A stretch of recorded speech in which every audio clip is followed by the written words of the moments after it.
when I'm dreaming, brother.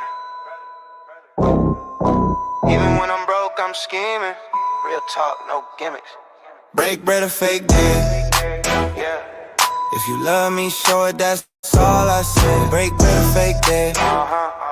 Don't wait till I'm gone just to show respect. Break bread or fake deal. Yeah.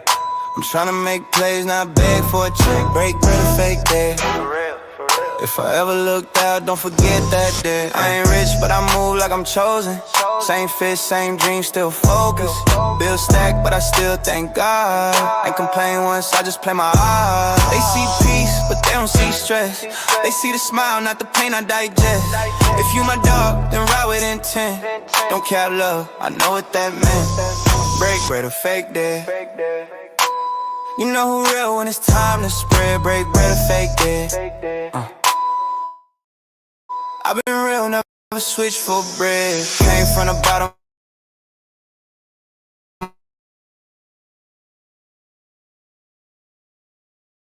but I be solid, that's nightish cold. Never hate, just stick to the road. It's folks that smile, but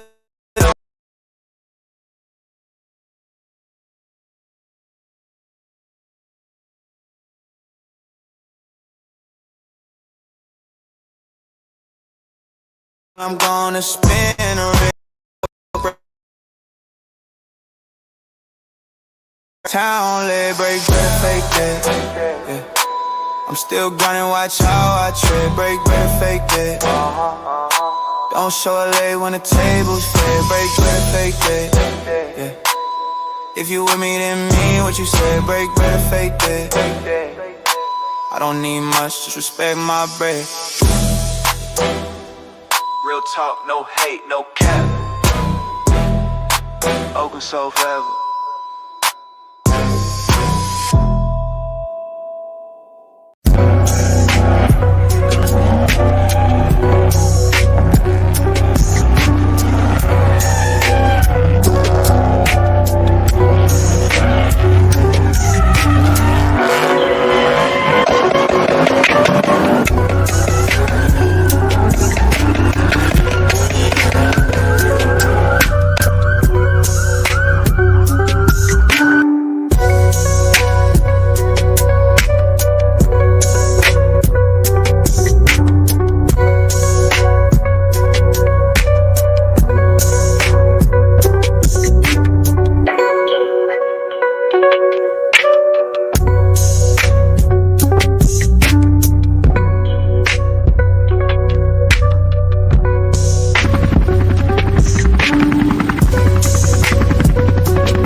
Slow it down. Let them hear the boots first. If they scared, they already dead.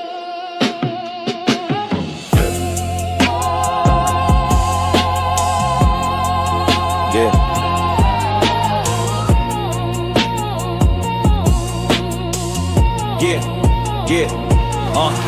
When the Paladin Knights ride, swords held up high, try to steal low, let the weak run by. When the Paladin Knights ride, Don't ask us why. come fuck with me. This that war, Yeah. my Say it up, say it like you mean it. say it ugly, Say it like you mean it. say it like you mean. Say it like you mean it. Yeah. Say it like you Paladin, still alive. You pray for mercy, we sharpen for time. No banners pretty, no choir clean. This that blood on the stone routine. March too slow to be nervous. I'm too cold to rehearse it. If your God talks soft, we don't hear it. We build faith where fear get buried. This ain't church. This court. Who told you? You told you. You was equal. Who told you? Who told you this was fair? We don't rush war. We let it wait. Step on it. Yeah. Who ride? Paladin. Who survive? Paladin. Who don't run when the light get thin? Paladin. Who don't run when the light get thin? Gold chain swing on a monk rope chest. Sanctified crime, disrespect bliss. You talk honor, we talk results. We don't argue with broken vaults. Kings get nervous when the drums go mute. That silence louder than a damn salute. We don't scream, we hover near. Victory smell like old blood and beer. That's right, no rush, let them sweat. Welcome to the Paladin. Yep. Welcome to the Paladin.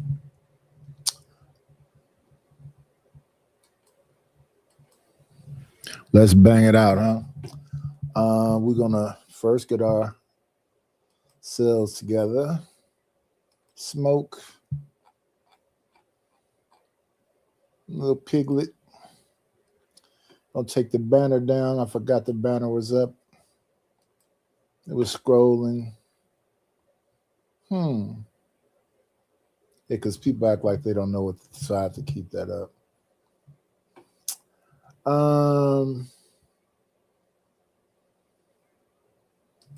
I want to change my background music. Give me 1 point. I want to change my background music. Give me 1.27 seconds. We're gonna go inside of the program right quick and find us something a little bit more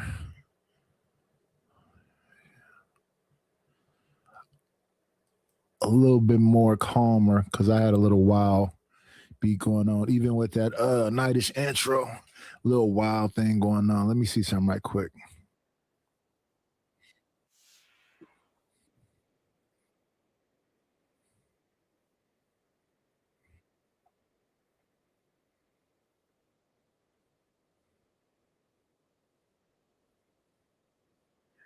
Let me see.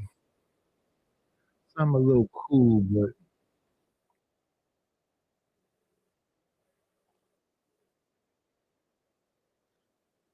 not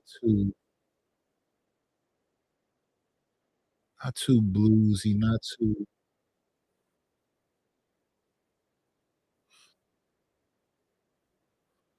Let me see.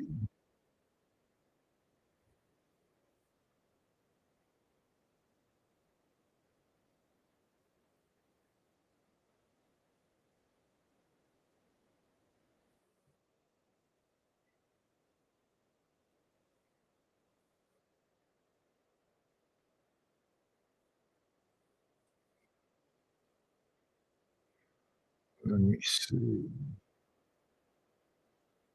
Let me see.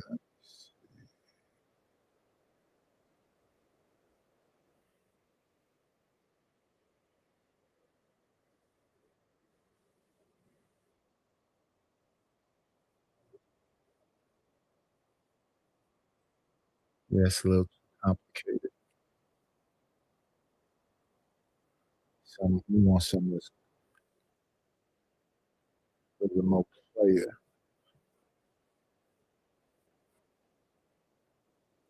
All this stuff is cool, but it's a little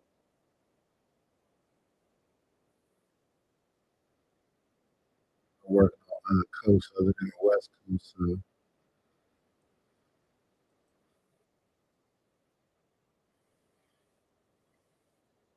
I think this would work right here.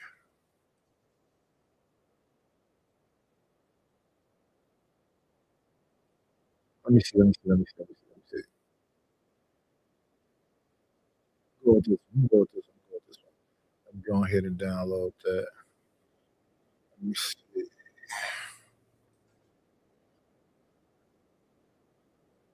Um,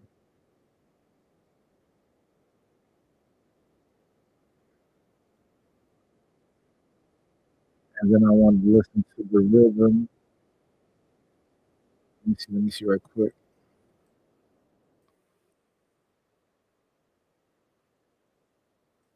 Yeah, I like this song. I've been listening to it a lot lately. Let me download that one. I want to hear that one. And let me see, Little Man. I want to hear it too. I think.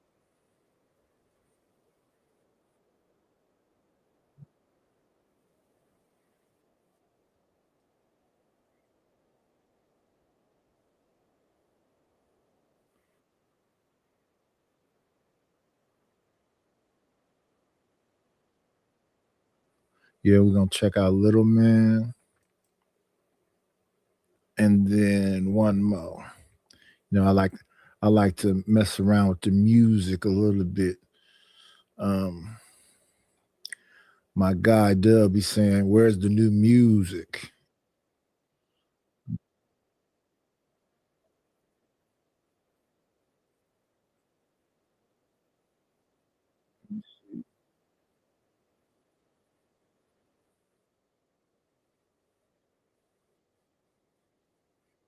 Let me see.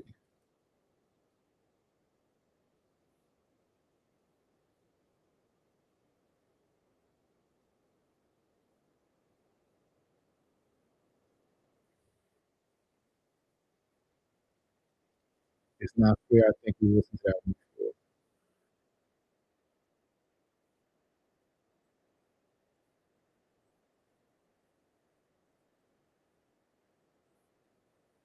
Let me see.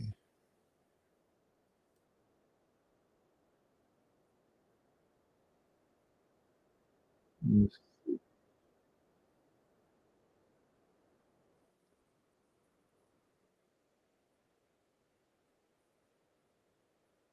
That's savage.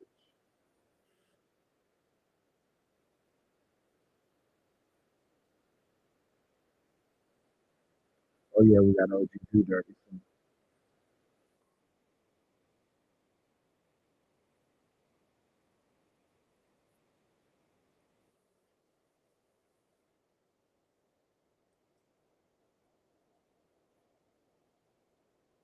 Yeah, okay, we'll do this one. We'll do this one. That's that Memphis sound. And then last but not least, we're gonna go with this.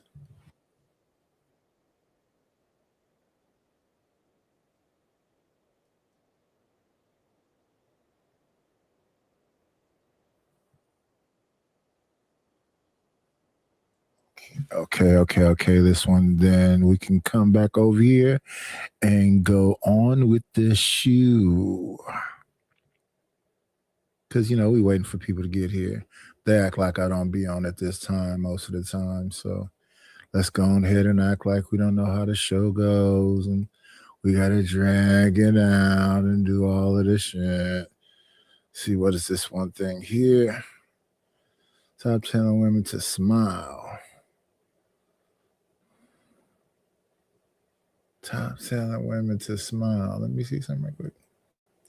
Youngin, Mom Whooping on the Sun, Where Women Are Going, Demand a Submission, Pleasant. Oh, so yeah, we gotta end it with this because this is what the show is called. We gotta end it with this one. Okay.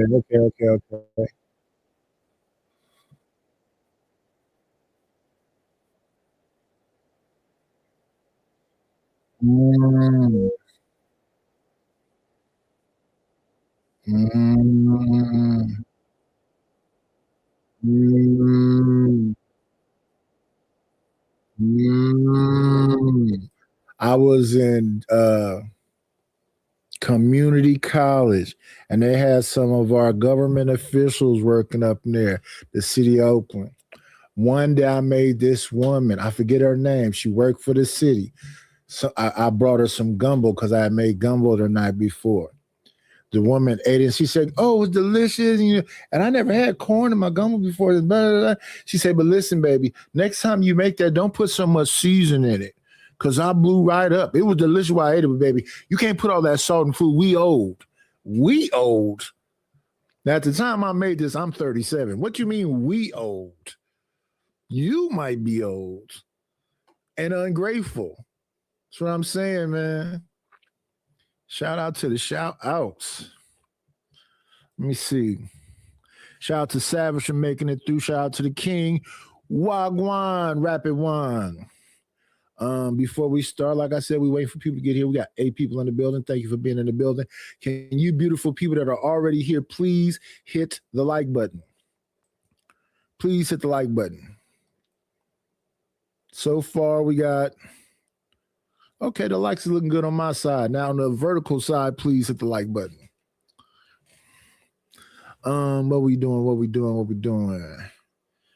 We are going to listen to a tad bit of the music while we wait for the people them to get here.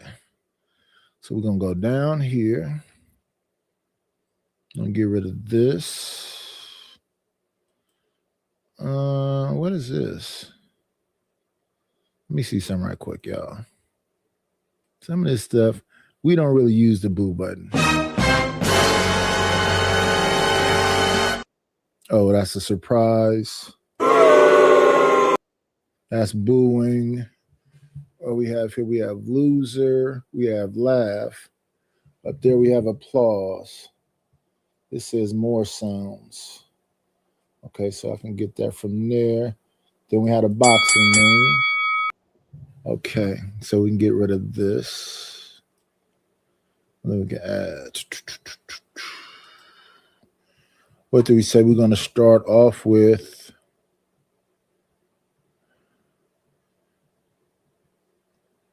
I got 2 It's Not Fair. Let's get that up out of here. Delete. So we're going to start with It's Not Fair. What? Set is full. What's going on, Reese? I just deleted a bunch of stuff. What do you mean there's no space?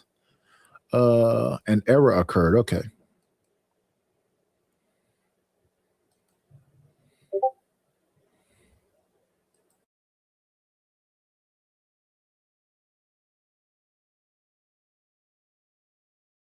After I posted. Shout out to Reese. There's nothing wrong with a double post, I guess. We're going to start with It's Not Fair. Then after It's Not Fair, we're going to hit them with the rhythm it takes to dance through. Then we're going to hit them with OG Do Dirty.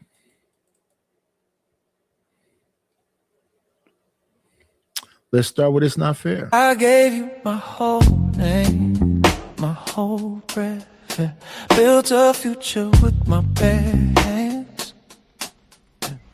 Now I'm standing in the ruins. Ask God why this hurt like that. I was out grinding, chasing daylight, trying to make a way so we could live right. Every prayer I said had your name in it. Every plan I made, you was framed in it. I put my guard down, let you in my chest. You saw my scars, knew where I bled. I called you family, called you blood, but you were studying my love like a setter. How you smile in my face while you digging my back. How you swear you were silent, but you're moving like that. It's not fair. I stood 10 toes when it mattered. It's not fair. Gave you my last, not a fraction. I settled my life, put my name on the line. Now I'm alone with the truth in the night. It's not fair. I treated you gentle in war. It's not fair. You left me laid out on the floor. I gave you my trust, you turned it to pain. Now tell me, who do I turn to again? Is this the part you take my heart to wipe your feet on?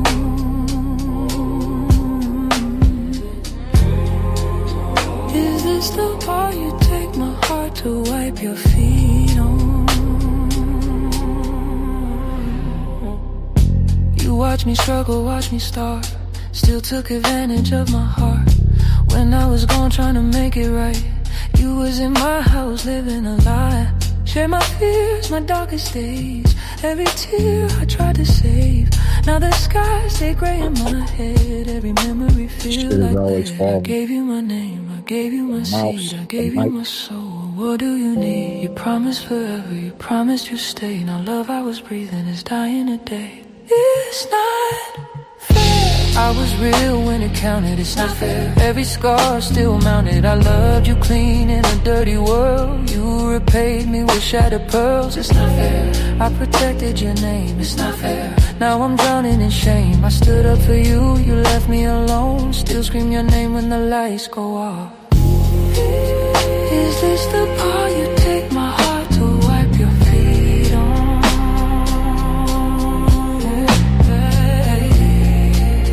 Is this the part you take my heart to wipe your feet on?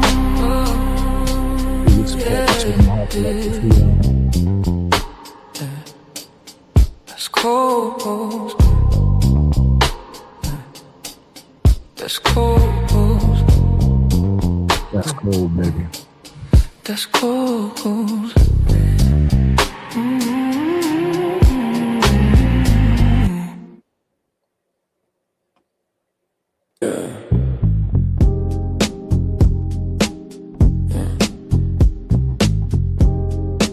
This ain't a party record.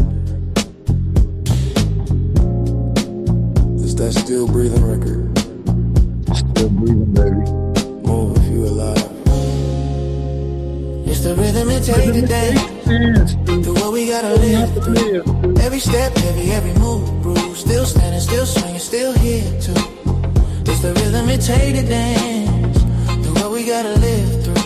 Ain't no joy without scars in view. We don't dance for fun, we dance for proof. Roll back the rug, make space for survival. Floor full of trauma, feet still tribal. Mama said stay in, danger outside. Danger moved in, sat next to pride. Bills on the table, grief in the sink. Phone full of names I don't hear ring. We don't sneak out just to feel cool. We step out cause the walls feel cruel. Every block hum like a war drum. Every heartbeat say don't run. If I move stiff I break. If I move loose I live. That's the give and take. No chandeliers, just ceilings caving. No fairy tales, just time we wasting. If the night catch fire, we still move through. Cause stopping in a pain catch you. It's the rhythm it take to dance through the way. We gotta live through. Every step, every move, bro. Still standing, still swinging, still here too. It's the rhythm it take to dance. We gotta live through. No joy without scars in view. We don't dance for fun, we dance for proof. Bad boy label since youth. Ain't bad, just aware of the truth. Cops see threats, street see food. System see bodies, not roots. Sun came up on empty rooms. Last cut short, plans on mute. Everybody here got something to lose. That's why the movement's sharp, not loose. If mama checked my room, she fine. Survival mapped out line by line. No dreams framed, no posters. Just exit plans and closure. Music loud so the thoughts don't talk. Bass hit hard so the fear can't walk. Radio playing like a heartbeat flat. Kick, snare, life bounce back. We ain't celebrating it, we concentrating. Every step is defiance, every sway is patience. Ooh, yeah. It's the rhythm it take to dance. What we gotta live through. We gotta muscle memory, pain and proof. Still moving, cause we refuse. It's the rhythm it take to dance. What we gotta live through. If I fall, let the beat still move. Tell them I lived, I didn't just make do. Yeah. This ain't joy. This is motion. Emotion. Mean life. Mean life.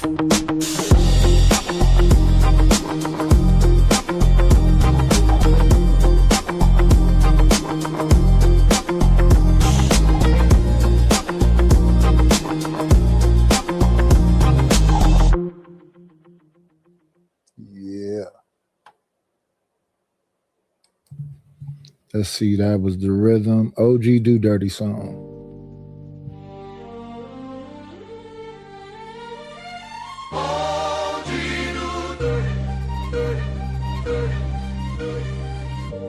It's hard out here, don't test me. Just a man trying to hold on to family. World lean heavy. He ain't a saint, let clear that fed. Got flaw, got anger, weight on his back. Tryna do right, but the bill don't pause. Good intentions don't beat the odds. Family first, that's how he stand. Pressure tell what make a man. Quiet nights, loud thoughts. One bad move, whole shit lost. He don't want trouble, but trouble around. Lights swing quick, no fairground. Hold it in, pain stay loud. Smile outside, one down inside. Middle of it, lines real thin. Tryna stay solid while walls cave in. Do right cause more than it seems. Anger live close to the edge of him. Stuck in the grind, family on his back, war in his mind ain't perfect, just trying to survive. But it hard sometimes, OG do dirty, pain in his chest, anger sit right in the middle of the stretch. One step wrong, it all go left, still he stand tall, doing his best.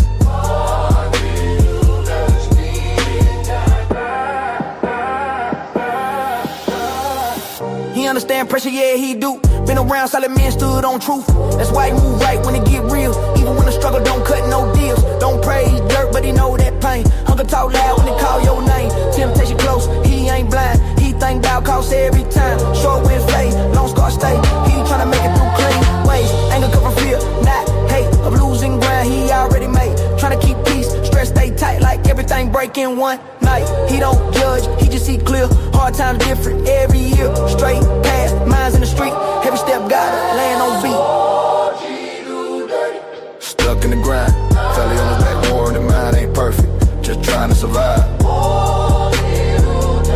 But it hard sometimes, OG do dirty, pain in his chest, anger sit right in the middle of the stretch. Pain in his chest.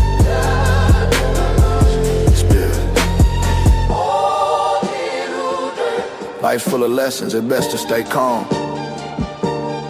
when everything leaning on you. That's where the anger live. Wake up heavy, sleep don't work. Pray in life, don't jerk that curve. One bad day, flip the frame. Jaw tight, knuckle strain. He mob with the people, unity first. Not blood, not clout, just holding the hurt. Faith, shaky but still intact. Tryna stay straight where roads crack. OG do dirty, hard on the strain. Tryna love hard through pressure and pain. Ain't saved, ain't lost, just holding the line. Counting the cost every time. OG do dirty, still in the fight. Family first, day and night. Anger in him, but he true control. Middle of the fire, steady soul. For the ones in the middle, still standing.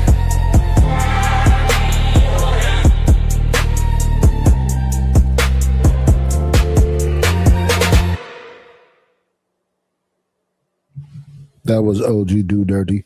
I got another beautiful song called Little Man.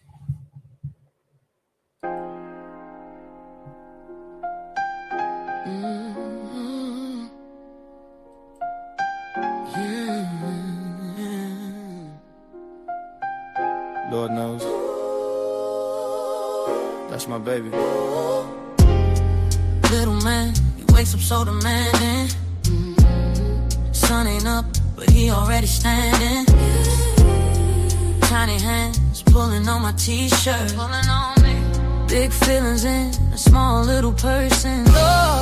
Morning cries turn into laughter. They do. Soon as I hold him, nothing else matters. Nothing else. He don't know the weight that I'm under. No, no. But he fills my heart like no other. He feels it. He loves when I'm being handy. I try. Fixes world with what I can be. Smiles while you give him candy. He smiles. But loves what he really understands. Yeah, he do. Little man, you don't know how strong you make me. You don't know. Little man, every prayer I pray is safety. I pray when the world feels heavy on me. So heavy. You're the reason I stand tall. I stand. Little man, I'll catch you if you fall. Diapers, bottles, late night crying. All night. Same old song, but I ain't tired. I see kings in a small walk. Hit him all when he try to talk. Everybody say time goes fast. I hold on tight, make moments last. He don't need much love and time. And a mama heart that won't decline. He loves when I'm being handy. Putting broken toys back together. Smiles bright when you give him candy. But my arms make him feel better. Come here, Come here. little man. You don't know how strong you make me. You don't, little man. Oh, you're my hope when days shake. When I'm weak, when the night gets long and lonely, so long, and I'm fighting through it all. Little man, I'll catch you if you fall. They said love would change me. They told me. Didn't know it saved me. Didn't know your heartbeat. That heartbeat would teach me patience. If I'm ever losing faith, Lord knows, remind me why I stay. Every breath you take, I'll be brave. Mama's still learning, but I'm trying, baby. But I'm trying, baby. The top is smile for what? I got you, yeah, little man. Smile for what? Mama here. Ooh, yeah,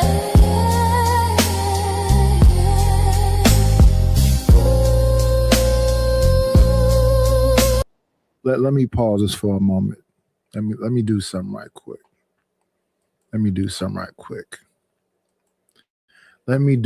right quick for the king. Today's topic is smile for what? Yesterday's topic was moving on. That was the topic. The other day's topic was when I wake up. The day before that, the topic was J. Kelly. The titles that you see are the topic. The day before that, the topic was sticky situations. I called it sticky sitch. That's what the topic was, sticky situation. The day before that, the topic was up in the air. Nobody can seem to be decisive. The day before that, the topic was what's cooking? What's going on, everybody? The day before that, the topic was I try. Do y'all see me trying to provide entertainment, beautiful thumbnails, beautiful music, intermissions, the songs for when you send money, songs for when I ask for money, songs for, and listen, if the king wanted a song for itself, right now we just got through playing OG Do Dirty song. The other day I made a song for Savage Entertainment. I made a song for Uncle Tom. I made a song for Mo Love. I make songs, dude. And then I react to topics. And believe me, even though these don't seem like topics, they are the topic. I'm here for it is a topic. I try my best to do this is a topic. Let's do good business is a topic. It ain't easy is a topic. Order is a topic. Stump was a topic. Check this out is a topic. Don't listen to these nigmas. I got the name Nigma from Izzy Bands. These are topics. Then when you listen to the show, you should be able to see how these seem like obscure words that are the topic fit together. Tonight, the show is called Smile for Me. We're going to look at a lot of clips and everything else, and then you'll see how it all ties in together. The show the other day called Moving On, we were moving on away from the debate that Cellulite, Raw B, and Stanley had. Now, there's going to be another part to that because we can't just move on. Because, like I said, I like those kind of discussions to be thesis, like you writing a story, antithesis, synthesis. So I'm going to do the synthesis and conclusion. I'm going to show how you tie what Cell was saying and what Stanley was saying all together. Because Stanley's more concerned with shooting ad hominems at them and telling them that they're dumb and that they're his children. And then they're just coming back and shooting some at him, saying he's an old drunk and whatever else. So I'm able to hear Stanley. I'm able to hear Cellulite, and I'm just going to tie it all together. synthesis. And then I'm going to conclude it, because I do believe the boomers gave us something, but they didn't follow up on what they gave. So let's say you create affirmative action that comes from the civil rights movement. And yes, we benefited from it because we had opportunities to be in places over people and whatever else. But that had a small window where that was effective. But how much energy did those people put into teaching you who you were before you went to school, and then making sure you understood the significance of school? A lot of people didn't do that. And we talk about the people who did do it, it's a minority of people. I know we're not a monolith, but we need to get more what I call collectivize. We need to get more into collectivism. That don't mean that we all listen. I said some stuff that was inappropriate to Wish Doctor. He didn't like it. I still feel the same way I feel, but I should have said it in a different way. I still feel that kids should be, and I was very specific when I talked about this before. If a girl is 16, she got a baby, and she's a prostitute, the grown niggas that's buying pussies from her need their ass whooped and need to be locked up. Even though she already got a kid, even though she is a prostitute, that's still a child to me. Even though the little boy might be fast and want to fuck the school teacher, that's still a child to me. So when I think about Mary Kay Letourneau and that motherfucking Samoan kid that she had babies with, now she's suing for child support, I think that bitch is a piece of shit. She need to be locked the fuck up. My mind. And then when people try to say, well, the little boy was fast, so that girl's a prostitute, I just don't agree with that. But I don't have to say that you a pedo supporter. That might be extreme. That may be knee jerk. So for that, I pull back. But I just don't believe that we should rob children of innocence. Now, I'll tell you a situation where somebody was robbed of their childhood, robbed of their so-called innocence, but they came out well. That would be Michael Jackson, because Michael Jackson said that Joe Jackson robbed the whole Jackson family of their childhood. But they became successful. But they were successful weirdos when you really look into them. And I mean all of them. Randy, all of them. Jermaine, all of them. Jermaine, I don't know, is that shellac Jermaine Jackson is running around here with on his head right now? They all got a little weirdness to them. Same thing with Will Smith and Jada Pinkett. Jaden and Willow is kind of weird as fuck. And they're influential. So when Jada's running around talking about he's sucking off Tyler, the Creator, that's a little weird and imposing, respectfully. So let's get back to the damn little man.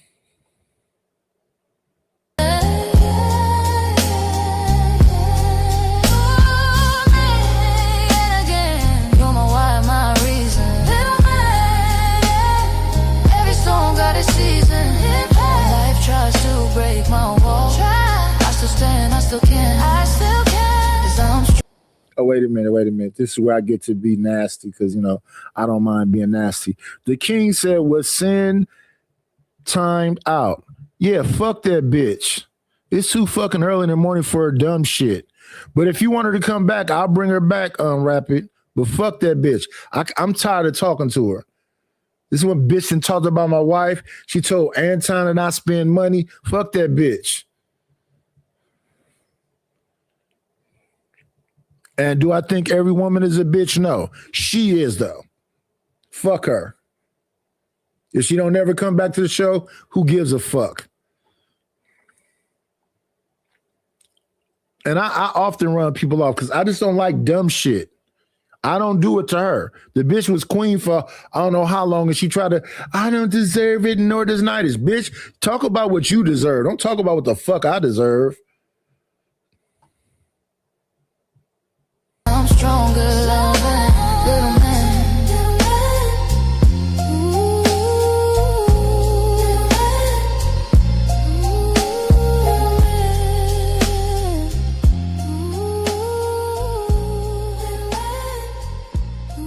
Now that we got past little man, I interrupted it talking about a lame bitch. Let's get to the last song of the group. Yeah. And that would be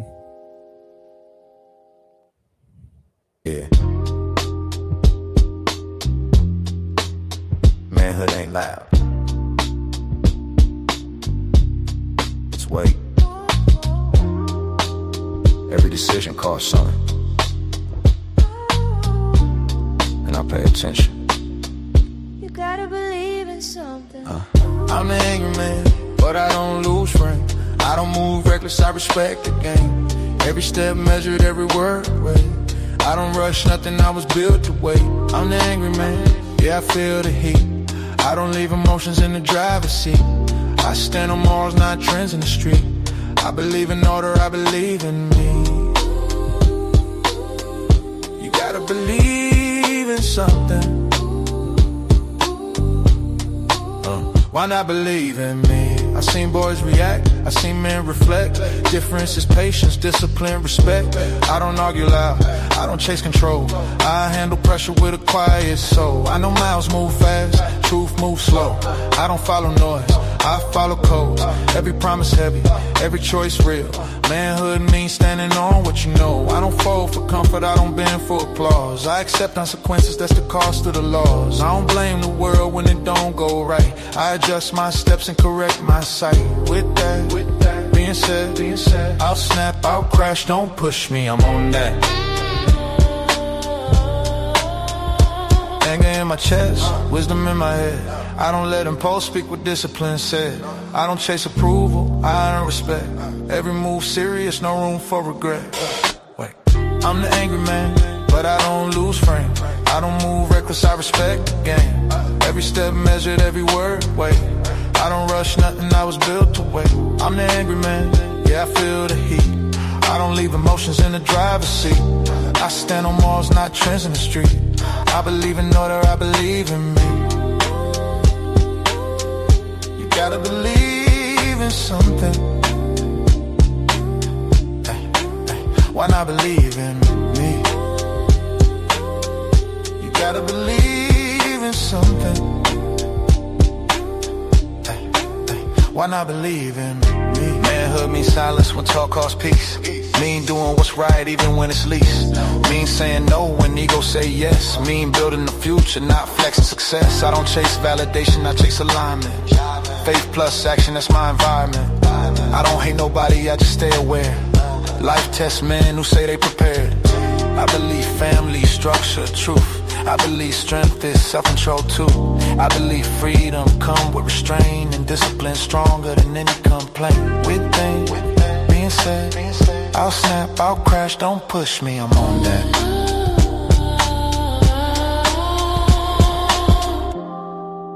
Anger ain't weakness. It's a signal.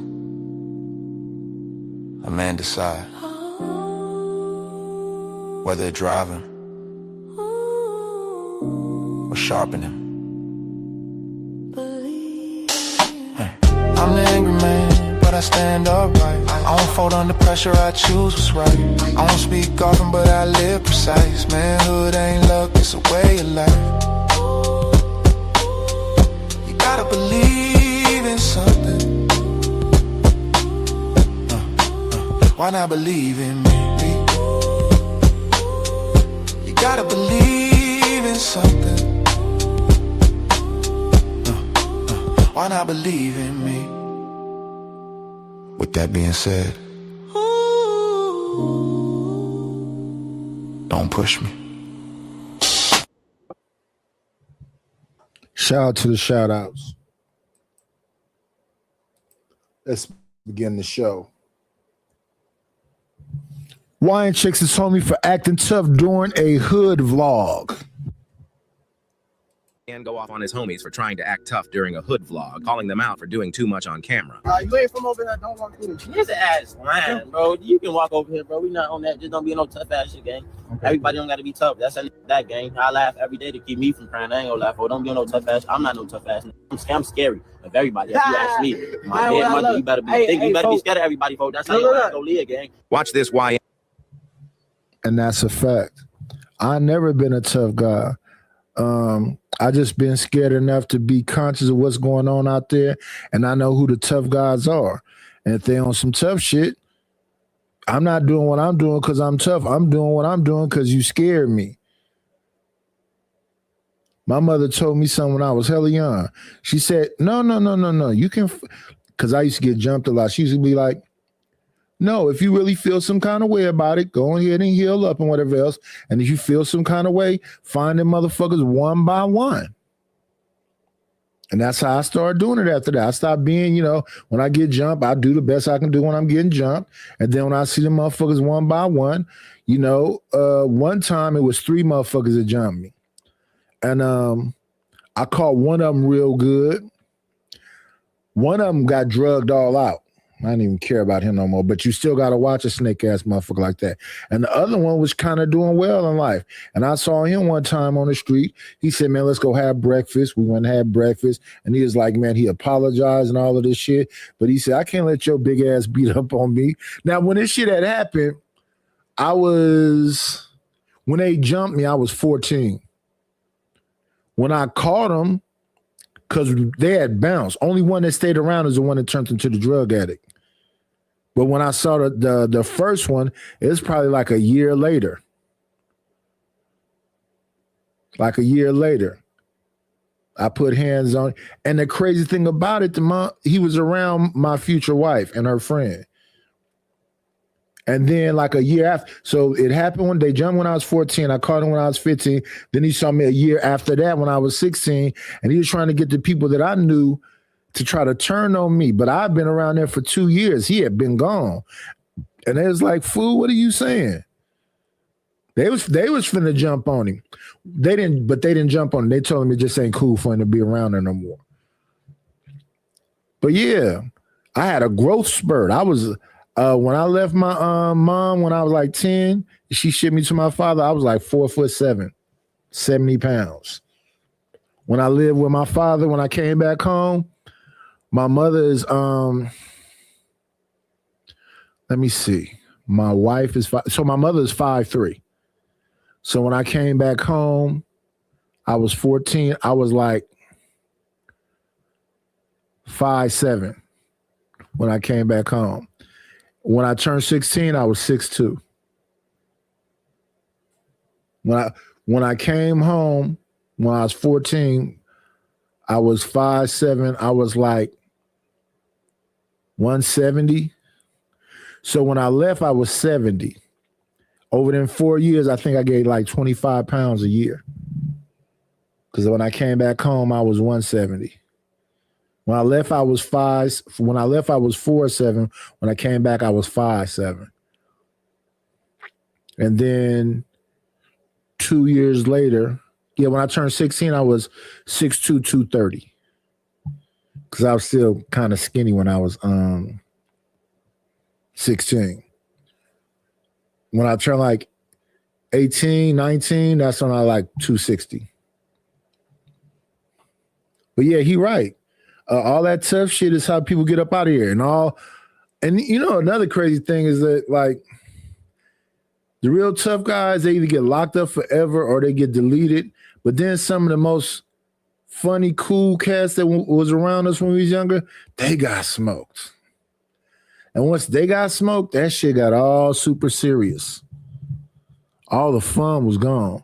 When I got down there when I was 14, 15, it was fun. It was live. I mean, fun at night, fun in the morning, fun all the time. And then the funny cats got up out of here quick. And all the fun shit was gone. And everything got real serious. And now, don't get me wrong. Some of the cats that was real, they got locked up. They kept coming back home. But when they came home, it was all serious. It was no fun about it. It was all like, you got to be angry all the time. It was a constant conversation about, nigga, you got to be hard. The fuck is you smiling for? And I'm a smiley type of motherfucker. I like to smile. I don't like frowning all the damn time. And even in my old age, even at 56, I don't like frowning all the time. I don't like being angry. I don't like agitators and provokers. So when people be trying to put that bag on me, I be like, really? I'm an agitator? That's crazy. Let me see. This one right here was a crazy one, though. It's a crazy one. Check this out. Why was that shit fall? Who just left up out of my motherfucking house? Who just left up out of here? Get your motherfucking ass! I'm sorry. Get out! Get your bitch ass out! Get your Okay. Damn, she hit him with a bat. No, she didn't hit him with a bat. She's hitting him with a steel bat. Every time you hear him ping, ping, ping, that's metal to bone. And that's the boyfriend. She finna come back and do the same shit to her son. out of my house, nigga! Get your... You playing? You playing? You still doing that tight shit? Why that nigga in here? Why that nigga in here? You still doing that game? Why that nigga in here? Now, the person you saw walking out of the house, hitting with the bat on the arm, that was her son. The dude you see in this part right here, that was the boyfriend. When she said, "What the fuck you doing in here?" You are ping, ping, ping. That was, it's a shame you women ain't got no strength. If that woman had the strength of a man, the first ping would have broke a bone. She hit the boyfriend at least 4 times. You gonna hear ping, ping, ping, ping. Then when you see the son, she hit him right on the same spot in the arm 3 times. So she hitting him hard, but if she had the strength of a man, oh my goodness. Oh my goodness. Could you imagine? Now I didn't have my ass whipped with extension cord, with switches, and I've never been hit with a motherfucking steel baseball bat. Ooh-wee. Mama is not playing around. Whew. I tell you.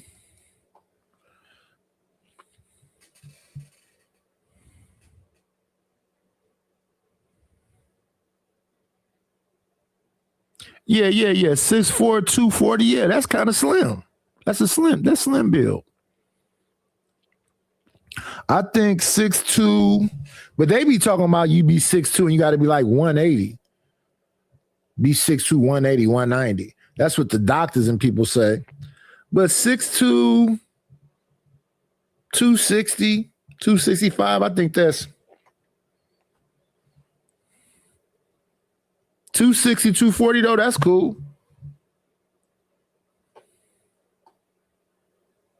Let me see. Let's move forward.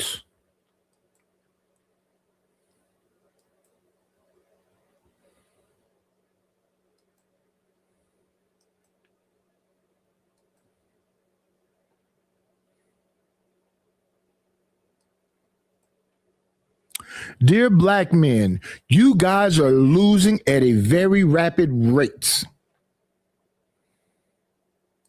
This one is for you. This is for my man today, okay? But I wanted to come on, okay, real quick, because I don't think you guys are aware of how bad you're losing. Yeah? You're losing really, really bad. You understand? And when I say that you're losing the... Yeah, let me see. Rapid. When I was 16, though, I was playing football. We used to swim all the time. We used to run the hills. We used to go to dances and actually dance. I was like a workout fanatic because all my partners was like, one of my partners was a boxer. One of them played football. So we was really, and then another thing is that we walked everywhere. I used to walk to Berkeley, walk to Hayward. We used to go to Defirmary Park, Fremont High School, McClymonds Pool. We used to be running through these hills and shit. So when I was younger, that's why I was so small, because I used to always, I've never been still until I got like,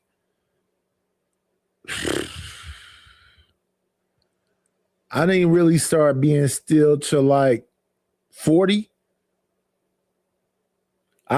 When I got 40, and even at 40, I still lifting weights. No, 37, 38. I'm at the 37, 38, 39. I'm working out still a whole lot. Let me see, 40. No, when did I really like slow down? Like nowadays, I don't really barely move. I don't really go nowhere, but I want to say like 40.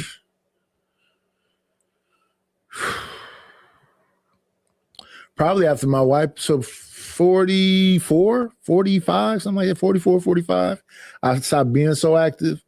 But even at 44, 45, 46, 47, I'm still like, my kid is playing football. They're in the scouts. I'm still doing construction. So yeah, I probably slow down when I'm like, yeah, after my wife passed away. Because even after my wife passed away, I was down. I was way down.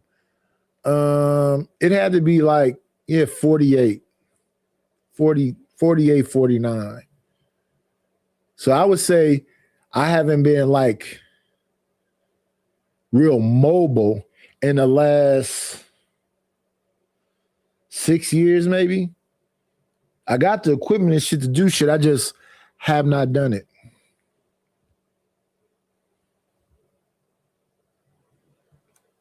And even with so when I'm younger, we doing a gang of like burpees and dips and push. We playing dominoes, and whoever win or lose, you gotta do 50 push-ups. We play back-to-back games. We doing a lot of dips, a lot of burpees, a lot of squats. And then construction, we lifting a bunch of concrete and lumber and climbing up ladders and, But yeah, I think I stopped being really mobile 49.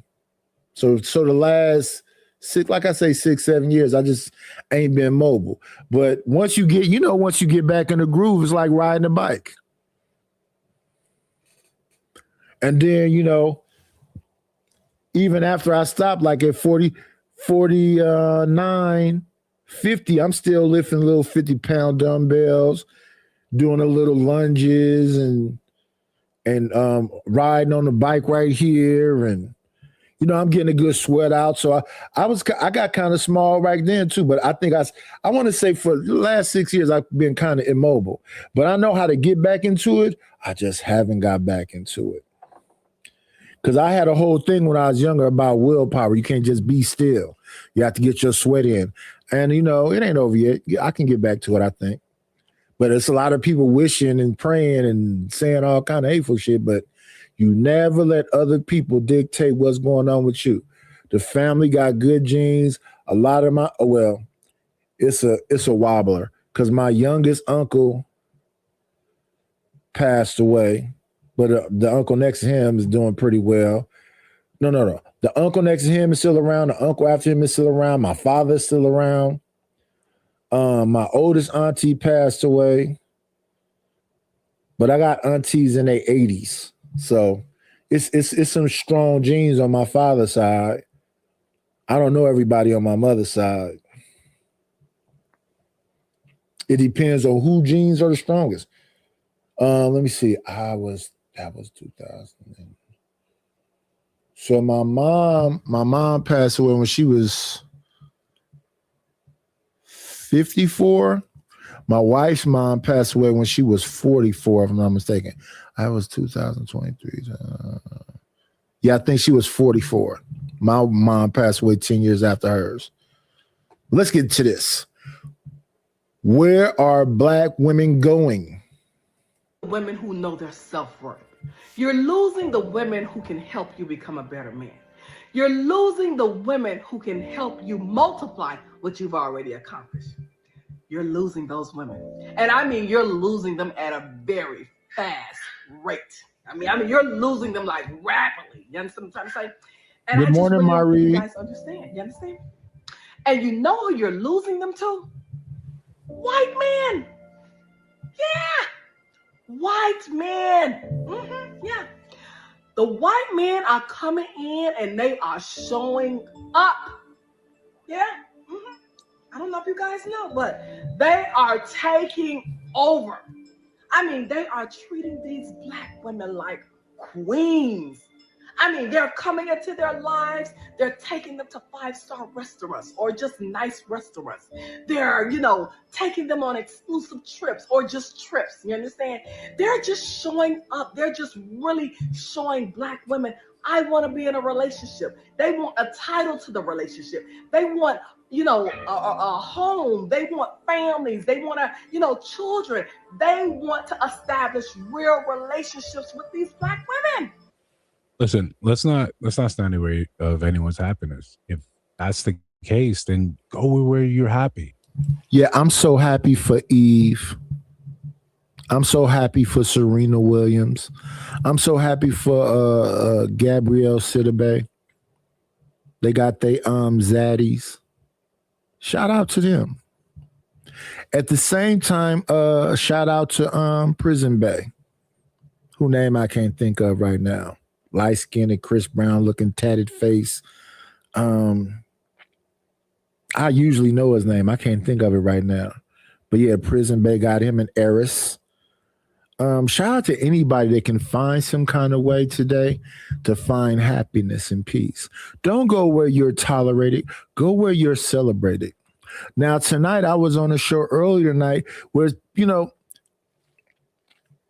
this could be true or it could not be true, where folks, I think, want to sun me. You can't sun me. It's impossible. I either go along with it or I don't. And people around the space know I don't have no problem with crashing out. And then even with the people be trying to talk this fighting shit, what somebody wouldn't do in front of their face. I do what the fuck I want to do when I want to do it. That don't mean I can beat everybody up. That don't mean I'm super tough. I already told you I'm scary. But if I'm scared, I do shit that scary people do. I'll bite you. I'll thumb your eyeball. I'll knee your groin. And I'm strong enough to break some shit on you, even at this stage. Because I'm not finna be doing nothing that's too overly exertive. I'm gonna be doing all the sneaky shit I know how to do, especially if you get anywhere in the proximity of me touching you. And if you don't get anywhere in the proximity of touching you, hopefully it's a crowded place. Because if it's somewhere where it's just me, like let's say for example, because I go to like Home Depots and stuff, and I got to come outside and walk way to wherever my vehicle is parked. It most likely won't be nowhere near the front door. If you try to come up on me on my ascent to my vehicle or around my vehicle, I always keep my head on a swivel. I'm going to see you a mile away. And if you make me uncomfortable, it won't be because I'm tough. It has never been because I'm tough. Even when my wife was alive, I was always, go ahead, baby. I was always behind her. I'm always checking my 10 and 2. I got my kids to make sure they get in front of me. I'm always looking around. It's obvious when I'm doing it. If your ass get anywhere in the proximity of close to me and you make me uncomfortable,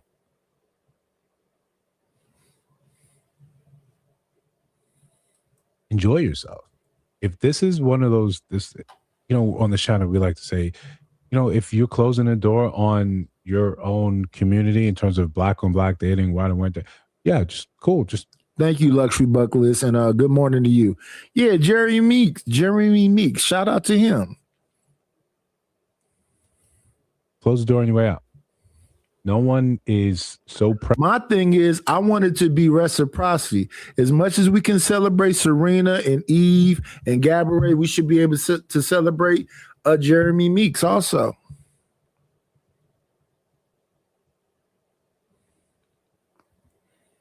It should be, because see, I grew up in a different time. I was born in the 70s. 70s was the most pro-Black time there is. On here, they call it blackity black. Even though I'm conscious of the era that I grew up in and having a blackity black mindset, I'm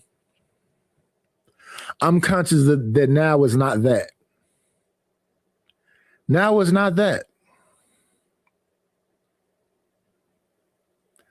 And I don't pause these. I don't have no special thing. Back in the day, I had a toggle switch where you could click, click, click, and make, pause things where you wanted to. You can click back or click forward. I don't have that here. I just stopped this. Look at the eyes of these people. Let me play a little bit more and I'm gonna stop it again. Where if some black woman or some black man decided to date outside, that it would collapse the sexual market of that race. No, it's fine. Do what you want. But and I say this again because, you know, some places I say things, they don't listen to me. Listen, the majority of the conversations we have on here are about a minority of people. Black women ain't getting snatched up by white men like that. But if they can, blessings to you, sister. But black women is not getting snatched up by white men like that. The sister that I met in the space that was all on that what they call that shit, divesting. Her name was Crystalline Kerosene. Then I saw her do a thing not too long ago talking about black men are great and black. What happened to Zaddy, Crystalline? What happened to your meetups with all the dark-skinned black women that got a white man? Now, I hope the best for Crystalline Kerosene. I do. It was another big old white man that had a little dark-skinned sister, beautiful little sister, cutie pie. They got a public thing going on too. They YouTubers and doing their thing. It ain't so beautiful on the other side of things. Hey, shout out to Luxury Bucket List. That's a proud thing to be, man. 26 years married. Congratulations. Oh, wait a minute. I don't even know if Luxury. Let me look. Give me a second. I don't want to cast aspersions. Let me do a little bit of research before I just jump out the window. Okay, Luxury Bucket List is a beautiful sister. There we go. Congratulations, Luxury. Little Thickum, little chocolate Thickums. Congratulations. Hope the best for you and your hubby. Yeah. I just come from that era, you know, where I look at sisters as my sisters and brothers as my brothers. We didn't call Jamaicans and Haitians and West Indians and all them people tethers. It was all black. I showed y'all the picture. I'm 16 with my African medallions on.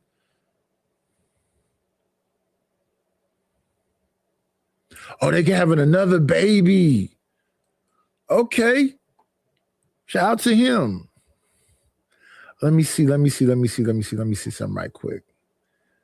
Let me go get my picture from, what year was that I took this picture? I had to be 17. No, I had to be 16. I had to be 16 when I took this picture. They used to always say, nigga, you look wrong. But I was 16. Let me go grab this up right quick. It's in, let me see, it's not that far down either.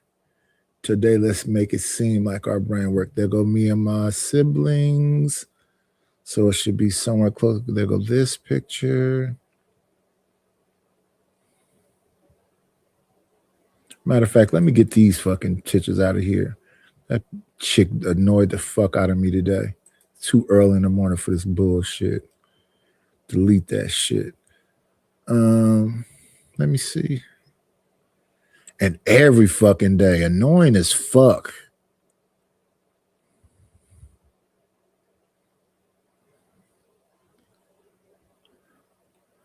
Where is this picture? No, there go grandma. So where is there? There you go, right there. Hey, it was not that challenging to find today. So see, I got my African medallions on. I got the Free Africa picture behind me. This is an adult club. I'm 17. I forget, it was on San Pablo and like, what was that club at? It was like San Pablo and it was, let me think. It was in Berkeley. The other club we used to go to was called the Silver Shelter. That's right on the North Oakland Berkeley border. So this was in Berkeley. My partner, I'm getting old now. What's that boy name? His brother name is Derek. There was security at this club that let me in. And I didn't need no ID. But his brother is the one whose name I can't think of right now. But yeah, Big Derek let me up in there. So I'm in there with all these grown-ass women, and I'm 17. No, I'm 16. Because, yeah, when I turned 17, I left Oakland with my girlfriend, and we went to Fresno. My whole age is 17. Let me see. Let's get this out the thing and get back to this woman saying that black women are leaving us. And listen, sister, I don't want you to go nowhere where you tolerate it. I want you to go where you are celebrated. If the white man wants you, go on, girl. What you want, but do but tell the truth. But tell the truth, because that's not what's happening, right? If you look it up, black men are marrying at a higher rate than black women.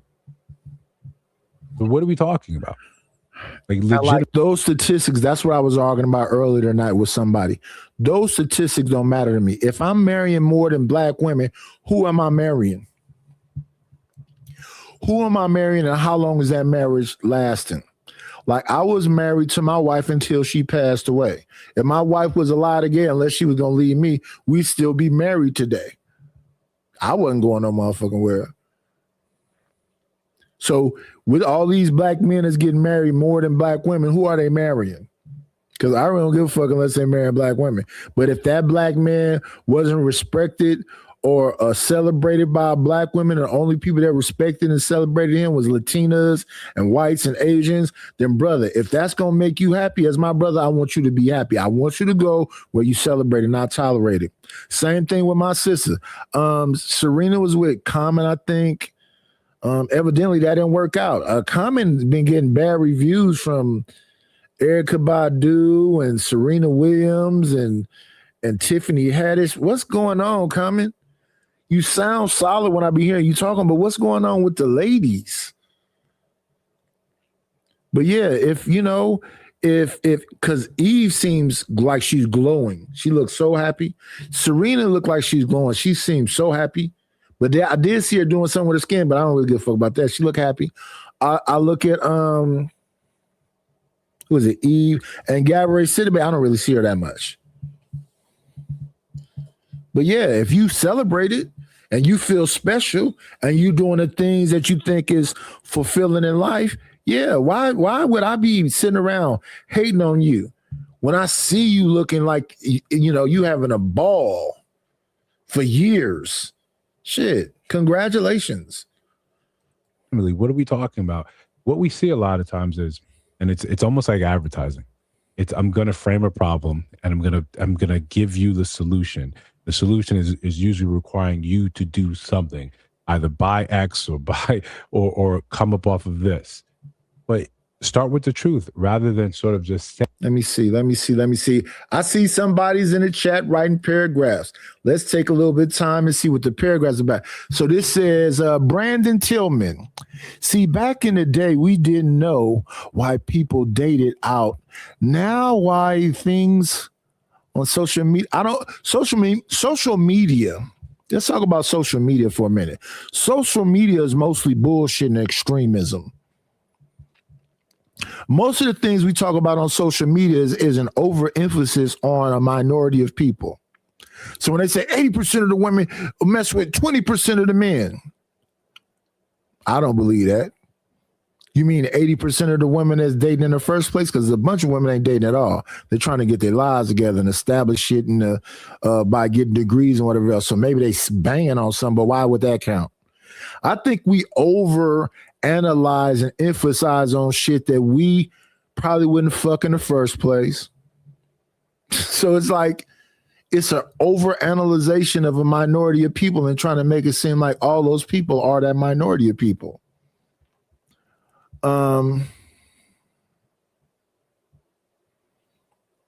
Yeah. And then I remember the pictures with the rattan chairs. We had the rattan chairs and the big fans, and that picture's from 86.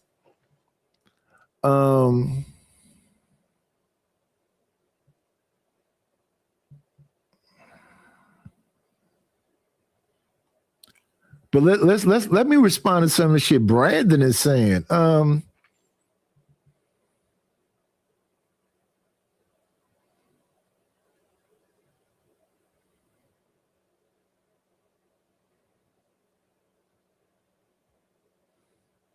Whoa, tried to sell you.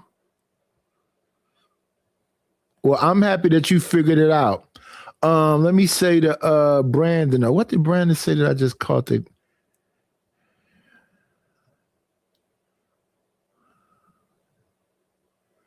No, that's not the one, Brandon.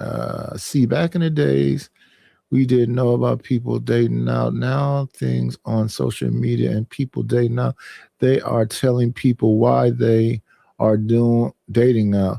So why they having kids and they get old. I don't know what that means.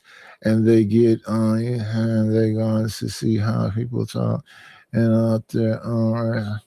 That don't matter. All that shit is subjective and it's personal. It's subjective and anecdotal.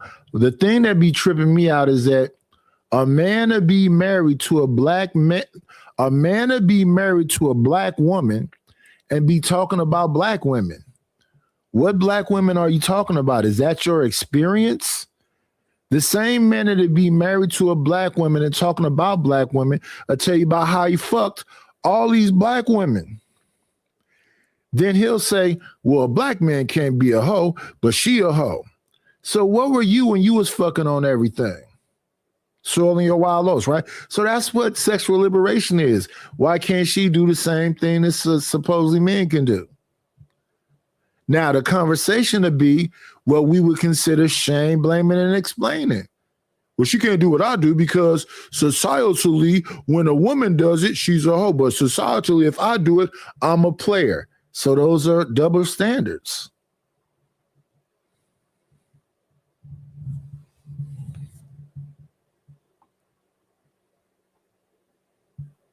But shout out to the shout outs. Saying this is what I feel like is happening, what I wish is happening, what I see is happening. Because at the end of the day, I don't ever want to stand in the way of your blessing. Don't ever. So before I continue, like, comment, subscribe, hit the notification bell so you don't miss no uploads. I'm still doing 2 a day, still going strong, still trying to pay this rent. If you're just seeing, this video and you've been an OG subscriber, a shout out to you. And shout out to the new ones on the channel. But if you haven't been getting notifications when new videos are dropping, and I know it's probably getting annoying when you get like maybe, I don't know if shorts get notifications, but getting like 4 a day consistently. Shout out to you if you've kind of just been part of that from the beginning. Let me see. Let me holler at her brother that ain't sending it because I don't have a super chat. But you can send a cash app. Let me help you out with that. Because I took that off. So here's the thing. If you haven't liked the stream when you came in, please like the stream. Like the stream, right? Like, comment, and subscribe. Y'all know how this stuff works. It's always worked the same way. They haven't changed a thing. So please like the stream. Comment so we can chop it up. Me, since I'm starting a new channel, my other channel was called The Layer. We're starting this channel over here, Knights Paladin Hobbies and Reviews, because this channel is going to be something different. But I want to focus on this channel instead of being on my main channel because I need this channel monetized. So that's why we're focused over here. We will be here like we were on the other channel. Once we get this established and we get some stuff done, you'll see what this channel will turn into. We have 236. No. That's the other channel. Excuse me. They always do this. So give me 1 second. Let me get back over here. We have 238 subscribers. We need to get up to 500. Let me look over here. That is the vertical. We want to be into the landscape. The landscape, we have 17 people watching and 13 like. Please hit the like button as I suggested before. And let me get back to what Brandon said. Brandon said, those women be judging. They will talk to somebody young in a different. Those women be judging. They will talk to somebody young in a different groups of men. But somebody who looked like them and they country, they too young. We got to work on grammar. I know writing is hard. People have the freedom to do what the fuck they want to do. And you got to let them do what they want to do. Why would you want to be in a situation with somebody that doesn't want you? There are some people that are pro-black. And then there are some people that don't like their skin, don't like their people, don't like this country. And you got to let them people find themselves. And why shouldn't you celebrate them too? My thing is like this, though. Don't put emphasis on what you don't like. You will not hear me up here putting a lot of emphasis and focus on a woman I would never want to have nothing to do with. In fact, I would talk positively about them and hope the best for them. Because I think the way it works out is if I think positively about those people, in the long run, it'll work for me because that's good juju, good karma. Why would I want to stop one of these beautiful women? Some of these women, a lot of these women be on these panels be married. Some of these women, somebody tried to hit me with the Nidus, you be talking inappropriately to these women. I said, well, here's an issue. Most of these women are over the age of 25. The one that y'all try to put a lot of emphasis on is 29, about to be 30. What are you defending? What are you saying? Make it make sense to me. Now, I'm a heterosexual male.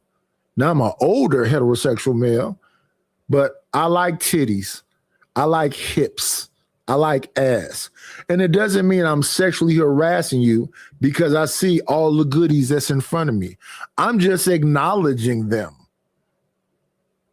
I just got through looking at a woman just a second ago to tell me she's in Europe somewhere.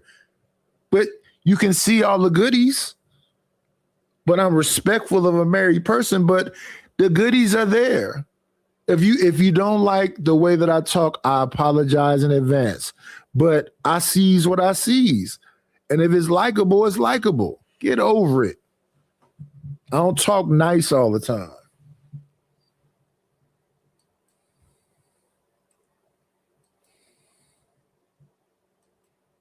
But yeah, if you haven't got any notification, then it's just YouTube. Check your notification bell. YouTube is wont to do that from time to time. She has more to say, so let's continue this. Yeah, and you guys are losing to them rapidly. Because unfortunately, you guys don't want any accountability when it comes to a relationship. You guys don't want to take your women out. You don't want to do anything special. You just want to come into her life, have sex, dump a kid in her, and leave her. You understand? That's not what white men are doing. White men are coming in, and then in the next few minutes, they're proposing, they're married, starting families, purchasing homes, just doing all things that a woman wants in their relationship. If this was true, I guess we should be saying hallelujah. Let me do it in my what's the boy name? What's Medea name in real life? Damn, I don't know where my head is at tonight. But yeah, hallelujah. Then what's the problem? That's what you want, then that's what you want. That's fine. Most, I don't think, I can't say most, right? Because I don't know what's the sort of back and forth with that. But if you're going somewhere or someone is making you happy, and is giving you the thing that you want in your life, you're purchasing the homes together, you're coming in record time, you're getting married, and go. Be happy, be well, be merry. That's a healthiest sort of thing you can say, rather than coming online and trying to make it seem as if, listen, black men, you're losing. You know, quit. Well, it don't matter. You know, sometime you lose, sometime you win. What is his name that made Medea?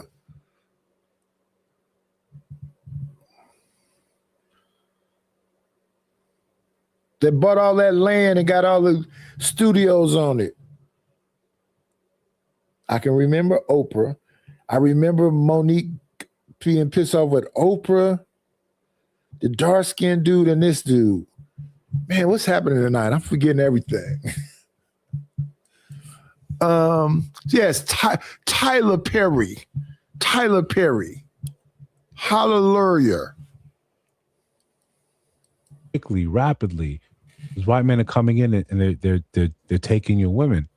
No one is guaranteed, and no one belongs to another. No gender belongs to another gender. No race belongs to another race. Go do what makes you happy. Someone else had a comment on another video when I was talking probably along the same lines of. Hey, look, it took me a minute to get along with that one too. I have cousins that's, you know, a part of the LGBT community. And I didn't stop loving my cousins once they came out. I still love my cousins. I still hug my cousins. I tell them that I love them. But they be trying to act a little, nigga, I never flipped up. I never changed up on you because you came out the closet. The dudes or the females. You still my cousin. I've had conversations with you. What if your son was, if my son don't stop being my son because he do things I don't agree with? Both of my sons I know so far are heterosexual. My youngest son got a daughter. He sent me pictures of my grandbaby yesterday. But I wouldn't stop loving my son because he's in love with a man. Still my damn son. Would I agree with it? Would I celebrate his homosexuality? No. But I wouldn't stop loving my son. I'm going to love my fucking family till my heart stop beating, even the gay ones. But I'm not going to be at no gay parade in no motherfucking leotard. This and thinking that this means I date white women. Again, that's revealing more of where our own heads are at. Do what makes you happy. As long as people consenting adults, go ahead. I don't want anyone to ever come on here and try to shame you for your choice or shame you out of making your choice. That's fine. Just like when other people come on here, when you see other creators say, oh, I'm getting out of dating. Okay. That needs to be the response. Okay. Right? Good morning, Jones. Good morning, Brandon. Good morning, Luxury Buckley. Sit on silence a little bit. Okay. That's fine. Do your thing. Do what makes you happy. Do what you need to do. But don't come in here lying. Right? Don't come here lying to make it seem as if there's not going to be any black women left or black men or that. Let me say this to Brandon. Brandon, does this woman look like she's rational? Does she look like she's rational? I don't care what she's saying. When I walk outside, don't get me wrong, it's a lot of sisters that still act like sisters. It's a lot of women that smile and all that other shit. And I think that when it comes to this social media shit, you kind of got to walk away from it a little bit to be dealing with reality. But the thing about it is, it's about where you at in life. And I don't care what age the woman is. I'm not going to do no parts of trying to convince it.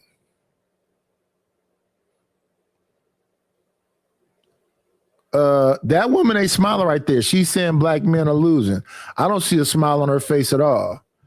What it looks like, the face she has on is like, what's wrong with you niggas? And my thing is, why does she care if she cool with white men? Go get you a white man like all them sisters that's winning.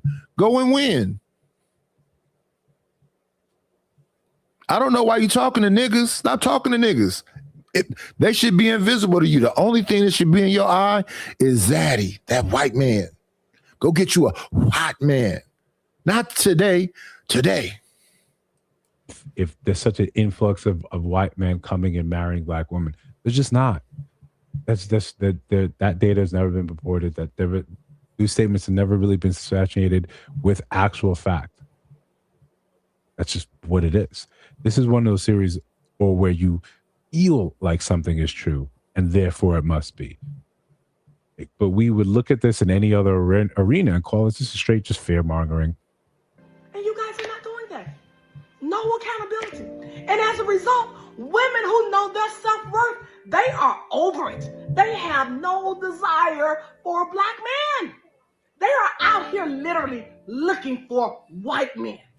Oh my God. Can you believe that? There's nothing wrong with it. As the great Vesta said, I love my little chubby sister shit. Congratulations. I thought it would have been me. Shout out to Vesta. Congratulations, sister. Go get you one. They don't even want the black man anymore. Okay. Guys, you all are losing, and you're losing bad, really bad.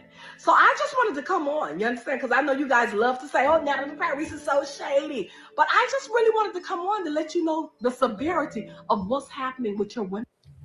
Shout out to her. I have no clue who this woman is or this brother. I just saw the clip. I thought it would be interesting to see what it was about. Shout out to the shout outs. I hope the best for him and her, because they both just seem to be melanated people. Let's move forward. Let's move forward. Congratulations. I thought it would have been me. What I wanted to say actually goes back to what we were talking about before, as far as submission or self-respect. I think when we're as adults, we look at submission and obedience differently than when we're children. And when we're teaching our children, I'm going to tell you right now, if I tell my kid, go here, do that, they don't have a choice. They are a child. If they disobey, they get consequences. Chanclas are a real thing, and I'm good at throwing one. Don't play with me. I'm not even, listen, I'm not, but in that, so because I've taught my children obedience, and in that obedience, now comes the submission part when they get older. When they're children, when they're younger, that has laid a foundation for them to now go into society. That my 16-year-old has his own business, that he's able to submit under certain laws and adhere to certain teachers. My 19-year-old is now being able to submit fluidly underneath her supervisors without a lot of, she knows how to have a boundary, which is why I taught them self-respect before I taught them to walk in the submission, because it comes from obedience. Now that's where the self-respect is most important. And I think if we're going to sit here and try to, as I'm teaching my daughter and I'm teaching my sons as well, that's leading into that. And I don't think that we're sitting here paying attention and being honest about the fact that there are a lot of kids running around right now who don't know obedience, yet they think that they should be respected in society right now. Listen, there are a lot of kids running around with fly mouths where I'm just like, where's your parent? Did they not teach you something? And that is because they lack obedience. Now, when they get older, they will struggle with submission and end up in a lot of situations that are not good for them. Should moms raise their daughters to be wives or to be self-sufficient first? Both. We don't have to pick. We have to stop painting this narrative that women have to pick either being a wife or being independent. You can do both. You can be a whole person and be a wife all at the same time. You can have a career and be a wife all at the same time. We have to start teaching our daughters both. That's not true. That's not true. I do believe that a person should be self-sufficient. But if you're self-sufficient first and you have a misandrous lifestyle where you think that men are the patriarchy, you're not going to respect no man.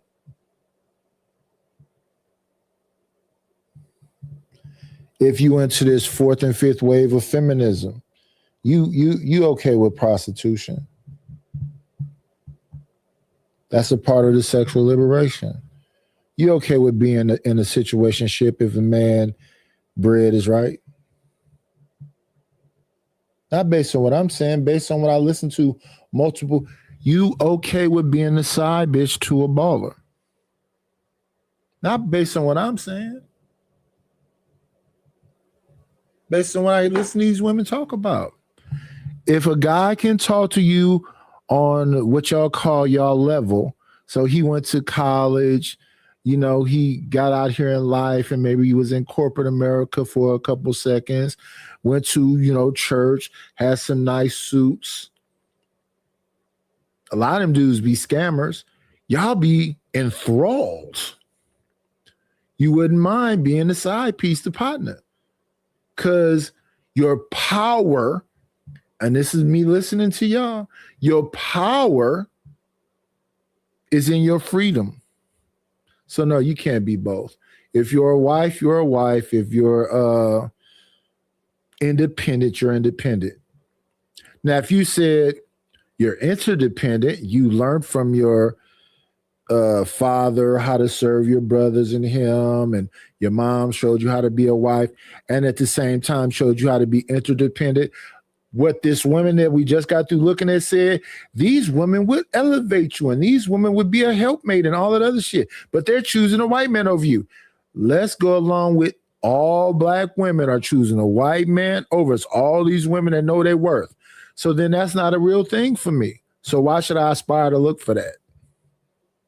Based on her conversation. And then based on your conversation, you can be bohemian, noir. So bohemian mean all over the place, and noir means dark. And I want you to always look in the eyes of the people that are talking. I'm not freezing these things in no special place. I don't have a toggle to make them their eyes look bugged. Miss Taken is in a relationship. She's glowing.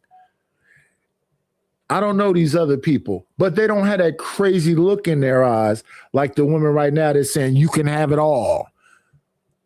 I can bring home the bacon, Angelique, fry it up in a pan, Angelique, and never let you forget you're a man. Bullshit.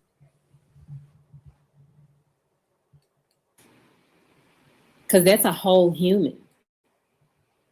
She doesn't have to be just a wife unless that's what she chooses.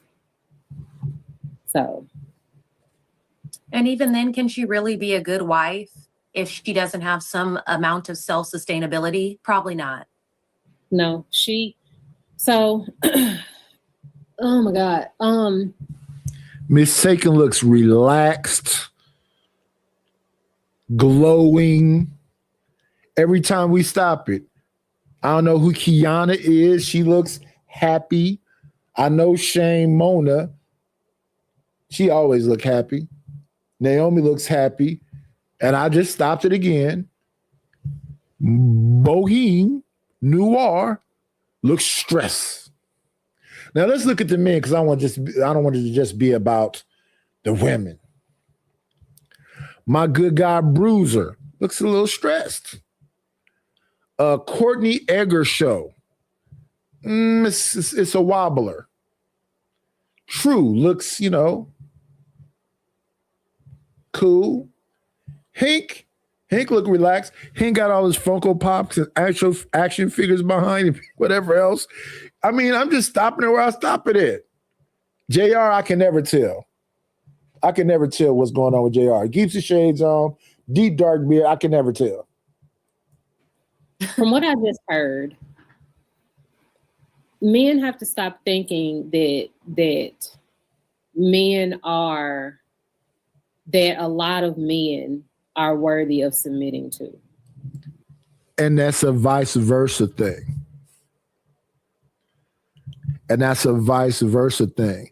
if you are telling women, because you have a social media presence, that they should go to men in general, because you're talking about men in general, and let them know that they're not worthy,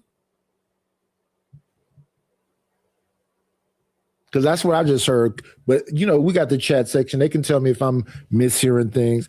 If the role of women is to go around looking for men in general, to let them know that they're not worthy. There are so many men that are not worthy of that. So y'all got to stop acting like women need to submit. You need shut your ass up talking to us and go talk to the men that are not worthy of submitting to. Fix that. And maybe we could fix our women, our girls, and tell them that you're not going to fix shit. You're going to tell them these men ain't worthy and y'all going to stay single as long as possible. You're not finna go tell the sisterhood shit. You gonna sit around, drink your mimosas and go, bitch, these niggas ain't on shit. I need to go get me a zaddy. And fuck the daddy, I could have a son. I got this from y'all. I've been listening to y'all. These are not the words of the night. These are the words of these women that I'm hearing between the ages of 35 and 45. I'm young enough to get the daddy or the son. And why the fuck would I pick the daddy? I didn't heard that today. So this was before. I didn't heard that at least the last 10 days. They're going to choose the son. And not from no young women, corporate women. Why would I ever pick the daddy? One of them women said, motherfucker got gout. One of them said the nigga is sleeping with a sleep apnea machine. Just shitting on dudes their age. So get off the gas. You're not finna go tell them sisters nothing other than you right, girl. Man is worthy of your respect. That one right there. So I think that is fair to do. But Shan, to your point, no, she cannot be a good wife unless she has some sense of independence, some sense of self, because she's going to be a burden on that man if she does not know how to do the things for herself. And I think that men don't understand how much of a burden it is to have a woman to just. Yes, we do. Yes, we do. But that contradicts what you said earlier. Yes, we do. There's no way a man, even my son is 22. Even my son know how much of a burden it is to have a bird around you that's a fucking airhead. No matter how pretty she is. And if you don't know, all the shit I've been telling him his whole childhood life, he must have ignored. When you're in a relationship, it's not 50-50, it's 100-100. If anybody in that relationship is trying to lag off and not give their full selves, and you are one, leave them. Why are you in a relationship?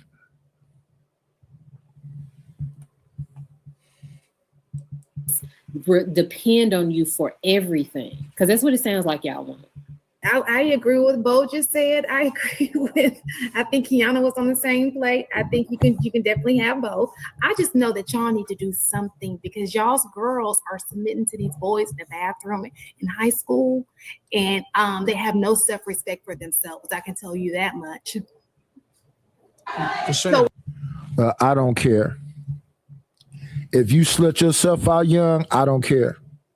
That's your sexual liberation. And if you think, because she just got through saying, y'all need to go talk to the men and we'll go talk to the women. And then you said you agree with them and they're smiling with you. And then you said that y'all need to go talk to y'all girls, meaning who? The fathers? Because they submitting to these boys in the bathroom? Listen to them. Whatever the conversation is just not being had. I don't know which one will come first, but I'm gonna tell you what's happening. Shan, what if one of the men on here said what Bo said? I think she said the men need to stop telling the women that every man gets submission or something like that. I don't know if anybody used that language on this panel today. It's a little hard. Because nobody used that language up there. If we go with what was last said, it was the women need to talk to the women and the men need to talk to the men. And then Shane came on and said she agreed with Kiana and Boheem about what they said. And then she came and contradicted what they said. They said the women need to talk to the women. And then she came up there and said, I don't know what you fathers are saying to the daughter, but your daughter's submitting to some boys in the bathroom. Listen to them. Don't argue with them. Listen to them. They just was smiling and agree with her. Now they got a puzzled look on their face. Let's let them continue. That's why I was confused when she said that. I was like, who ran with the narrative that women supposed to just submit? Oh, you saying what both said? Yeah, because she said we men on here have to stop doing that. And I'm trying to figure out like what I think she's saying in general in these podcast spaces, men need to stop doing. I don't think she's saying. Oh, okay. So she projected something on we us do that hear was that outside a lot, of right? I think that. Yeah, so that's what they do. They come with agendas and they don't talk about the panel. When you're on a panel, you're supposed to be talking about the panel, but they don't come on panels and talk about the panel. They come on. I've invited a lot of women up here and they start talking to me about the red pill. I don't know what that is. I know it exists, but I don't know their mission statement. I don't know what their marching orders are because I'm not with the red pill. Then they come up here and they go, well, you're in a red pill manosphere space. And my response to that is that, you know, that's very dangerous. They go, what do you mean by dangerous? They're being looked at by the government, right? What you mean? The red pill in the manosphere is being looked at by the government, right? It's some kind of like terrorist group or some kind of shit like that, right?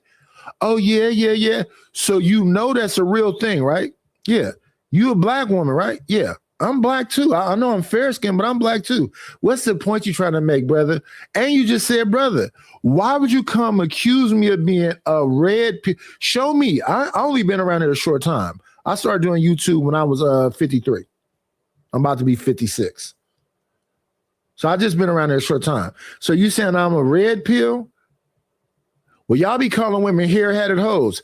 Tommy Sotomayor called women hair-headed hoes. That is more than 10 years ago. What the fuck that got to do with me? Well, you sound upset. No, I'm not upset with black women. I'm upset that you just came up here and falsely accused me of being something I have no fucking clue about.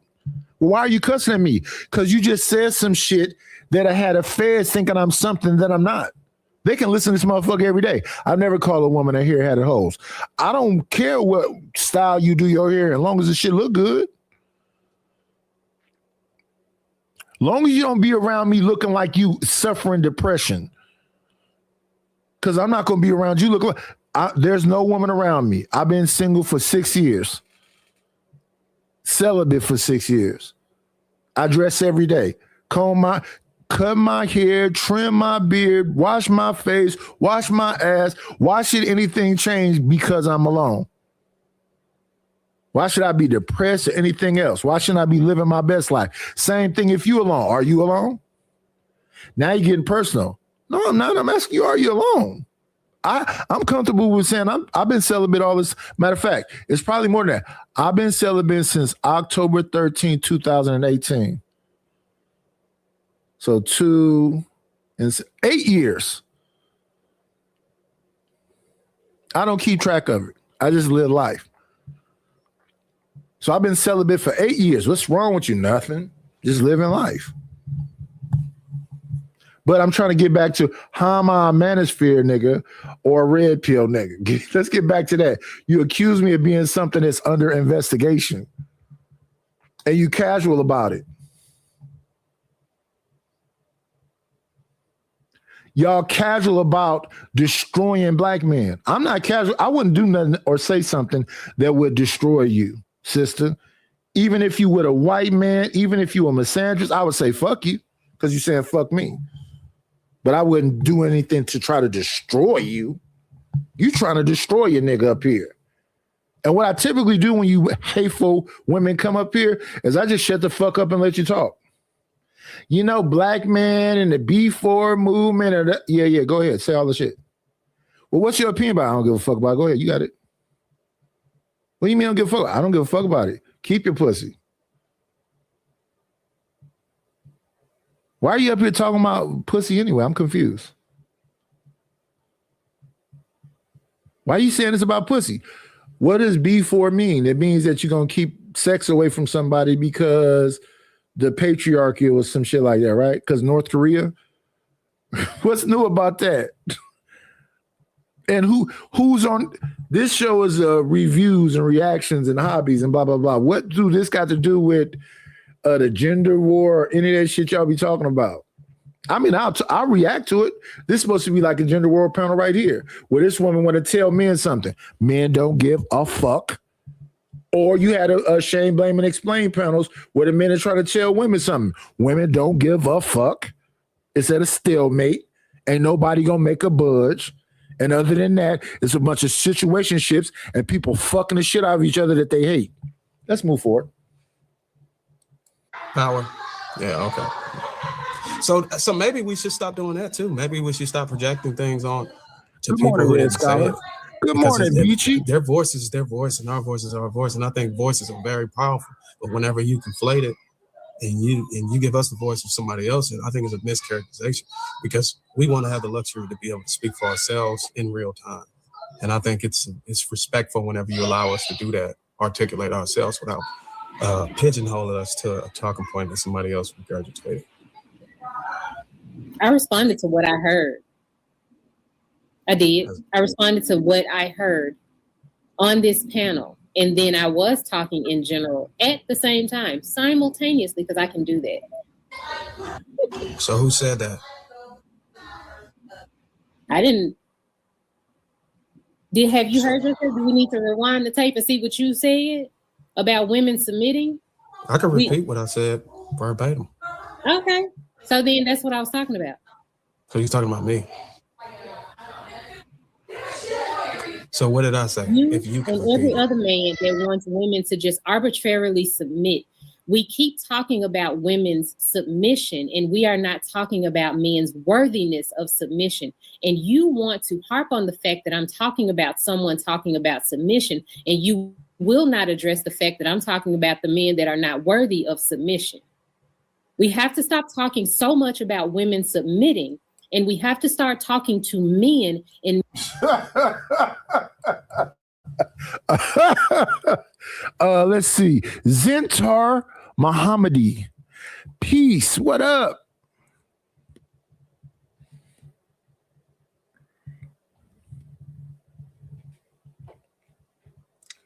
Let me see. I got to get rid of a fucktard again. Let me see.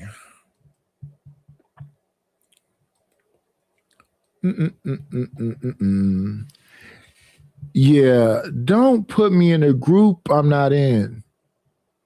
Don't suggest I'm doing things I'm not doing.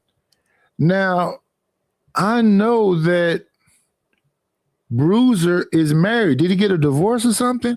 He's been married for years.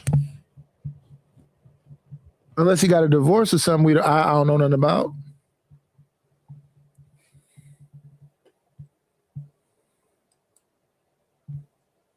making them worthy of submission. You have too many men lost, making up all of these. Let them stay lost. Let them stay lost. The women I'm not attracted to, I have nothing negative to say about. I should not mention them at all because they are the women that I don't want. Let them women live. Same vice versa. Why the fuck would you talk about a man you don't want when the man you do want exists? Just talk about him. Why would you talk about the men you don't want when women have said across the board they are mad at the men who talk about the women they don't want? Isn't that why y'all went and pissed on Kevin Samuel's grave? Isn't that the reason why y'all hated Kevin Samuels? Because he told a woman she was average, and there's nothing wrong with average.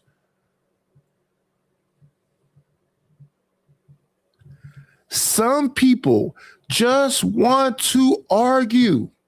And who the fuck want to argue with a motherfucker they don't want? And why do you want to argue with a married man? I'm just saying. These different personalities so that women would be attracted to it. You need to talk to them. You need to talk to Dollar women. Washer? You need to talk to me because you are a man. You make a great point, and I hear what you're saying. But what's confusing to me is, and maybe the other ladies on the panel could articulate it. Did y'all hear me say that women need to just, based off of my individual perspective that I gave, did y'all hear me say that women need to arbitrarily submit to men? Or did you hear me say that we need to teach our daughters to prioritize self-respect so that they don't just submit to arbitrarily any man?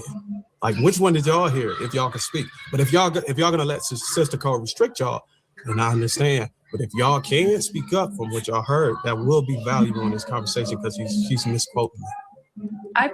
Let me see.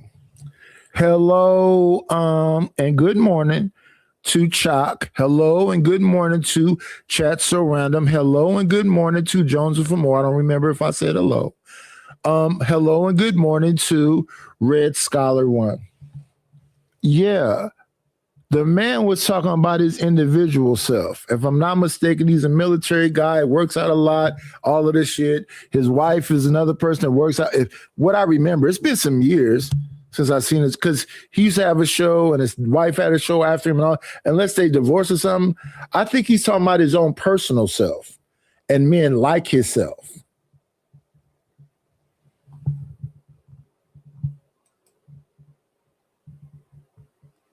Personally didn't hear you say that women need to arbitrarily submit. I didn't hear that.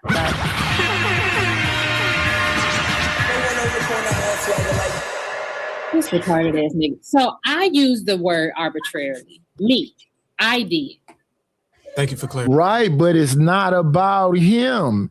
It's about generalities in the space.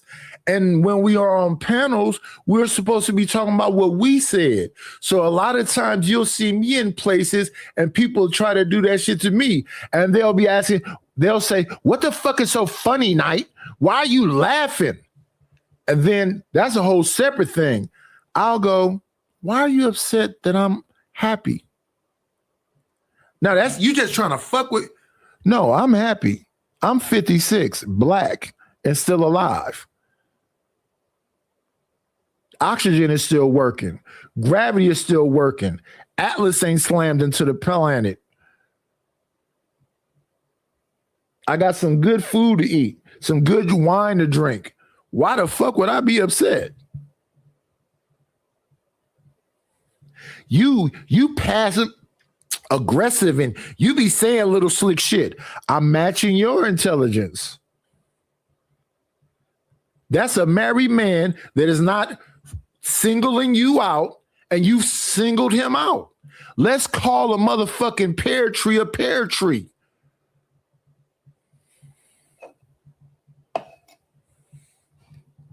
That's all I'm saying.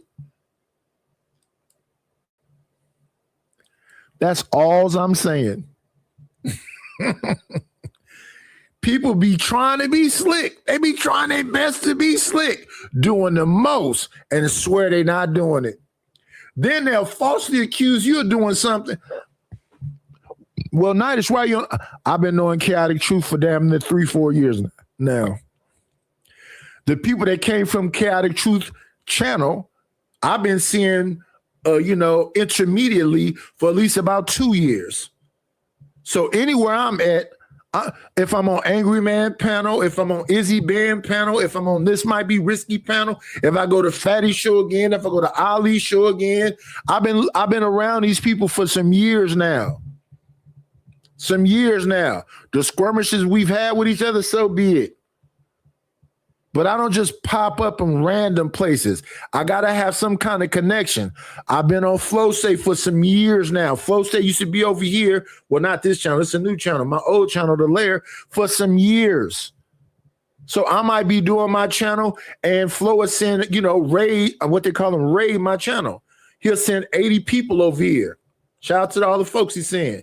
He's friend with Sarah the Raisin Tomato. She might send 90 people over here. I just try not to be an asshole and try to have, allies instead of enemies. I'm not going to places to start shit. But when I go to the places and people want to put emphasis on, nigga, ain't you the one to be falling asleep on your panels? Yeah. Ain't you the one that be drinking on your panels? Yeah. I'm drinking right now. Yeah, and what are we talking about? You know what's the funniest shit to me, though? Most of you motherfuckers talking to me is 20 years younger than me. You 36, you 33, you 32, and a 56-year-old got you in your panties, nigga? You need more people.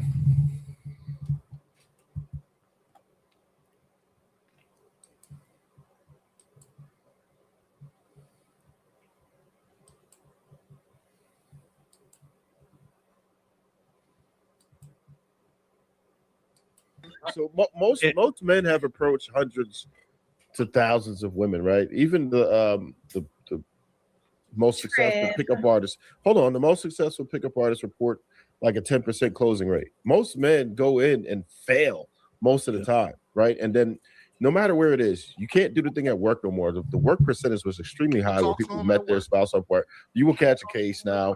You can't bother them at the gym, even in the club. I'm with my friends like. People, you can't. When can you actually safely talk to women?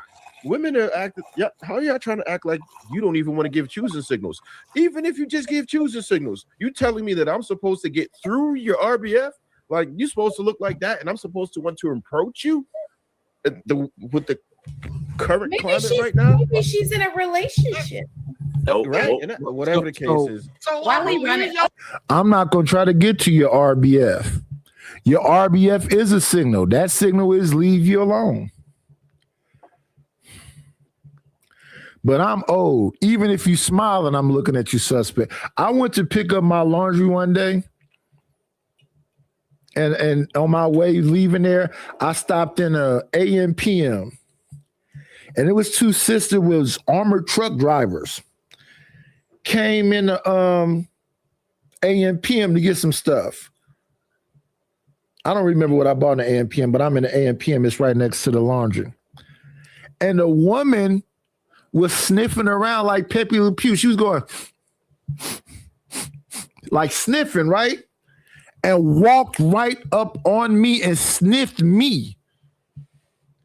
Could you imagine? I walked through a store. Sniffing. And then walk up on a woman sniffing like that, and then look her directly in her eyes and go, "What's that?" This is a woman with a weapon on her, a gun, an armored truck driver. Sniffed me. What's that you got on? I looked at the man at the register and the other people in the store. I said, "Excuse me?" Hey, Chad, that happened to me in the Acorns. I was on 7th Street by the post office at a liquor store because I was at my mama's house in West Oakland at the Acorn. A girl came in that damn place. It was 5 of them. They was all in sweatsuits. And grabbed me and held me. And I looked at her, I looked at her friends, I looked at the manager register, and I was like, that's how disrespectful a woman can be with a man.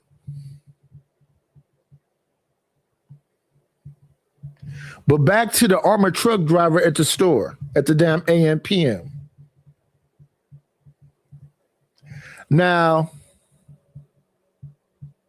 If I snap, I'm tripping, right?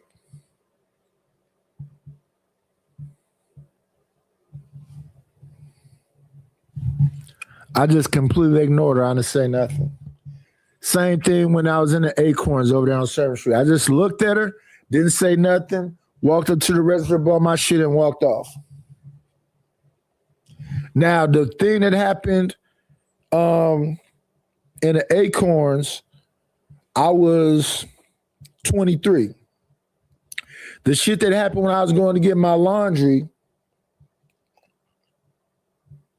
I was 50.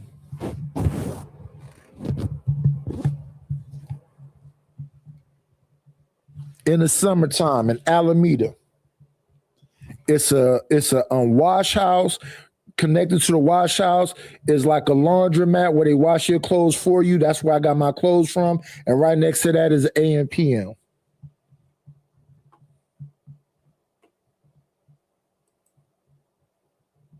I'm gonna leave you and your resting bitch face alone because you might be in a relationship. You This might have had a dialogue- bad day. You might None of not that like matters. Why am You're I either gonna walk up and disturb that? You're This right. dialogue- None of, excuse me, none of that matters. Y'all gonna stay in y'all loneliness. None of that matters. You're either pleasant or We you're only six. not. Hold on, wait a minute now. We only Listen to the disrespect. Listen to the disrespect. See how they can comfortably be disrespectful?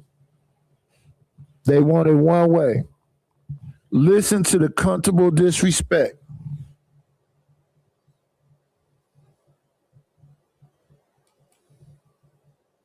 You're pleasant or you're not. hold on, wait. We're That's only that 6 simple. percentage points ahead of women. Y'all are lonely as shit too. Yeah. Almost Well, 28% come women are on. also lonely. Hold on, y'all. I think Pearl was trying to say something. Go ahead, Pearl.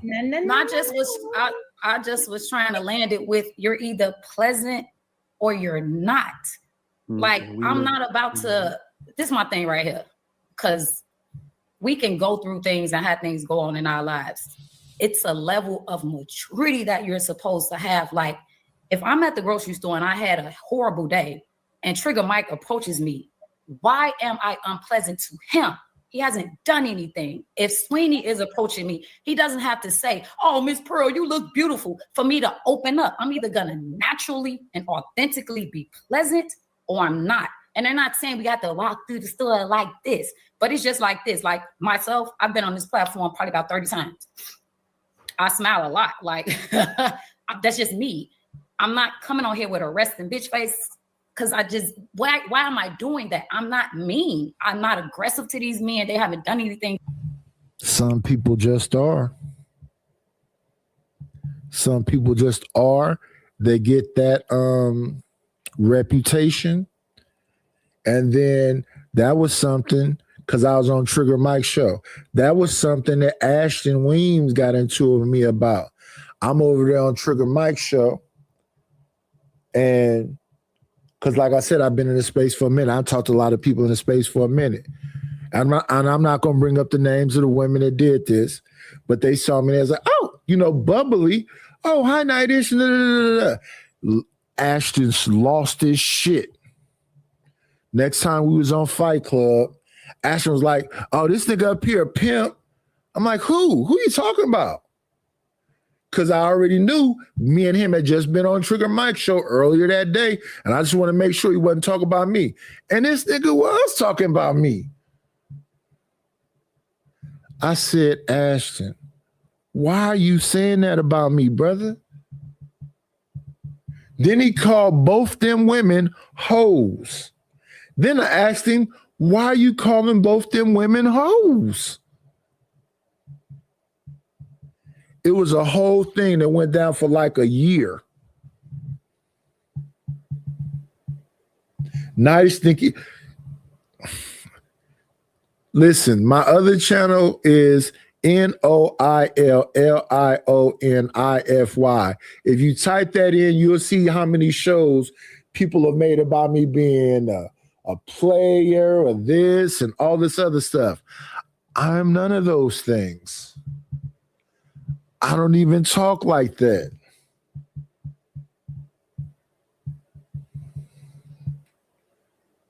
to me. And even if they did, it's a certain way that I'm supposed to communicate with them or not. So my whole problem is whether you're attractive or not, that doesn't matter because that's subjective.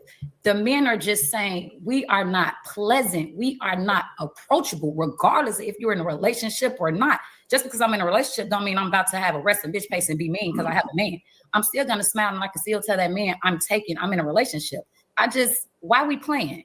You're either pleasant or you're not. I'm gonna land my plane. Like, for example. Well, what's the problem? Well, hold on. What's the problem if a person does not naturally smile? Like, I'm not unpleasant.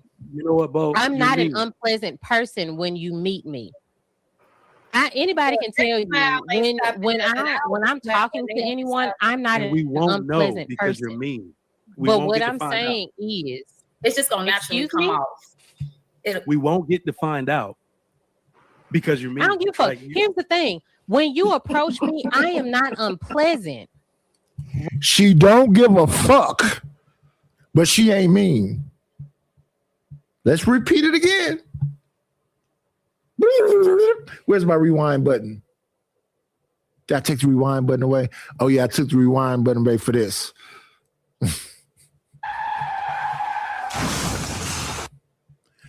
Oh no, excuse me. I'm wrong. I didn't take the rewind button away.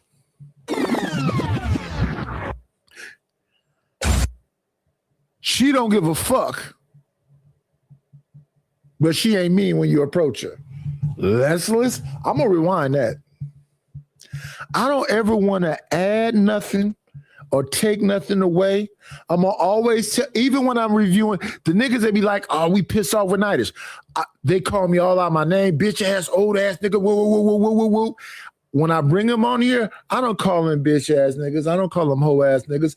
I'll let y'all listen to them sound like bitches. I don't add nothing to. I just bring it on here and let y'all listen to them cry like hoes. And I go through those. I said, listen, I begin the tape saying, I'm not going to add nothing or take nothing away. We have an audience here.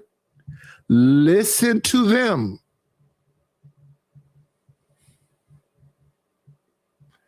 And I just play they shit.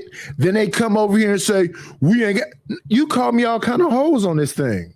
All kind, we ain't got no smoke. Why you over here lying? You call me all kind of hoes, fat motherfuckers, sleepy nigga, all of this shit. Well, you be saying shit not. Whatever I'm saying it on your panel live.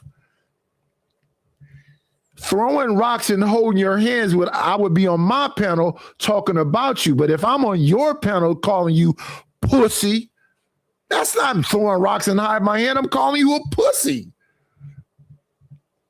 I just don't understand the emotional men. I'm gonna play this clip too. Tonight a man said, bitch ass nigga. I didn't flinch a bit. I gotta believe I'm a bitch ass nigga for that to affect me. The man was on there making this blanket indictment about people, and I wanted to say something. He wouldn't let me talk. So I said, let me finish, and then you can go back and lie again. Bitch ass nigga. What? Well, why am I a bitch ass nigga? Well, why are you saying I'm?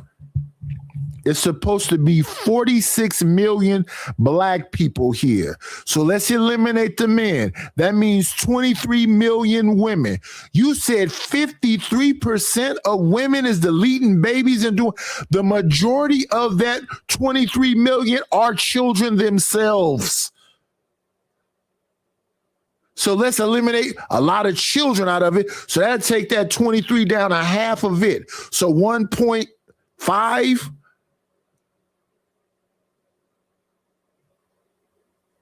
No, 23 million. So that's 10.5. So 10.5 of these adult women, 53% of them is this. So you saying that 5.1 million women are doing this? I'm saying liar.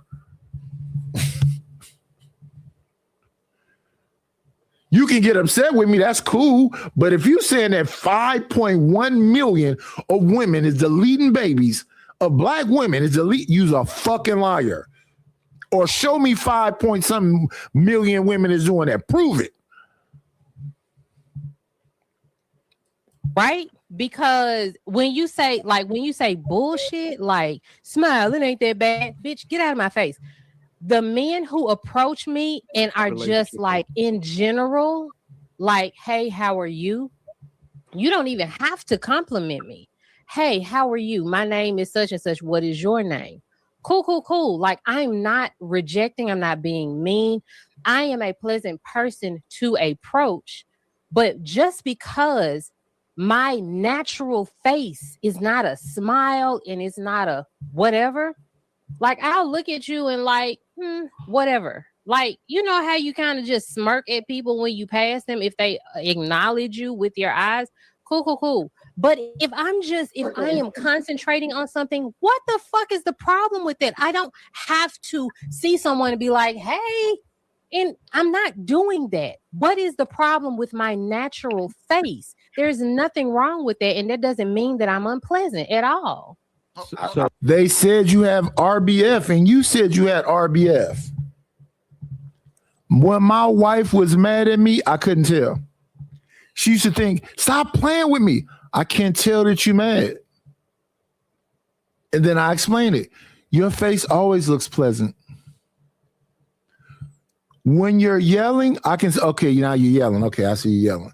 But then even when you're yelling, I'm like, why are you yelling? You could just say whatever it is you got to say. But even when you're yelling, I'm looking at you right now when you're yelling, you don't look angry. Yes, you're yelling, but you don't have an angry face.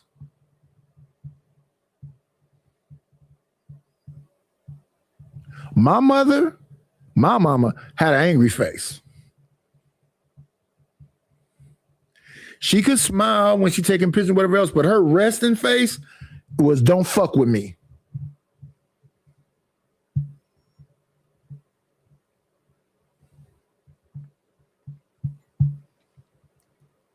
And I love my mama. She's tatted on my arm. But she had get the fuck away from me face.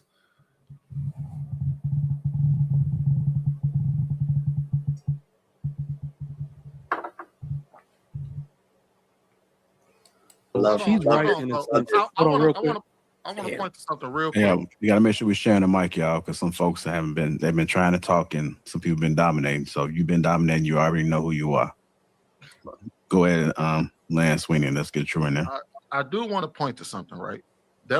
This video had went viral on TikTok where a guy was like, he approached a woman and just wasn't interested in her, just asked her, how was she doing? He said, hello, how are you doing? And he said, damn, when did we get to a point where you don't even talk, you don't even respond to the person that just says hello to you? You don't say hi back, a nod of acknowledgement. And of course, we're here now. One time my car wouldn't start up. I had a 1997 Dodge Caravan. And in my neighborhood, everybody in my neighborhood know me because we've been there from, well, I left for a minute. I came back in 99. So by the time I approached this person, we had been there for 18 years. My wife grew up in that house. I grew up a few blocks away from her. So we've been in the neighborhood since 84. My wife passed away in 2018. So 2017, I approached some people, two little dark-skinned young ladies in a Jeep, and I asked them, did they have some jumper cables? As I walked towards them, they looked at me up and down. Believe me, y'all look like children to me. How can we help you? Do y'all have some jumper cables? I'm trying to jump my object. We ain't got no jumper cables. So the people that was coming to visit, I saw them up in the door. I looked up at them. I said, y'all got some jumper cables? They said, no, OG, we ain't got no jumper cables. We can ask somebody else. And da, da, da. Now, once these bitches saw that everybody else in the neighborhood was trying to help me, now all of a sudden, no, fuck you now, bitch. I don't want your fucking jumper cables. On TikTok, all the women said, why do we have to do that? And this kind of speaks to what Pearl is saying. Most men understand that most people don't smile throughout the day. And most men, when we talk about women being unapproachable, it ain't, oh, we walk up to you and you ain't smiling in the day. It's when we talk to you or we approach you and we say, damn, you know what I mean? Why am I getting terrible energy from you? Why am I getting ignored if I say hello to you? Why is there no thank you when I hold the door open for you? Meanwhile, the tripped out part is after that video went viral, there was another video that went viral. And this was of a woman who was overseas complaining about how she was being ignored by black men. Come to find out, she was a misandrist who hate black men, but she had that same issue. And then all of a sudden, now everybody in the TikTok community understood what it was like to be ignored by somebody, to be looked. Yeah, it's only one way, brother. It's only one way. They can do whatever the fuck they want to do to you. It's only one way. I just got through showing you a woman hitting her gay son's boyfriend with a bat, then hitting her son with a bat. Could you imagine if a man came in a house and hit his gay daughter's girlfriend with a bat, then started hitting his gay daughter with the bat? You hearing metal to bone. Ping, ping. It'll shut down the internet. They'll lock him up under the jail. Some people don't give a fuck, and they're not giving a fuck is across their brow. They don't give a shit about you, nigga. You could die twice. They'll come piss on your grave. Don't give a fuck about you.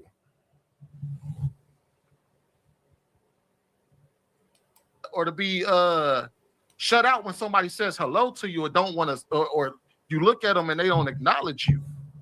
That's what we're saying, is that, to Pearl's point, it's not, oh, we need y'all to smile every single day. It's, if I come up and I say, hey, how are you doing? Why am I getting rest and bitch face in response?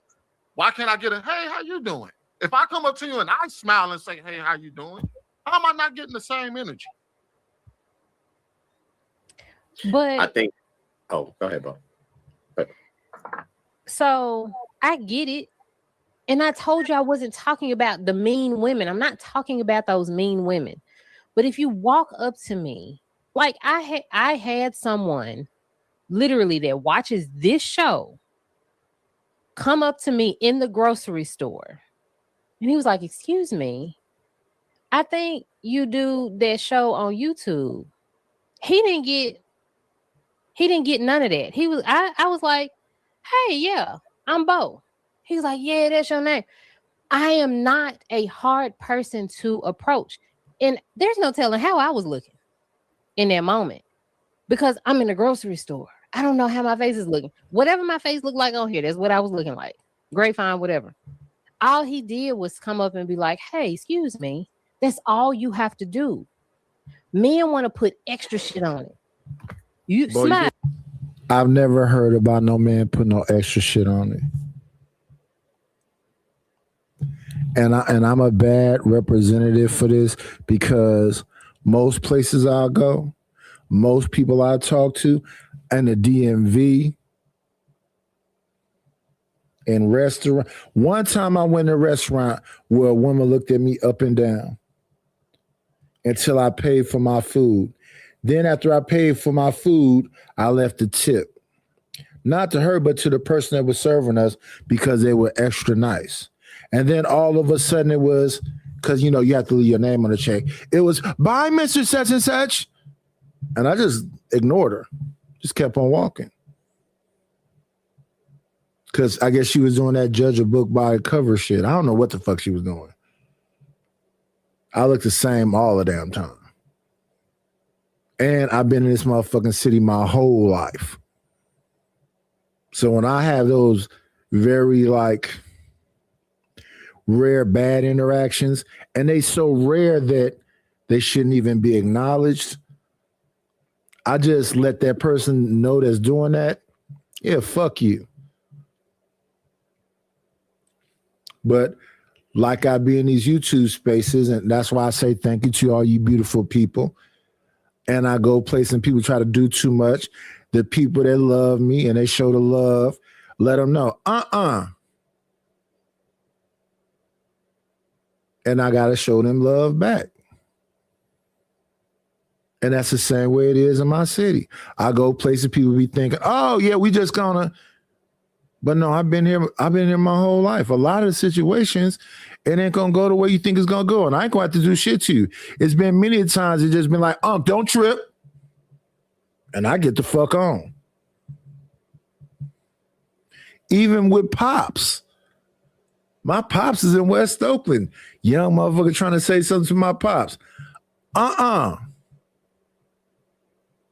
Pops just walk on off. I don't know what. Hey, shout out to you new people. I don't know what's going on with you. Even with my wife. My wife is doing some late work stuff at the church. She leave up out the church. I don't know why she was. I think she was saying she was going to the parking lot. Somebody tried to approach her in the parking lot. That ain't gonna work. People ain't alone out here like y'all think. Motherfucker try. Hey. People coming from all directions. Oh shit, who the fuck is she?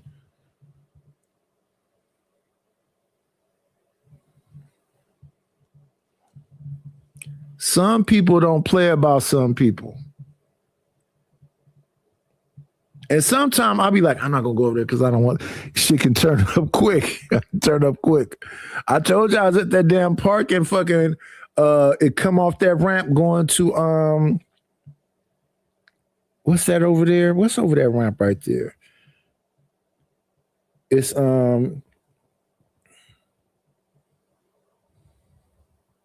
it's right before you enter Saliandro. You come over that ramp. And I think it's a store called Close to You. It's a Burger King in there. It's where the hometown buffet used to be.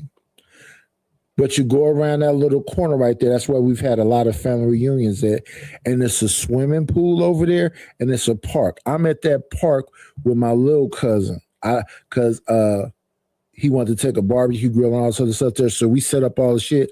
And like I say, I'm a bit of a loner. So I set up all the shit with him and his other family members. He's my first cousin. But his sisters and them, this is his mother's side of the family. He's with all of them and all their friends. So I set up all the shit and I go way over on the other side of the park and I'm just sitting there alone. While they doing their thing, I'm kicking back. Every now and then I might pop back over, get something to drink, grab a little bit of food, and I'll go back over to that section I was in. So now at the end of the party, I come back over. I'm setting up all the shit because now we finna go back home. It's all my stuff anyway. And then they look at me and they go, wait a minute, is that whoop-de-whoop? I say, yeah, it's me. Nigga, we thought you was dead and blah, blah, blah, blah, blah. I can't have dumb conversation like that. So I'm like, yeah, whatever. Oh, yeah.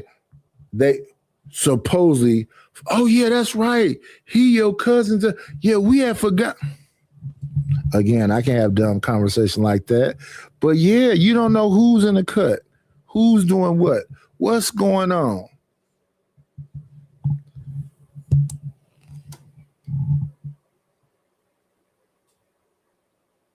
Give him the number.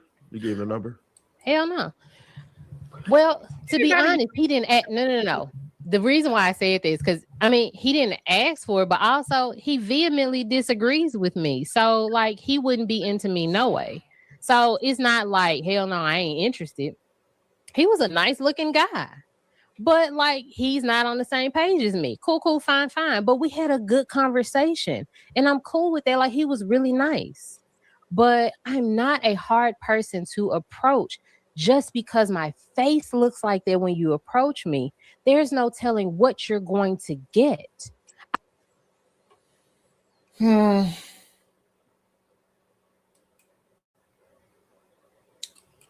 I just don't know what to do. Let me see. We're going to this one now.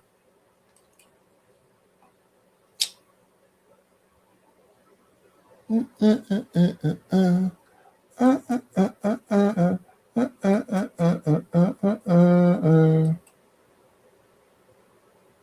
no, I want to see something else before this. There was something else before this, y'all. Give me 1 second. We wanted to go back to a little ditty before this.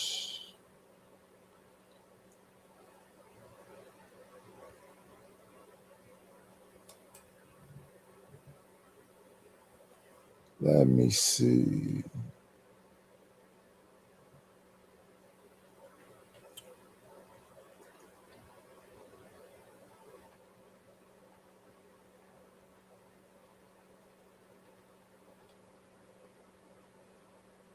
We wanted to get to, let me see.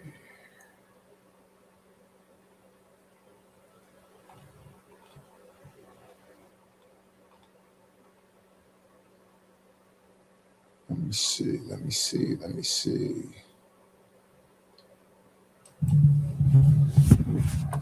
Matters facts.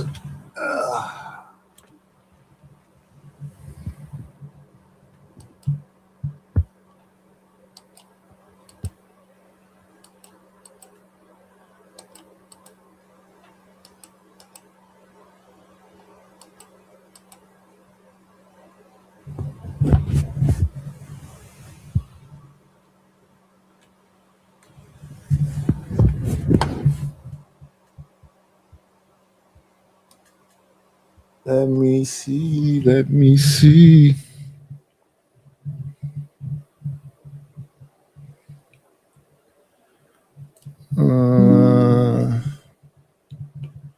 see something.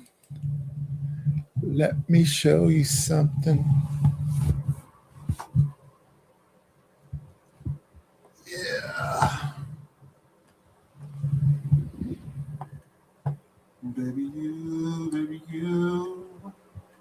Oh, baby you. I just don't know what to do. Ooh. Oh, baby you.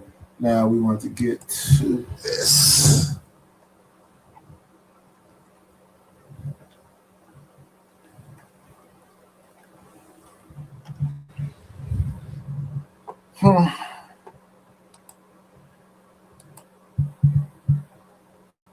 Here's where we want to be. Let me see. Get the mic together. Stop this. Stop. Wait a minute. Let me see. Stop screen. Baby you. Oh, baby you. I just don't know what to do. Ooh. Oh, baby you. That's a fact. And a lot of times, let's say a nigga travel and he gets some pum pum. Did that make him a passport, bro? Or does he have to do it consistently? Or is it the intentions about the travel? No. Most people get poom poom when they travel. That's part of travel. Not most people. A lot of people do, but not most. Because most people is traveling with a family or for some. Well, the majority of people that travel by themselves, they're gonna get some poom poom in that environment. Like it's even with their family. If you take your wife somewhere, most likely you're gonna try to get something in that city that you travel to. Come on. You be like, you and your wife. Let's wife with will all this, fucking man. No, you and your wife will. I'm talking about new pum pum. Yeah, listen. Yeah, most people travel. You don't want to leave that place without fucking a native. If you go by yourself, for sure. But the thing is, I don't know about most, bro. The majority of people that travel by themselves. Plus, a lot of women travel by themselves. Well, I don't think the majority. I don't think the majority. I don't see it. They be fucking. I don't Women even like think the majority of men that travel do that. Be getting some pum pum. By majority, I mean over 50%. If they go by themselves, over 50% of people I don't think don't so. fuck something. Look, the truth of the matter is people are not 20% gonna of people that travel. Oh, Trump himself by. I give it 20% that travel. I don't know, but that's a lot. You know what I mean? Yeah. Look, but you will never know, because this is just like if you ask somebody like how how many bodies you got? Ain't nobody gonna tell you the truth. And I just know women like sex just as much as men, if not more. And the proof of that it's the single mother rates and the child deletion rates. They love. I don't know if women like sex as much as. I don't think women like as- sex as much as men because most women don't get a dopamine release because a lot of them don't orgasm. But most of the time, why do they do it to themselves? No, because that's not sex. That's masturbation. You can get a dopamine without orgasm. It still gives the last part that you trying to get. Most of it is a guarantee. Not the one, same ain't it? amount. Not the same amount. A lot of people, a good 50 or more percent, feel some sort of like regret or some sort of disgust of themselves after doing that shit. We So do too. It don't really. No, I'm saying in general. I'm not saying gender. I'm saying in general. People Post-nut clarity.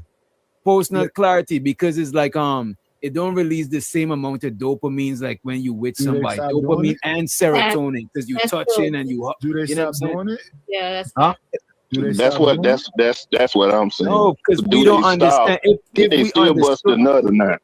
but this is what I'm saying. If we And what I was trying to get across right here, because this is his show and he can say what he's saying, is that people come from SA situations, DV situations, and they'll go right into something else and get right to sexing. The sexing don't stop. In fact, a lot of people that come out of those traumatic situations become more sexual. And if it's true that like 78% of women never orgasm, they don't stop fucking though. So they got a husband at home that can't get them off, and they a side piece to a nigga that can't get them off. They haven't stopped fucking. That's my point. But let's continue.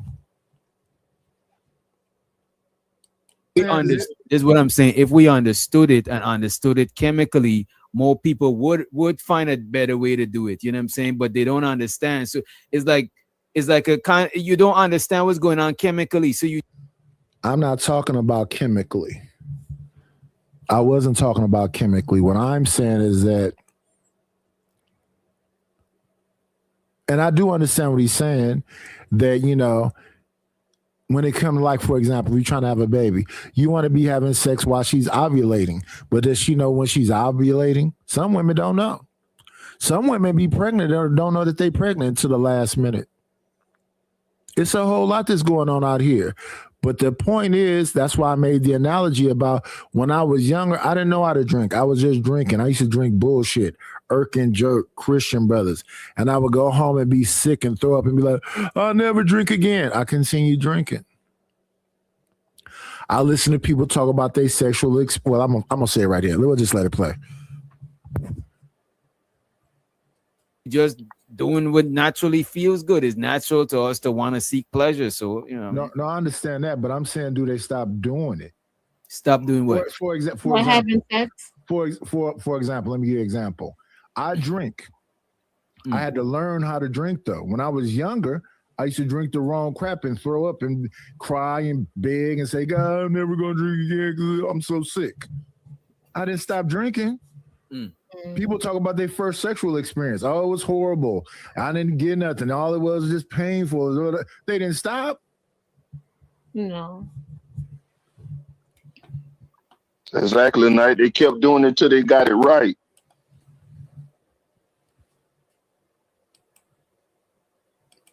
I paused it in video. What's happening? Oh, I understand the majority of them really don't have no I understand that. But with that being said, do they stop? We're not talking about stopping. No, we all said women like we are talking about passport people. So passport bros, I think women have more passports than men. But when men do something, it's okay to throw now me, I'm not defending passport bros. Fuck them motherfuckers. I don't know nothing about them. And a lot of times it'd be a lot of dudes be defending manosphere shit. I'm not defending manosphere. A lot of people be defending red pill shit. I'm not in the red pill, so I'm not going to defend them. Same thing with the passport bros. I'm not going to defend them. What's the name?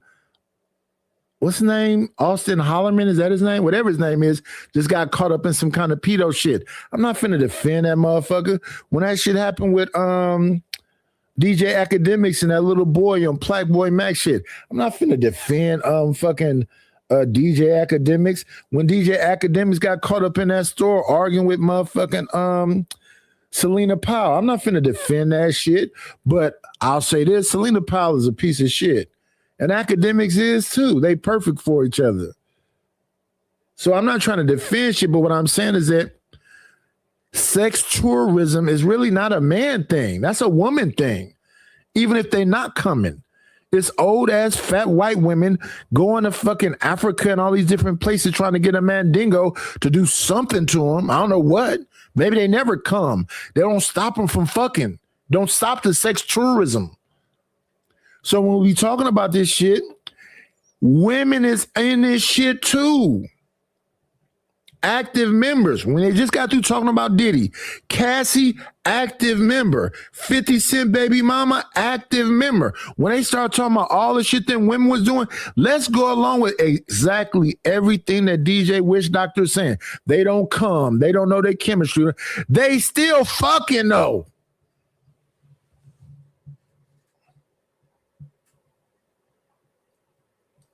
No, we're talking about. Wait a minute. Let's slow down. We're talking. Wait a minute, creative. Be streaming said that men like sex just as much as women, and I said not exactly. And I wasn't asking anything. I was just giving my opinion and making a statement. And I'm not disagreeing with Wish Doctor, and I'm not disagreeing with B streaming. Women always had more passports than men. I hate traveling. It's too much fucking work. I didn't like picnicking because we got to take a tent out, a cooler out, a generator out, a radio, the food. It's a fucking job. And going on vacations is setting the date, getting clothes. It's a fucking job. There's nothing more comfortable. The most enjoyable thing in me in life was going in my backyard with my kids and my dog and my wife and being there. Not going to no fucking boomers or them jumper places or restaurants and all that. I don't like being around crowds of people. But my wife loves it. She like going to dinners. And I hate that shit with a passion. I would love if I could trust somebody, go in a restaurant, get the food for me, bring that shit out to me, and I could go to fuck home. I don't ever want to be in a restaurant or a concert or a football game or a basketball game. The same amount because we got a different. That's why that's what this whole shit started for. It's not about that conversation is not about passport bros. It's just about men. I understand that. I understand. I was listening in the back. I was listening. Mm-hmm. I'm just saying that with that being said, sometimes it's just about finding the right partner and whatever else. And then when it comes to the sexes, I don't think dudes have access to sex like women do. Okay. I could be my age and look like I look, and it can be a woman my age and look like she look because we both in age, we both got heavy and all that other stuff. When she go outside, all she got to do is go at any lounge, wherever these old dudes is at, with their Robitussin and whatever they got, liniments and whatever on. Believe me, she go get more play than me. It's the same thing when you go out in the street, even if you married and stuff.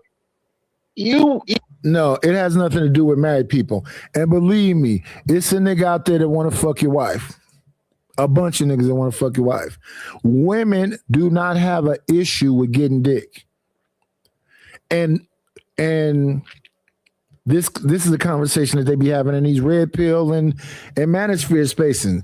It's the trick and the stick. Well, another motherfucker call it select and non-select. Another motherfucker call it jawline. If you don't have a jawline. Now listen to this dumb shit. Shave your beard all off. If you have a jawline, you should be able to get a woman.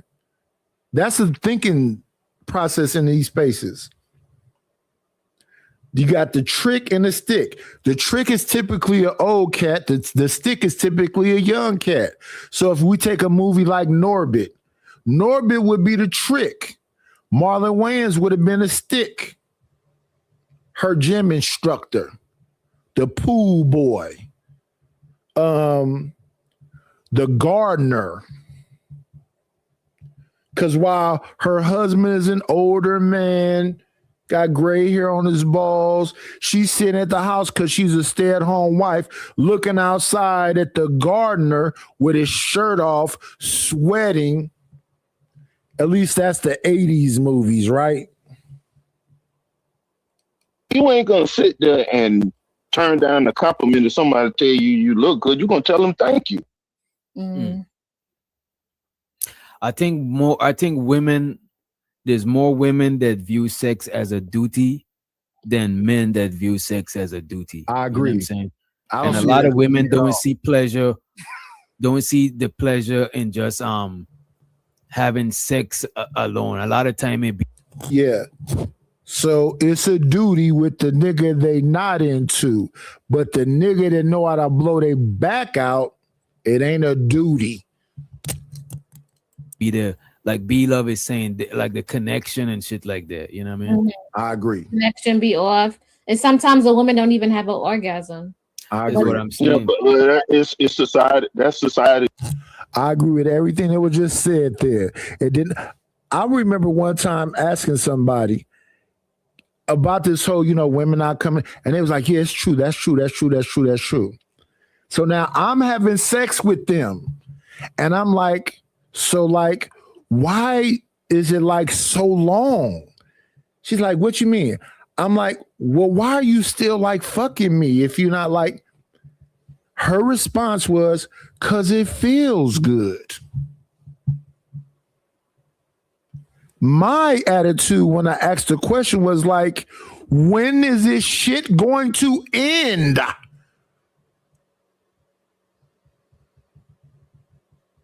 I've been fucking like 45 minutes now. How much more time?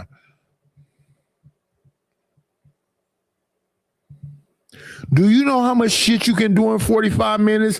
Licking, sticking, flipping, and all this other shit?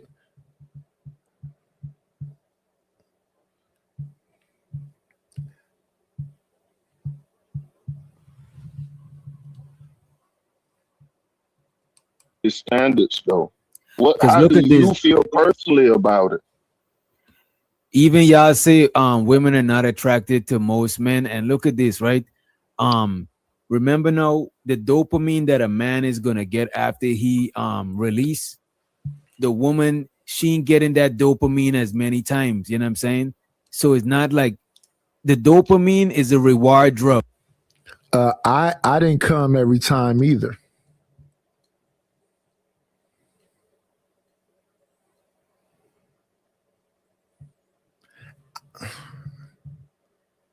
I think I can be easily distracted when it comes to sex.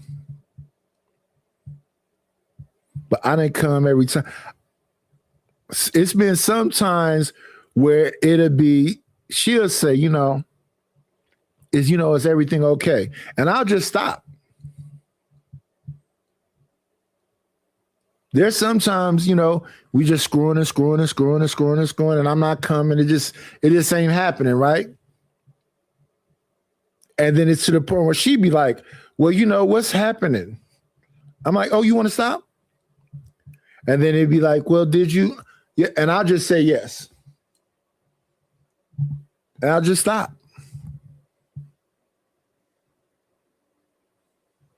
It bees like that sometimes.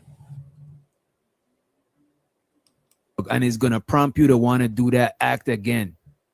It's I not agree. prompting her to want to do that act again as much as it's prompting us. I'm not saying women don't like sex or none of that shit. Some of them get dopamine just from they get dopamine just from getting attention. With the man, And I but think they might men are like to sex with themselves or with a woman. that is not sex. That is not sex if we're talking about. Yeah. That's Some get masturbation. dopamine just from getting attention from a man. They don't have to be highly attracted to him. They get dopamine from just IG likes. And They then get now that we go back. validation dopamine. Everybody You get dopamine gets from that. so many things. Definitely toward the sex. Move on. No, but still, and this is go back to what Nidish was just saying. We still talking about in the context of sex tourism, because we making the point that is more.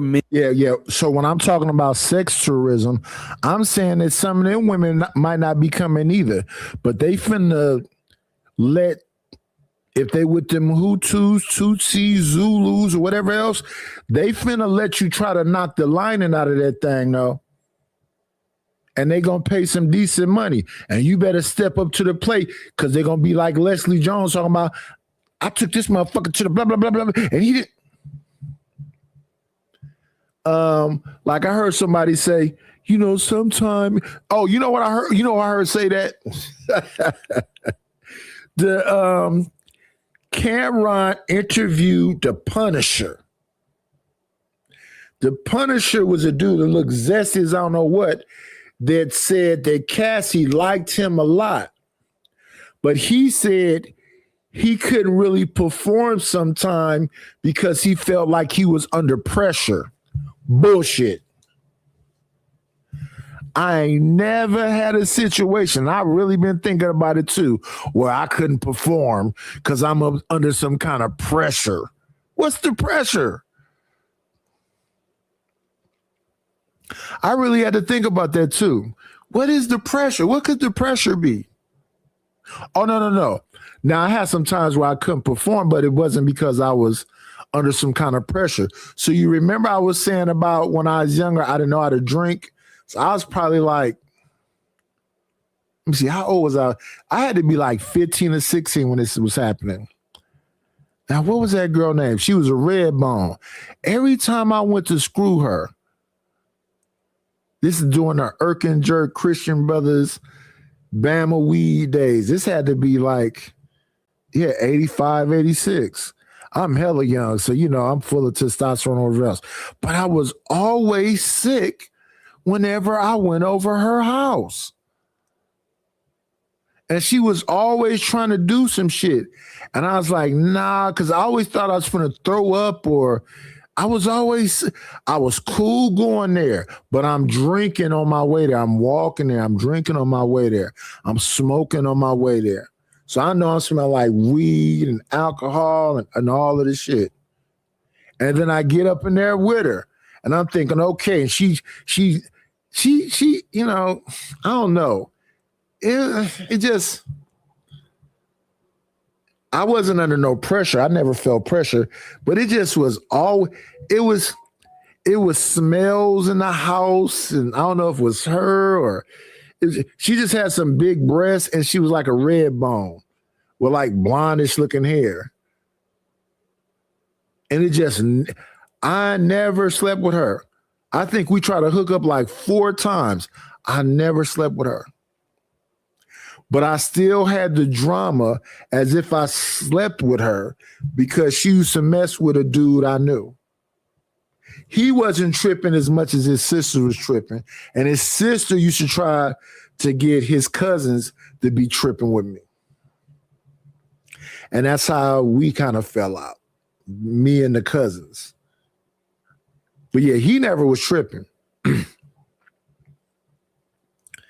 But yeah, that never happened. Then the same dude, cousin, invited me over a house, and I was trying to watch Big Daddy Kane on Arsenio Hall. Now, I didn't come there to do nothing but other than watch Big Daddy Kane on Arsenio Hall. She came out to the front door in some kind of slip. And she was on a couch trying to, touch on me and do all this shit and tell me about how I look in the suit and all this other shit. And I'm like, I just came here to watch Big Daddy Kane. Then when Arsenio ended, I bounced. Now, her little brother and big brother was pissed off with me. Again, I didn't do nothing with her neither. I have a couple of incidences like that. It was a beautiful young lady named Sheridan. Another like piss colored, petite little something. I was over her house for a minute. I don't know. It was something about people that's like, well, when I was younger, I got over that when I got older. But when I was younger, I didn't like sexually forward women like that. I didn't like you to be too aggressive. Let me be the one. I'm coming in there, you already grabbing it. I'm like, this. So yeah, it's some freaky ass women out here. Male sex tourists than women. It's not a lot of women is gonna be doing that as much as the men. You know what I mean? It can't be proven or disproven. It is I'm true. saying if we logically speculate, you know what I'm Bitches, saying? women love Goddamn, fucking, bro. They love fucking. Yeah. I had Yeah. a chick fucking me while she was on the phone with her man, talking about I love you. Chicks love fucking. They do anything for the D. They go to jail. They risk their life for D. I'm telling you, Uncle B be watching shit to support his narrative. Like, No, man. Women love fucking. Why they deleted so many babies if they don't love fucking? Why they deleted so many babies if they don't? Where the babies come from? Where they come from? Fucking. Do your friend? My thing is that I would think that since Unc is like a married man, and like he said he was out here and the women let him have his way with them, he would have more positive things to say about women. So when he be like going on these little tears right here, I'd be like, if they let you do with them what they wanted to do, why are you upset? And if you married to a sister, why are you upset? That's my thing. That's what I be confused about. You's a black man married to a black woman, and it's all positive. So why isn't that more of like what your stories sound like? So when you be saying these extreme ass numbers, I don't be believing them. Maybe no, and I don't apologize. That shit sound like a lot to me.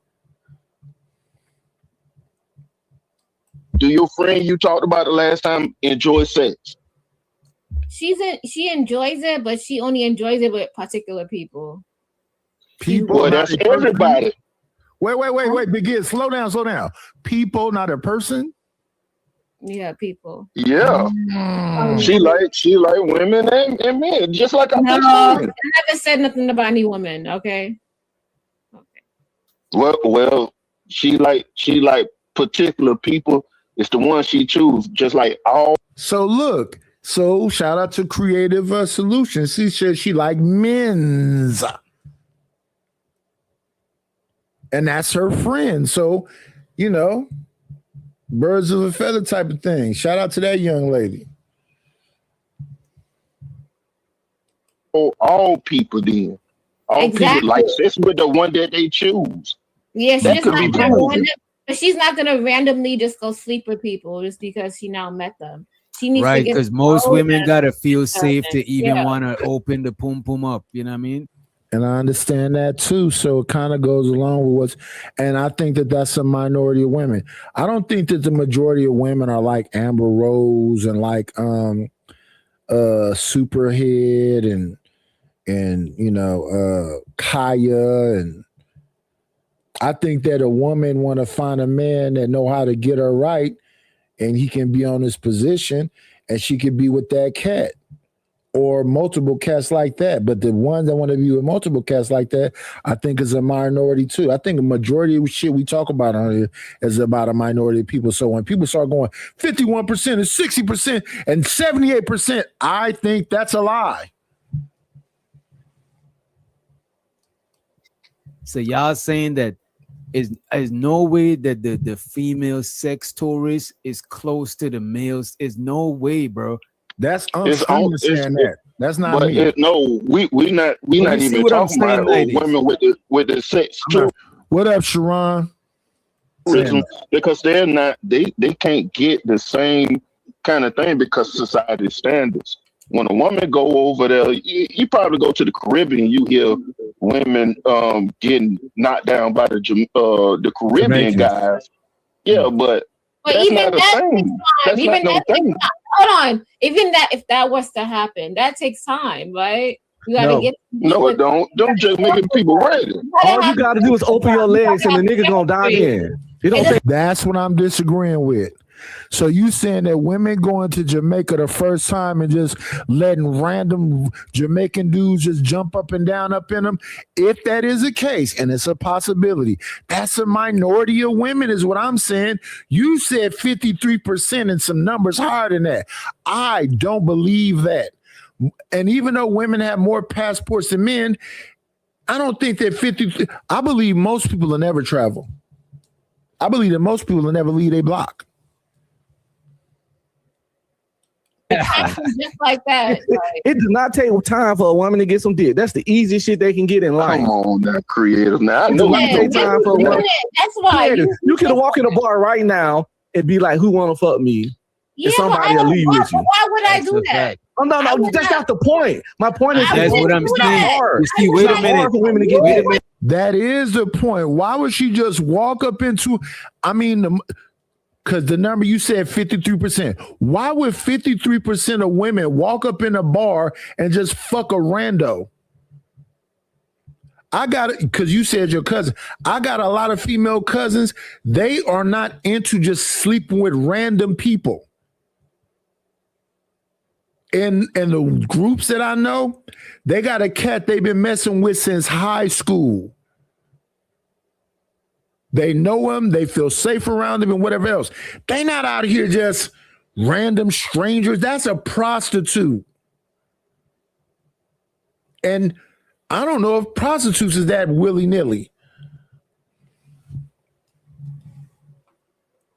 You see what I'm saying? You see what I'm saying? No, wait a minute, creative.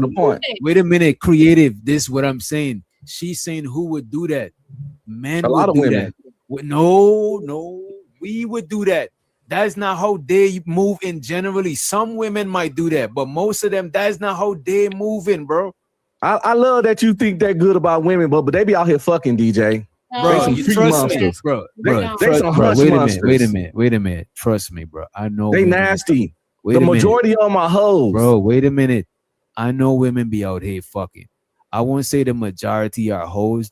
I think that people be fucking, and I think people be reckless and loose and doing it raw and whatever else.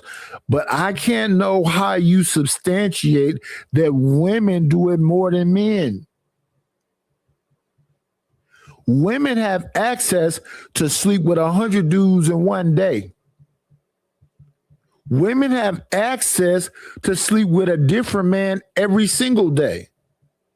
When you say they some hoes, you make it seem like that's what the majority of women is doing. I don't believe that. That's why I said liar. Majority Over 50%? Wait a minute. No, I would say the majority got why put. you Wait a ugly minute. watching shit on Wait a this minute, channel. y'all. What's God real? damn. I'm about to turn my Like- mic up over all of y'all, Mike, because y'all be on that bullshit. I would say the majority of them got the potential to be hoes, but I wouldn't say the majority of women are hoes as yet. You know what I'm saying? They probably got potential to be hoes, but I don't think that is damn, I forgot the point before. You got it, creative. You got it. I was saying that we don't go out and do that. Like Uncle B Streaming is thinking from him. Like he's a man, he could go out and do that. He wants. And even when I listen to Creative Solutions, I don't think that the majority of women do that. And when she say we don't do that, who is the we? There are people that will do that, but they are a minority of people. And that shit that they doing is dangerous as fuck. I'm a germaphobe. I don't even, it'd be beautiful women coming to deliver me food. And I have a mask on, like it's still CVID. And I know they look at me like, they can smell me, they can see me and whatever else. They pleasant to me and whatever else. Maybe that's because that's a part of Instacart job or whatever else. But I'm scared to touch them women. I'll be like, you can just leave the bag right there. They say, I can sit in. I said, no, just leave it right there. I get it. I need to see your ID. Okay, here you go. They be looking at me like, what? He acting like I got the cooties. No, I just don't know. And some of them be bad than a motherfucker. I'm in here one night, it's pitch black. 2 young girls come up here with short shorts, titties out. I'm like, what are y'all doing out here? They just don't give a damn.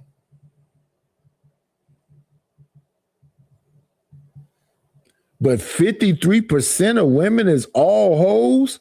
So you saying that out of 23 million women, that 10 million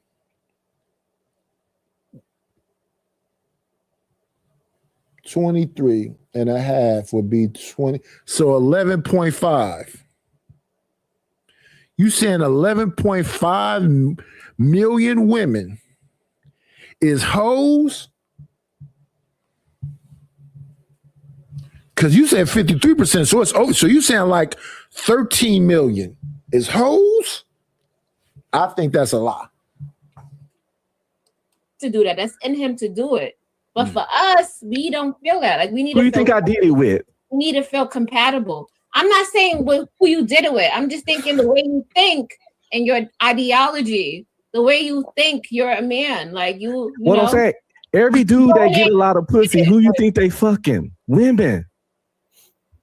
But I would say this, but now I remember what I was gonna say. And shout out to Romello, he said and even with like the dudes that say they get a lot of women, I kind of like curve some women. I remember this girl named Sunika used to be on me heavy. She used to come around. It's been a few, women that was like, it was uncomfortable because how aggressively they was coming at me. And it's crazy because I be aggressive when I get at women. So when somebody doing it to me, I kind of be looking at them kind of like smiling. So they may be thinking that it's going somewhere. But when they do it to me, it be like, I be like, you do this, huh? What you mean? In my head, I'm like, you do this. And don't get me wrong. I dated a couple hoes that were straight up hoes. That I was, I've been exclusively with at least 2 prostitutes.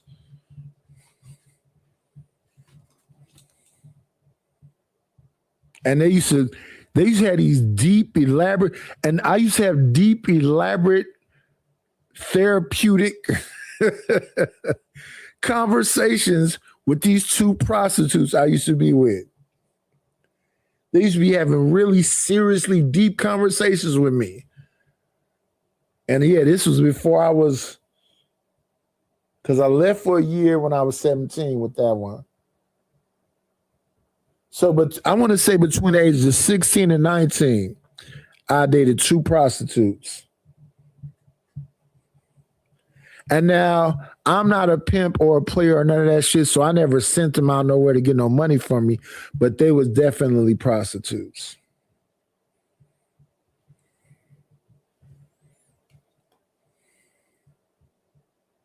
DJ, women's sex stories is based on dominating. They come from first world countries, not third world. That's true.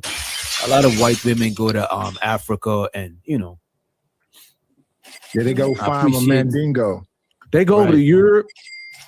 But this is what I would say. But Sure. them old fat white women. Sure, women is fucking. Like I think a good amount of times, over 51% of me pursuing some pum pum.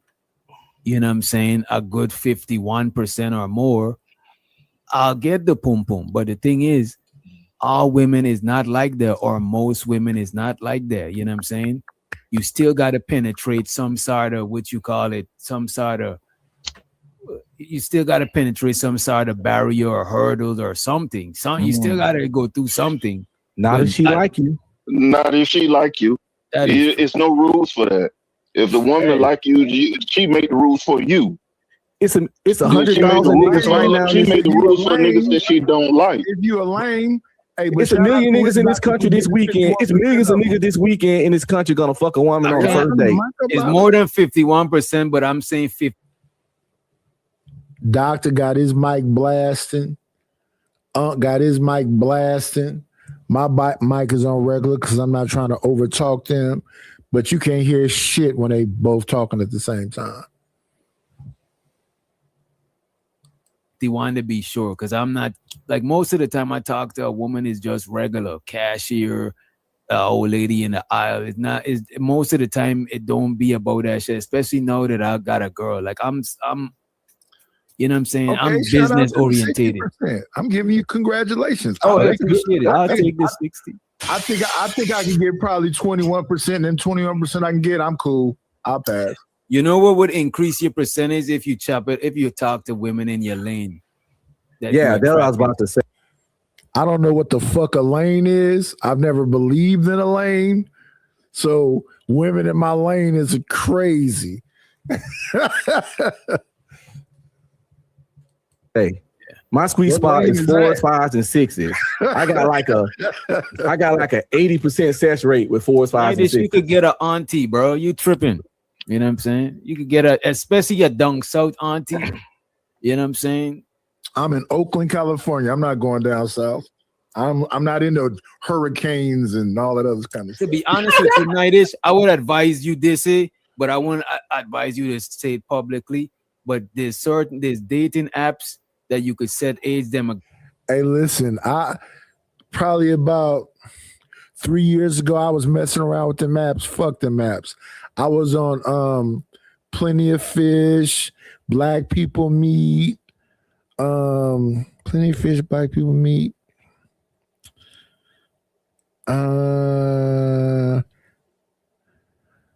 Match.com, and there was another one.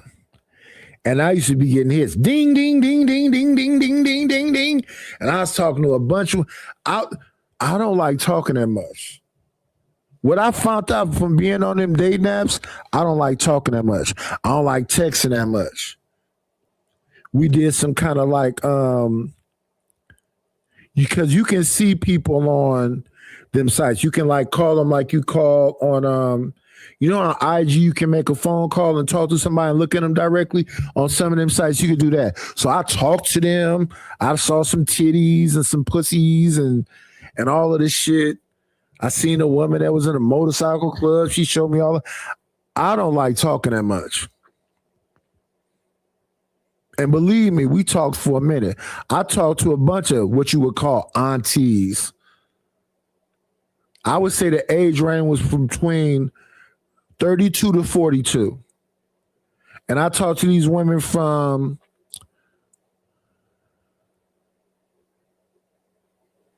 I want to say 2020 to 2022 for about like 2 years.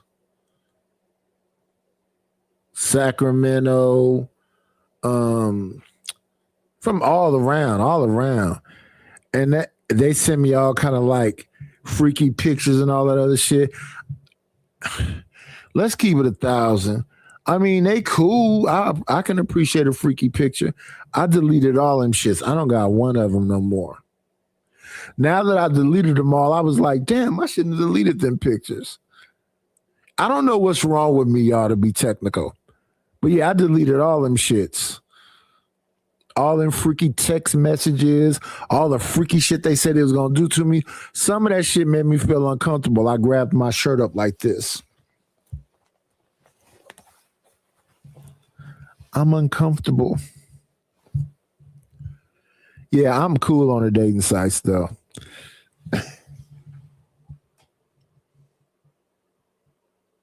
Graphic and just be chopping it up with women, and you'll be surprised. People would come to where you at. Yeah, you know what I'm saying? I've been in situations where Jill. He said no. Look at this. Like one, I don't even like talking about old shit, but my last ex before this one traveled from another. Even my girlfriend she's not from this part of Georgia and shit. You know what I'm saying?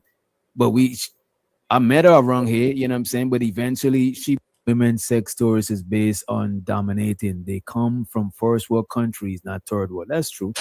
A lot of white women go to Africa, and yeah, they go find a mandingo. They go over to Europe. But this is what I would say. Sure, old fat white women.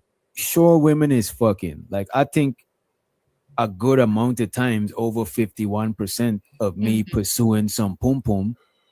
You know what I'm saying? A good 51% or more. I'll get the pum pum, but the thing is, all women is not like that, or most women is not like that. You know what I'm saying? You still got to penetrate some sort of what you call it, some sort of. You still got to penetrate some sort of barrier or hurdles or something. You still got to go through something. Not if she like you. Not if she like you. It's no rules for that. If the woman like you, she make the rules for you. It's 100,000 niggas right now. She made the rules for niggas that she don't like. If you a lame, hey, but It's a million niggas in this country this weekend. It's millions of niggas this weekend in this country gonna fuck a woman on the first date. It's more than 51%, but I'm saying 51 to be sure, because I'm not like most of the time I talk to a woman is just regular cashier, old lady in the aisle. It's not. And it's crazy because I saw when Witch Doctor turned his mic up, that Unc turned his mic up, and they just drowning people out. And I don't know. I understand the host doing that because he's trying to take control of himself. But I don't understand why. Why would you turn the mic up?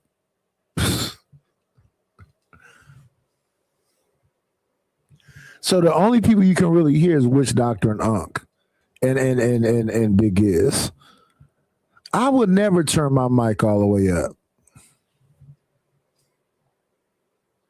Most of the time, it don't be about that shit. Especially now that I got a girl. Like I'm, you know what I'm saying? Okay, I'm shout out to business the orientated. 60%. I'm giving you congratulations. Oh, I appreciate it. I'll take the 60. I think I can get probably 21%, and 21% I can get. I'm cool. I'll pass.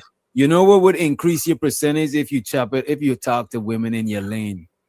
Yeah, that's what I was about to say. My sweet spot is 4s, 5s, and 6s. I got like a 80% success rate with 4s, 5s, and 6s. You could get an auntie, bro. You tripping? You know what I'm saying? You could get especially a down south auntie. You know what I'm saying? I'm in Oakland, California. I'm not going down south. I'm not into hurricanes and all that other kind of stuff. To be honest with you, Nightish, I would advise you this, but I wouldn't advise you to say it publicly. But there's dating apps that you could set age demographic and just be chopping it up with women, and you'll be surprised. People would come to where you at. Yeah, you know what I'm saying? I've been in situations where he said no. Look at this. Like one, I don't even like talking about old shit, but my last ex before this one traveled from another. Even my girlfriend she's not from this part of Georgia and shit. You know what I'm saying? But to be honest with you, like dudes be saying they players says they can like sleep with a bunch of different randos. That's not really a challenge. And you don't got to take them to no fancy restaurant. It's not really hard to get a bunch of vagina. Again, I'm a germaphobe. I think I'll bring a bunch of different ones and I'll fuck around and I've never had corona. They never cured it though. And if you got a chick that's just around here bouncing from bed to bed and doing all that, I can't do it. I'm a square. I'm vanilla. And I'm not newly vanilla. I became vanilla once I got married. Listen, we got married August 20th, 94. When we got married, my wife had knew me by that time for 10 years. I was 24. No, I'm wrong about that. We were really comfortable and around each other and everything else. She had knew me in 94.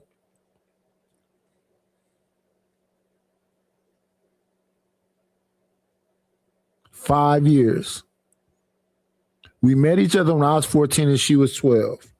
We really got around each other when I was 16, 17. Even though I was gone when I was 17, but 16, that time we spent a lot of time together. So 94, that's kind of like, that's why I take 2017 out. So 7 years. 7 years when we got married. We separated at the end of 97, so 3 years into our marriage. because she was talking to me about shit I did before the marriage. You got all these kids and all these bitches pregnant and blah, blah, blah. I said, you know what? You knew all that shit before we got married. But let's go along with that. Let me go on a paternity thing. So I was supposed to have been only gone for like 2 weeks to go up to Oregon to go talk to a girl that was around right before me and my wife got married. And then there was another girl that was around when me and my wife got serious. So when me and my wife got serious, she was pregnant with,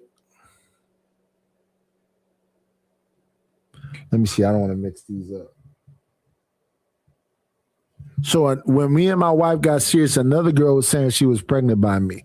That child wasn't mine. And when she said that, then when me and my wife had our child, it was another girl around that said she was pregnant a month before my wife was pregnant. So she was more concerned about the woman that was pregnant right before. Oh, this is what it was. Oh yeah, I forgot about this. Oh shit. Let me go ahead and tell myself to give these bitches some more ammo. 3 women was pregnant at the same time. The first chick that said she was pregnant by me was pregnant a second time. And then the other chick was pregnant. Them 2 chicks was pregnant the same month. And my wife was pregnant a month after them. So 2 women was pregnant at the same time, and my wife was pregnant a month afterwards. But the one of the women that was pregnant the second time was pregnant before that. She had a little boy. She said that boy was mine while I was messing with my wife. Now that little boy, I used to go and just kidnap him. Oh, this is my son? You can't see him. So she was doing all, that ghetto shit. And it was her and it was her grandmother. It wasn't her mama. Her mom was like trying to get me around the little boy. So one time I see a little boy playing outside. I snatch him up and take him. Oh, you're getting at the blah, blah, blah, blah, blah. I'm talking to her mama. Not her grandmama, because her grandmama trying to keep her away from me. Not to her, because she's trying to keep her away from me. So I'm talking to her mother. And her mother said, he is with his father. Y'all need to cut this shit out, blah, blah, blah, blah. So, all that shit. Then come to find out, the child wasn't mine. A dude that got deleted, that was his baby. So I started messing with the little boy. Then the next time she got pregnant with a little girl. Now I'm messing with, this is before I get married. I'm messing with a litany of chicks. So she pregnant with a little girl. The other girl is pregnant with a little boy. And my wife is pregnant with a little girl. They all supposed to be pregnant at the same time. The little girl that the first girl was with, the little girl that the first girl had, we found out who the father of that was at the time of because she was messing with the baby daddy, me, and another dude. She was messing with 3 dudes. The second girl, she was messing with me and a dude that just got out of YA. And then my wife was just messing with me. So when I went to Oregon, I was going to Oregon about the second baby, the little boy. Now, I already knew going there that child wasn't mine, but we went through the whatever. And now while I'm gone for the 2 weeks, my wife says some shit to me like she wanted to take a break. And I'm like, oh, no. We talking almost, and I don't like talking, but we talking like every other day and whatever else. And I told her like maybe week number 2, no, let's just get a divorce. And she was like distraught. What are you talking about getting a divorce for? I'm like, because if you need a break, it seemed to me like you got somebody else on your mind. I don't got nobody else in my mind. And blah, blah, blah, blah, blah. I'm like, I'm just telling you, the way I think is if you want it, because what we said was sickness and health, death do us part. We said it in front of a like 120 some of my family members, like 120 some of your. It was like 250 people at that shit. And now just in what? That was August 20th of 94. And this is like November of 97. So like 3 years in, and you need a break 3 years in, it sounds like you didn't want to do this. So I'm like, let's just go ahead and just separate, man. Let's just get a divorce. Not separate, get a divorce. Fuck this shit. And that like, she was like, what are you talking about? I'm like, fuck it, man. I'm going to always love you. I'm going to always love my baby. But if 3 years in, you're already ready to give up, fuck it. Because I thought it was like a 5-year thing. 3 years in and you like, fuck it? Fuck it. So I ended up staying in Oregon for like a year. So now while I'm in Oregon, my wife is talking back and forth to me, but she got a work husband. And I'm like, oh yeah, I found out about the work husband. Why are you trying to make... No. I'm not want to argue with you. I just think we should just end this shit. And then the chick that had the boy that I'm trying to get the paternity shit for him, that shit got brought back because it was only supposed to be 2 weeks. So week number 3, baby's not mine. Now she tripping because she knew the baby wasn't mine. That whole shit was frivolous. So then the chick that had the little girl, I fly her down from Oakland to Oregon.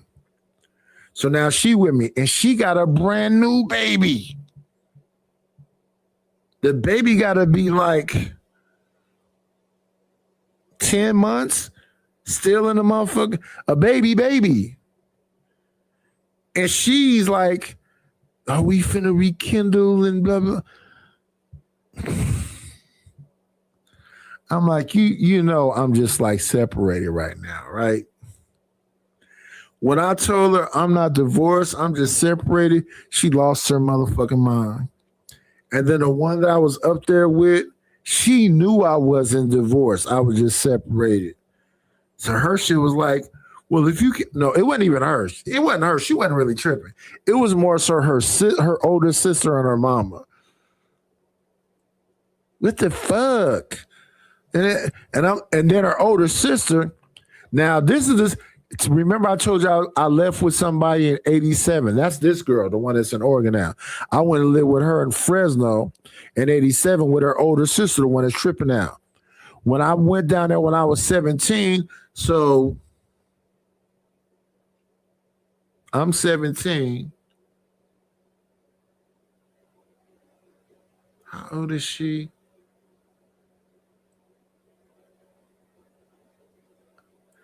I think, oh shit, I don't remember.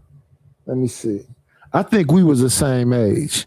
Me and her was the same age. The other girl, the one that had the little girl, she's 2 years younger than me. And my wife is 2 years younger than me. But the one that had the little boy, she's the same age as me. So in 87, she's 17 too. I'm 17, she's 17. But while I'm down there, now remember, when I turned 16, I'm 6'2", 230. So I'm like I'm really like bouncing between 220, 235, somewhere like that. Cause you know, I'm still working out and doing all this other shit. I'm swimming every day.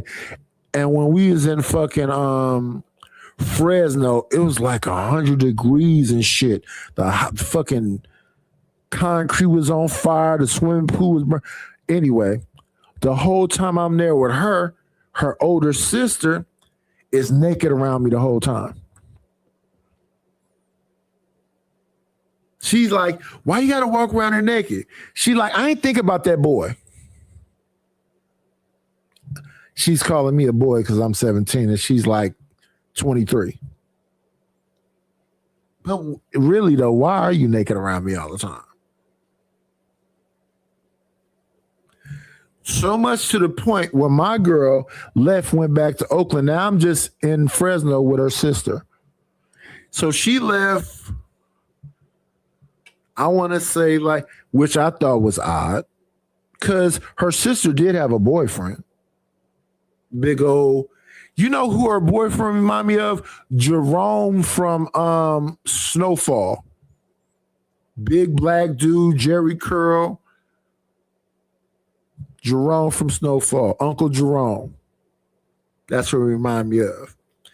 And he was always, you know, wanted me to get involved in all the shit he was doing. And it was a whole get down. But let's move forward. I don't know how I got distracted. We're just talking about women. I don't think all these women is hoes out here, but maybe I'm just a dumb motherfucker. I met her around here, you know what I'm saying? But eventually she moved. A lot of people is like that. People move. You know what I'm saying? It is what it, especially if they got a hole in them. I agree with you. We're in the time of globalism. Everybody traveling. And you talk to an older lady that her kids is grown. She probably like 40 something. Her kids, she ain't got nothing holding her back. You know what I'm saying? Why you say no, Nidus? You can't just think about it. Ponder on it. I pondered on it before. So what happened? Nothing. I mean, we chopped it up. It was cool for a minute.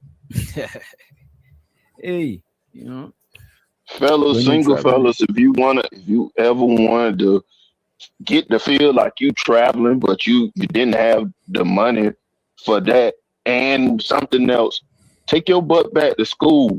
All the international women and people, women from all over the country go to school. Mm-hmm. You'll get pick up a lot of times if you go.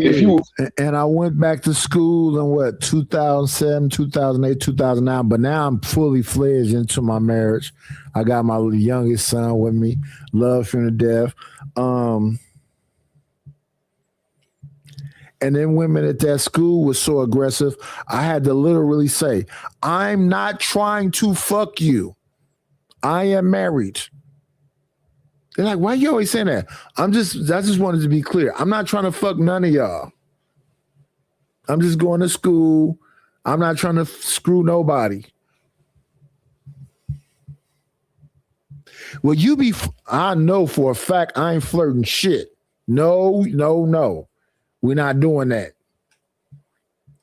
If you just went to school. Big Giz, we in the future. Just buy you an Oculus. That ain't what I mean, though. By like buying a you tripping, bro. Especially if you're a little older and you got some shit going on.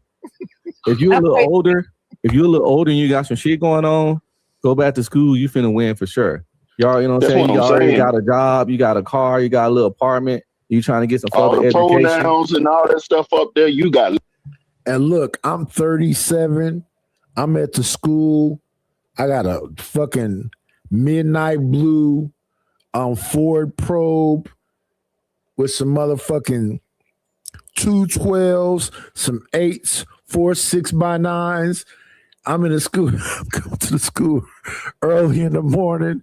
And at this time, this is when I finally find out about my ailments and shit. One time my body started just locking up on me. I couldn't move. The first time it happened was, how old was I when my wife was on 13th Ave? So 17 I was gone. I got shot when I was 19. Okay. So I was 21. My wife was living on 13th and right below MacArthur. And I came over her house one day and my body completely locked up. I could not move at all. She had to call my father, the last motherfucker I wanted to be called. They came and put me on a stretch. Do not get no fucking ambulances. That's 5 G's right there. I'm on 13th Ave. Highland Hospital is right there. It's like 3 blocks away. They could have carried me some kind of way or put me in the fucking his car or something and took me to the fucking hospital. But I could not move my finger. I couldn't move at all, period. My whole body went paralyzed. And I was crying. And I was like, what the fuck is happening? And that was just the beginning shit. So yeah, I had to be 20, 21 when that happened. Then I got locked up again right after that. I'm so happy my body didn't lock up when I was in jail. I got out of jail. My body never locked up again, but it was just like the hip I got shot in, it would be times where I just couldn't, that leg would just go dead. The left side of my body would just go dead. So I would be limping around on walkers and shit. And this was when I was young. Then this shit happened again when I was like 30.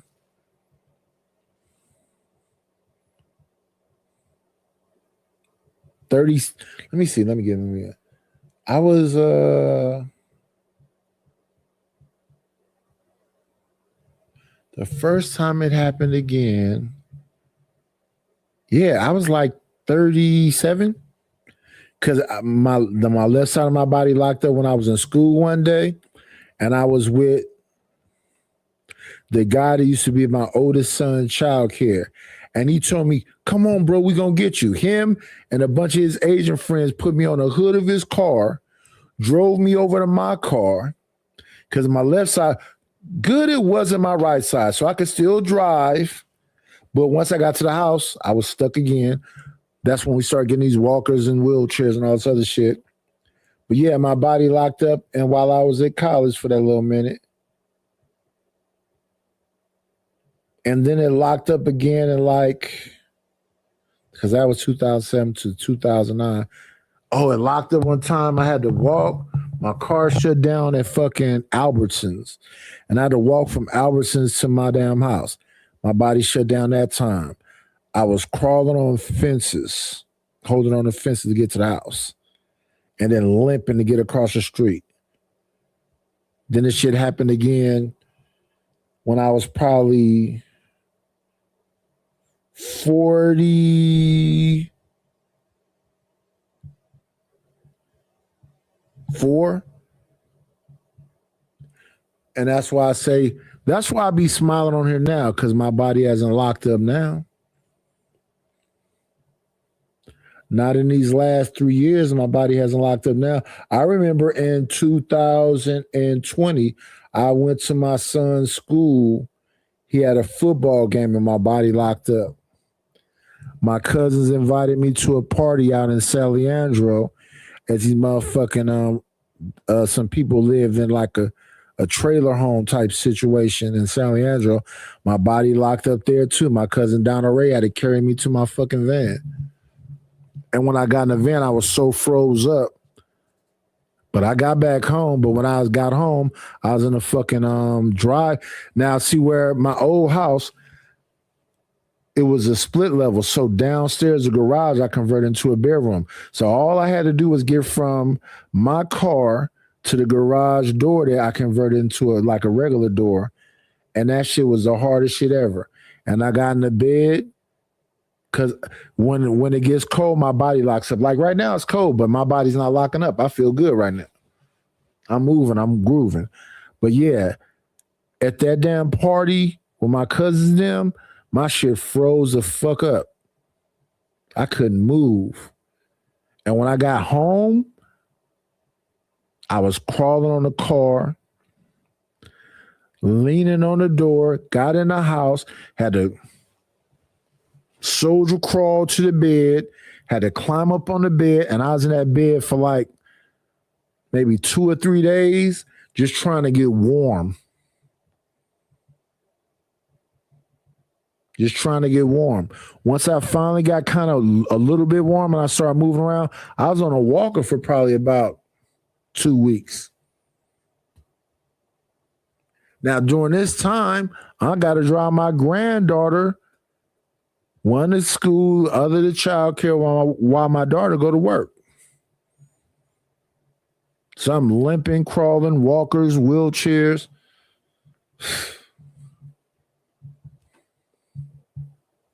less competition, the whole nine. Like you said, you got less competition with all the pronouns. I want to play some of this Passport Bro video and get to the UPS vibe, the UPS shit, right? Oh, 18th letter. I wasn't even in StreamYard. I didn't see, but what's going on, Playboy? Let me see.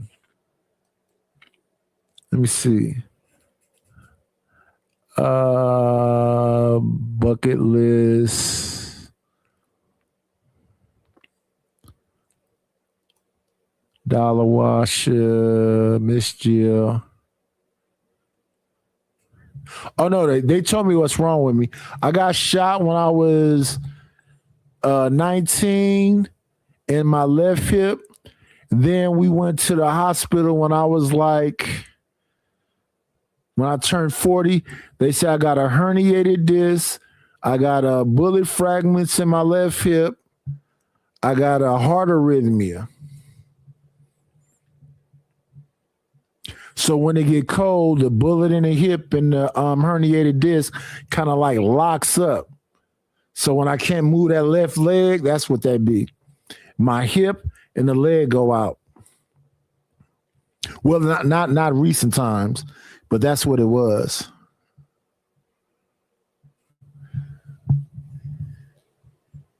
What's going on, Stanley? Yeah, cause my wife thought I was just like pretending. What's wrong with you? Are you really hurt? So we went to the hospital when I turned like right before I want to say 39, right before I turned 40, cause I was like froze up, and we went to the hospital, and they showed the X-rays and all of this shit. She damn near cried. I said, "Why the fuck did you think I was pretending?"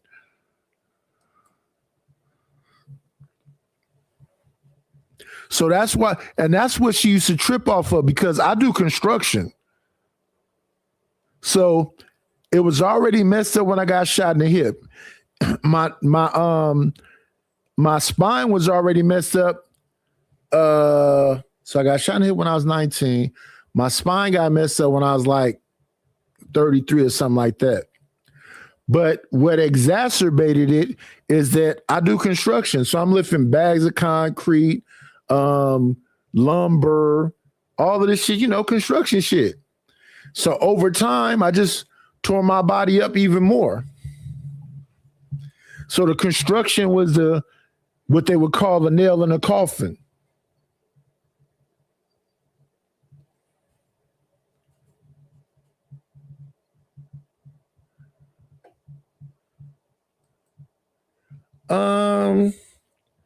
I never felt like my wife didn't care.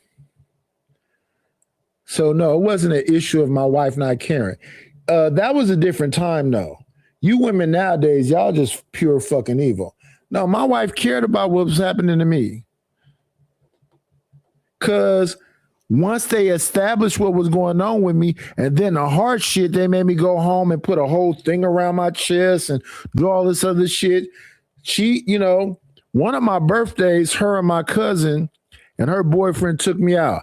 I was sweating and all of this shit. And she was like, she literally thought I was going to die first. I thought I was going to die first. I was completely fucked up then. I remember just sitting in the bed one time. I couldn't move. I couldn't get to the fucking shower. I couldn't get to the bathroom. I remember just being in a fucking bed just crying. I was probably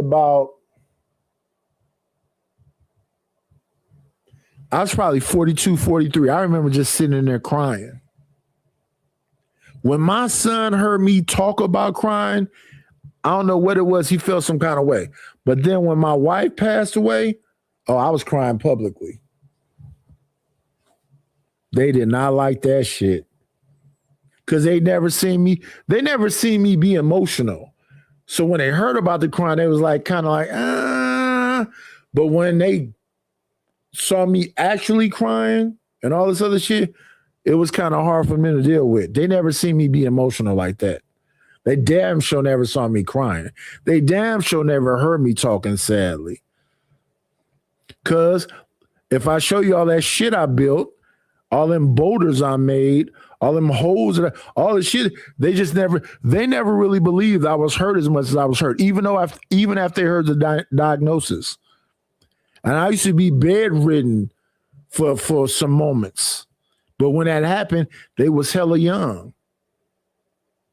So my youngest son was 5 when I got the diagnosis, and my oldest son was 10.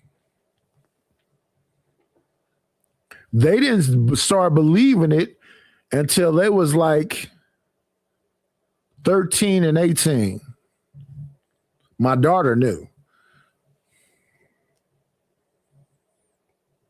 Because then all of a sudden they was always trying to like grab my arm. And I'm like, stop grabbing me. Leave me alone. When you're a guy like Floyd and you have his pitch and tonality or voice and you're not successful, well, all of a sudden black women don't want to date you. And so Floyd decided that he would take his dysfunctional ass to the Passport Bro community. And then he would start raising money online. He would beg people for cash. He would promise to do things. And he was pretty much a scammer. He would beg for money, raise money, and he would go across the world just so that he could do this. Tell him. So can you cook? Can you cook? Yes, I can cook. I can clean. Yeah, see, this is why I came to Thailand, to find a traditional woman. See, in the United States, women don't cook and clean. All they Wait, what? Uh-oh. In the United States of America, you know what I'm saying? The US of A, women do not cook and clean, Lord Jesus. Yeah, motherfucking lie, DJ. How do you maintain a household by yourself? I don't know. Yeah, motherfucking lie. Y'all don't cook. Y'all just Uber Eats, Minute Maid. You got money for that. Minute Maid is the dream. I just had, You got money for that, right? You got money to go order food every day. Yo, you got bread. That shit is crazy. Everybody know anybody speaking and weird absolutes like that is fucking lying. That's it. It goes without saying, you know what I'm saying? But and see, now he's about to start speaking in absolutes like that. Now y'all talking about he don't got no bass in his voice and all that other shit, and he in Thailand rubbing on some pretty them cute looking Thailand girls. Little thick looking Thailand girls. Shout out to them. Shout out to him, especially if he was broke. So y'all saying that a Dusty is a passport bro that had to beg for money to get back home while he fuck on cute Thailand women. He got to feel amazing. at the same time, he a content creator. And you know, we notorious for exaggerating shit. Mm-hmm. Just so they don't cook and clean for him. You got to feed your audience, man. Wasn't specific. He ain't doing nothing Derrick Jackson or Ace Metaphor didn't do. He pandering to dudes just like Derrick Jackson pandered to women. But I have a question. Who would want to cook for somebody who don't like them? If he already doesn't like Western women and he comes across as that, every woman he meet, he's going to come off as he doesn't like them. So maybe he don't like them because they don't. Hold on, wait. The women are going to feel that vibe, that vibration, and they're going to be like, yo, I'm out. Why would I want to mess with somebody who don't like me, who don't respect me, and who's not nice to me? But even worse, who would want to cook for somebody that they don't like straight up? That the dude he don't got no manly voice or nothing. There you go. I didn't even say it.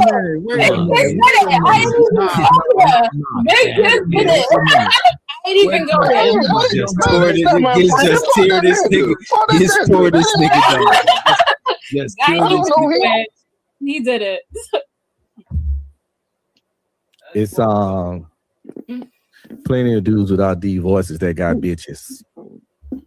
Yeah, but his feelings is the way he feels and the way he comes across. That's why he'll lose, because he doesn't have any confidence within himself, and people are gonna pick up on that.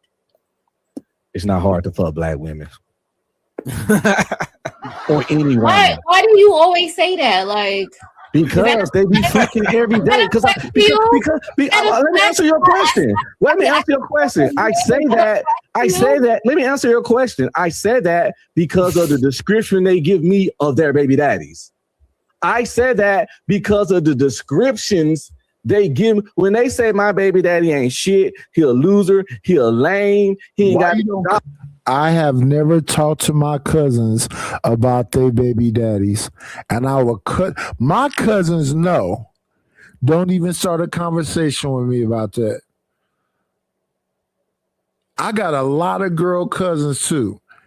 And I told them that years ago when I said, you know what, don't even start a conversation with me about that. And then one time, one of my cousins said X, Y, and Z. I said, you want to know my opinion? She said, no. Yeah, don't even start that conversation with me. Because when you trying to shit on him, believe me, when you point the finger, 3 is pointing back at you.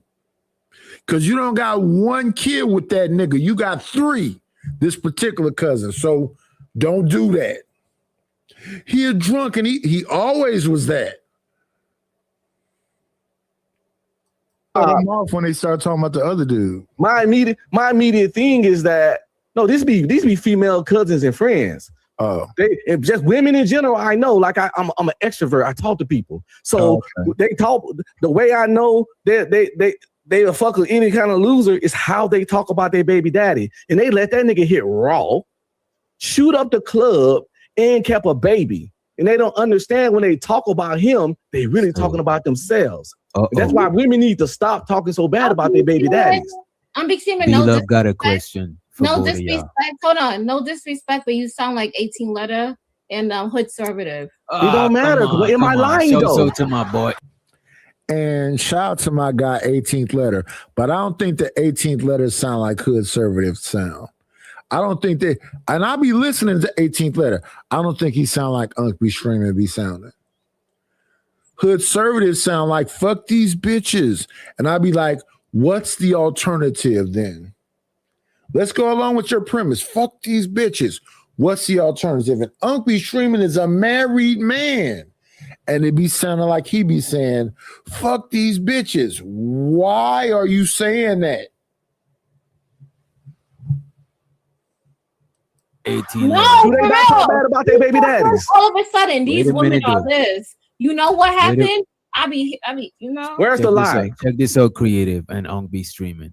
B-Love wants to know if Unc be streaming think that black men are losers because their baby fathers is black men. So that's what the ones they complain about. Yes. If they say he ain't got no job, he ain't got no car, he don't help with the kid, he's a fucking loser. So you think black men are losers? Shout out to Mike. Are you restarted? I'm a black man. Do I do any of those things I listed? This is what he's about to get pissed off with me in a couple seconds, y'all. He's about to be angry with me in a couple seconds. Let's give it a little bit of time. Come on in. Play, it's always a treat when players leave. Judge. Kasim, what up, my brother? What's good, man? You see the turtlenecks is back. It's cold as hell out here in New York. What? Yeah. I just had one on yesterday. Yeah, we just got a really not a major storm, but it's snowing like crazy out here now. You know, so it's time to be on that side. But it was what, like 32 degrees for California. That's cold for us. Y'all probably 13s and down in them low numbers. No, not that. It's in the 20s. You know what I'm saying? It's in like the mid to low 20s. Yeah, but that wind, that hawk be out. You know what I'm saying? That wind start whipping around them corners in these buildings, bro. It's a wrap. What's the date? It's the 20. So the 20 on Christmas Day and the day after, we didn't have no. It wasn't super cold, but it was storming. Yeah. I heard about that. You guys, yeah, y'all got something heavy out there in California with these storms and stuff like that. Yeah. I read about that. Yeah. How you doing though? And happy holidays, brother. You too, man. I'm good, man. You know, I slept well. You know, I stayed out of trouble this year with the folk in the family. Cold weather will do for you. It will give you. Yeah. You will be able to go to sleep. Yeah. So life is good, man. But what made me hop on the panel was that we talk about baby daddies and how they look, man, and it just reminded me of my younger cousin.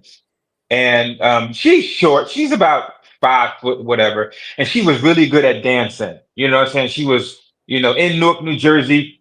She would do all the house dances and the house moves, and she was really, really freaking good at that. We need the year. And we need the year. We need the year. Oh gosh, 2003. Okay. Yeah, 2000. Wait a minute. She's 30 something now. Yeah, about 2003, right? And she got pregnant by this crash dummy dude, right? And I remember I was over at my grandmother's house, man, and they was in the kitchen and stuff like that, and I'm just sitting down on the sofa chilling. I'm waiting on my cousin Frankie to come over, him and Rashid, so we can play some spades, right? So I'm waiting on these crash dummies to set them up and knock them down the spades, right? And I overhear my cousin and my grandmother in the kitchen room talking about, she's pregnant and things like that, and my grandmother's like, What are you seeing? What are you seeing, this guy? Because I know who he was, And my grandma was like, what do you see? But grandma, he tall and he got dreads. Aesthetics. And I was like, is that all it took for him to get you pregnant? He ain't got no job. He ain't got nothing going for him. He just tall and he got dreads. And that always stuck with me, man. Even when I saw them over Thanksgiving holiday, obviously her daughter is a teenager now. So I'm just looking like, damn, all he had to do was just be tall and have dreads. Huh? That's all it took. Is the daughter tall? Huh? Yeah, the daughter's tall. Yeah, I'm 5'8". She's damn near taller than me. Sometimes that's what it be about. Some people want, and you say your cousin is short, right? Yeah, she's 5 foot. She's tight. She's like a little pocket pal. So there you go. There you go. Models are tall. Athletes are tall. Sometimes it be about the aesthetics so they can, get that model human being.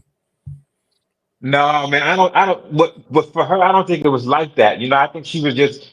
I guess she was just allured that she was short and he was tall. You know how these women talk about the height stuff like that, and that's when it really started to sink in. Like, you know what? That do kind of make a difference a little bit. But obviously, she was younger. Yeah. Obviously, she had a daughter, but a lot of time they be thinking about a son. If they get a son that's 6 foot or whatever, it could be an athlete or football player, who knows what. At least when I hear these women talking, they be talking about, we could have athletes together. No, she was talking about, how good his hair was. You know what I'm saying? Because she used to think about braiding his dreads and stuff like that. And one time he had it all the way out. He had like a big afro. You know what I'm saying? Like, she was a dancer though, right? Huh? But she was a dancer. No, she wasn't a dancer. She just, had a little dance crew in the neighborhood. And they had like a little boom box, maybe playing house music stuff, and she would dance and stuff like that. And she was like one of the best, in Newark. She would like kill everybody. So, but yeah, man. Wow. Yeah, these people here though, with the passport bros and the Thailand girls, and I mean, I heard about that. They talking about him, but I bet he feels like, he's an amazing individual. He living his best life. Yeah, I know. I've been on my own show trying to fight for the mic.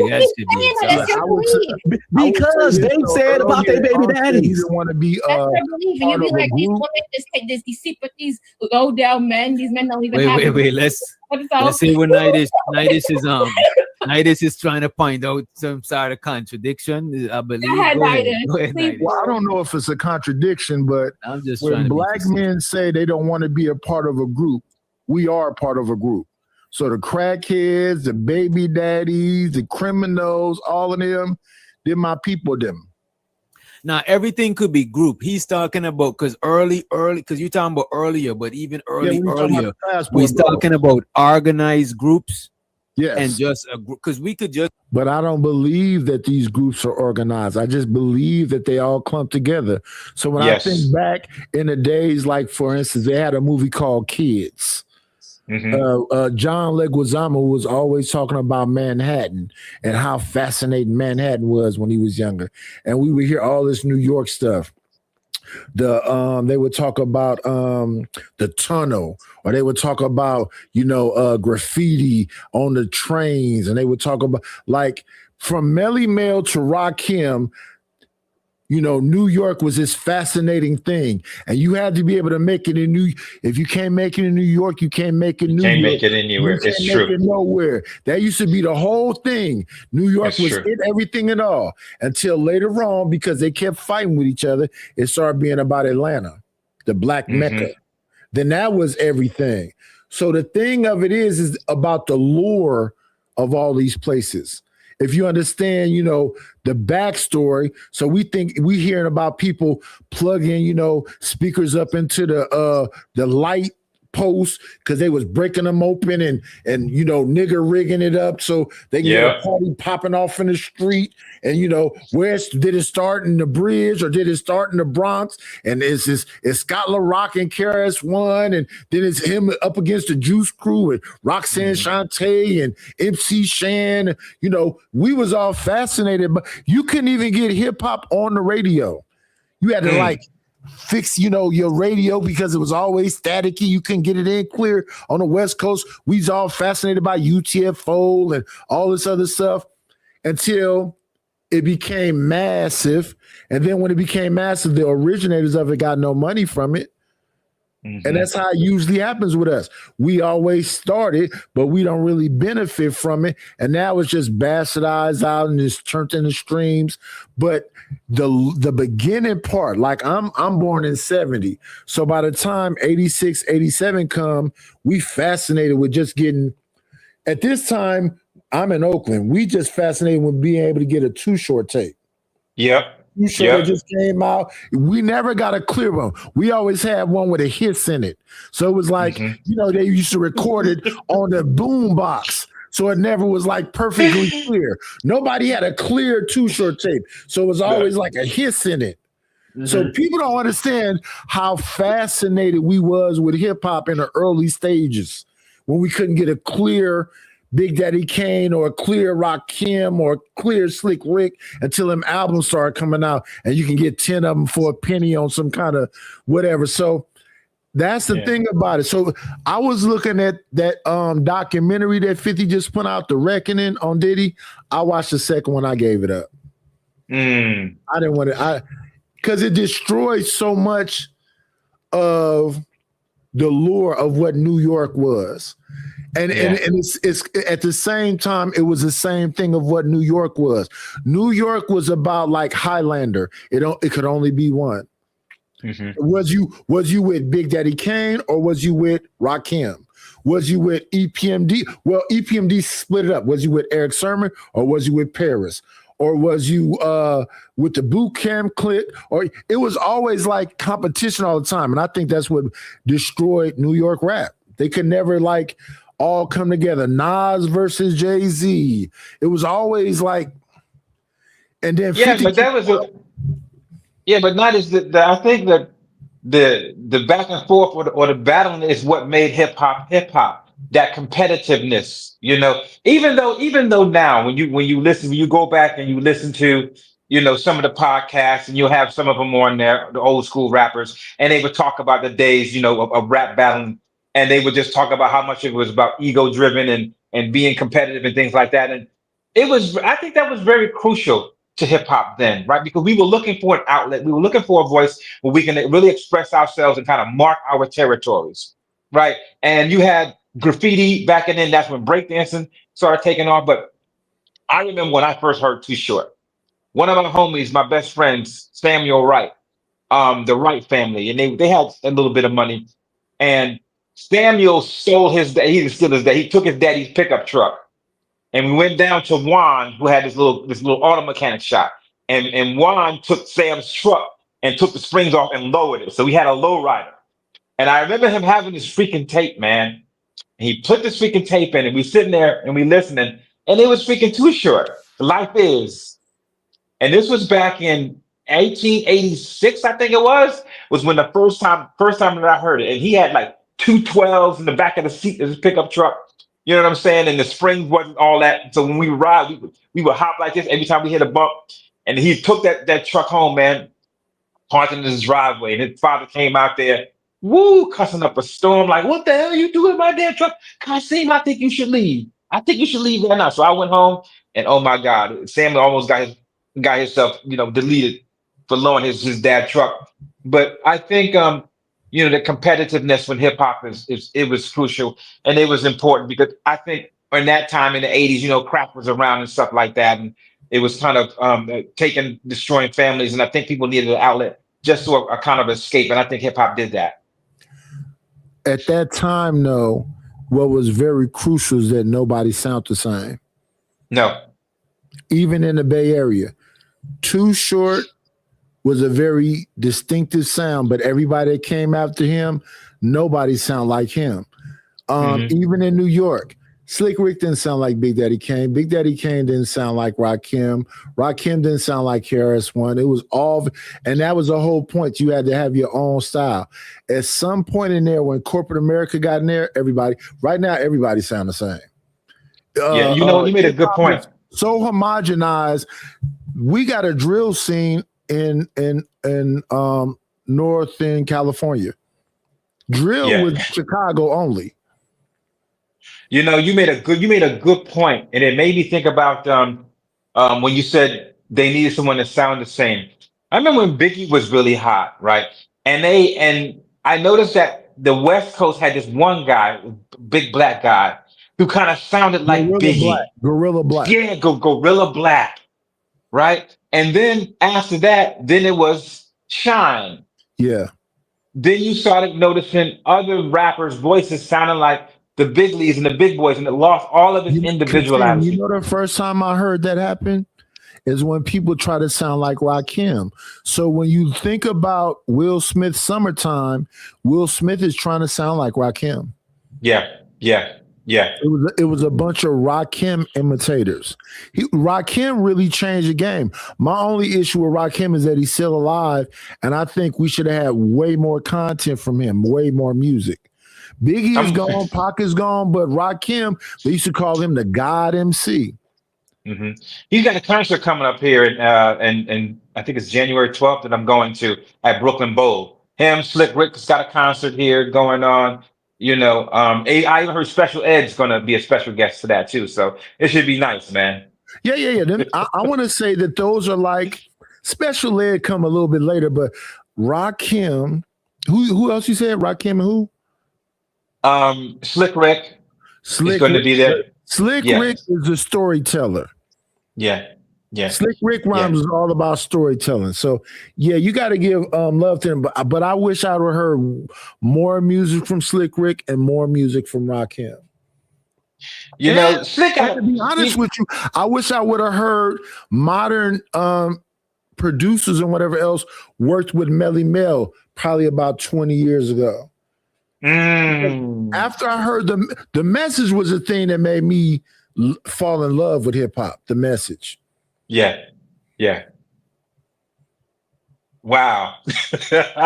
So do you think the music that's out today with the young people, you think that makes them feel the same way we felt back in the early days in the hip hop? I want to tell you something. I was just thinking that because I remember when we first heard hip hop, how we was trying to get the radio to make it clear, and we had all them staticky tapes. I'll be wondering, do young people feel about hip hop the way we felt about hip hop when we was young? Because I remember my grandmother, you couldn't listen if it wasn't gospel music or it was a group I called the Barcades. They had a song called Freaky Behavior. It wasn't a cuss word in that song. I came home singing Freaky Behavior. F-R-E. I got in trouble for that. She said, "What you say?" I said, "What? What did you just spell?" I said, "Freaky Behavior." You ain't gonna have no freaky behavior in this. They wasn't into that.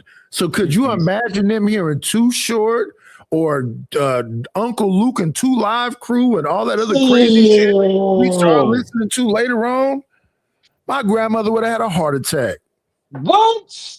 Yes. Oh my God, yo. When Uncle Luke came on the scene, oh my God. After Uncle Luke, it was over with. Because right after Uncle Luke, we got NWA. Yeah. And then it was off to the races. Because he's the one who got the explicit thing on the music, because they were trying to sue him behind all that freaky bass music he made. Yeah. But yeah, damn, Slick Rick, Rakim, and Special Ed. That's gonna be special for a lot of people. I just got through looking at something with Ronald Isley and Usher not too long ago, and I'm like, that's a hell of a. Ronald Isley's in his 80s. Yeah. Usher can't be no more than like early 40s. I'm like, how did y'all get that together? And then he had his ex-wife up there singing, Angela Winbush.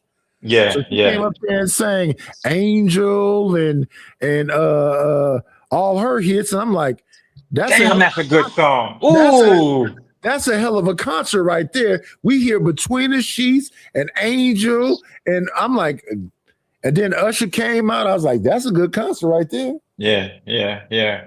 And now these people getting residencies in Vegas, so they there for like 2 months and with a residency. So I'm happy that then people still able to make money in the time and day we in, because these people that's doing streaming, I don't know how they make their money.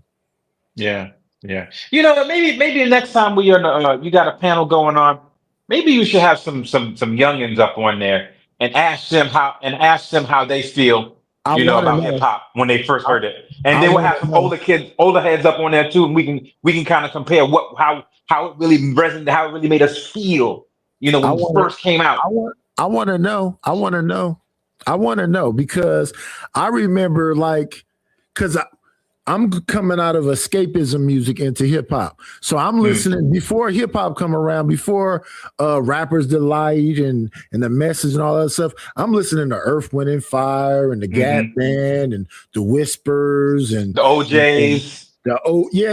And the OJs was, I don't know what they, shout out to Eddie Levert and rest in peace to Gerald and his son Sean, but the OJs and Marvin Gaye and Curtis May, I don't know if it was any bad music in the 70s and early 80s.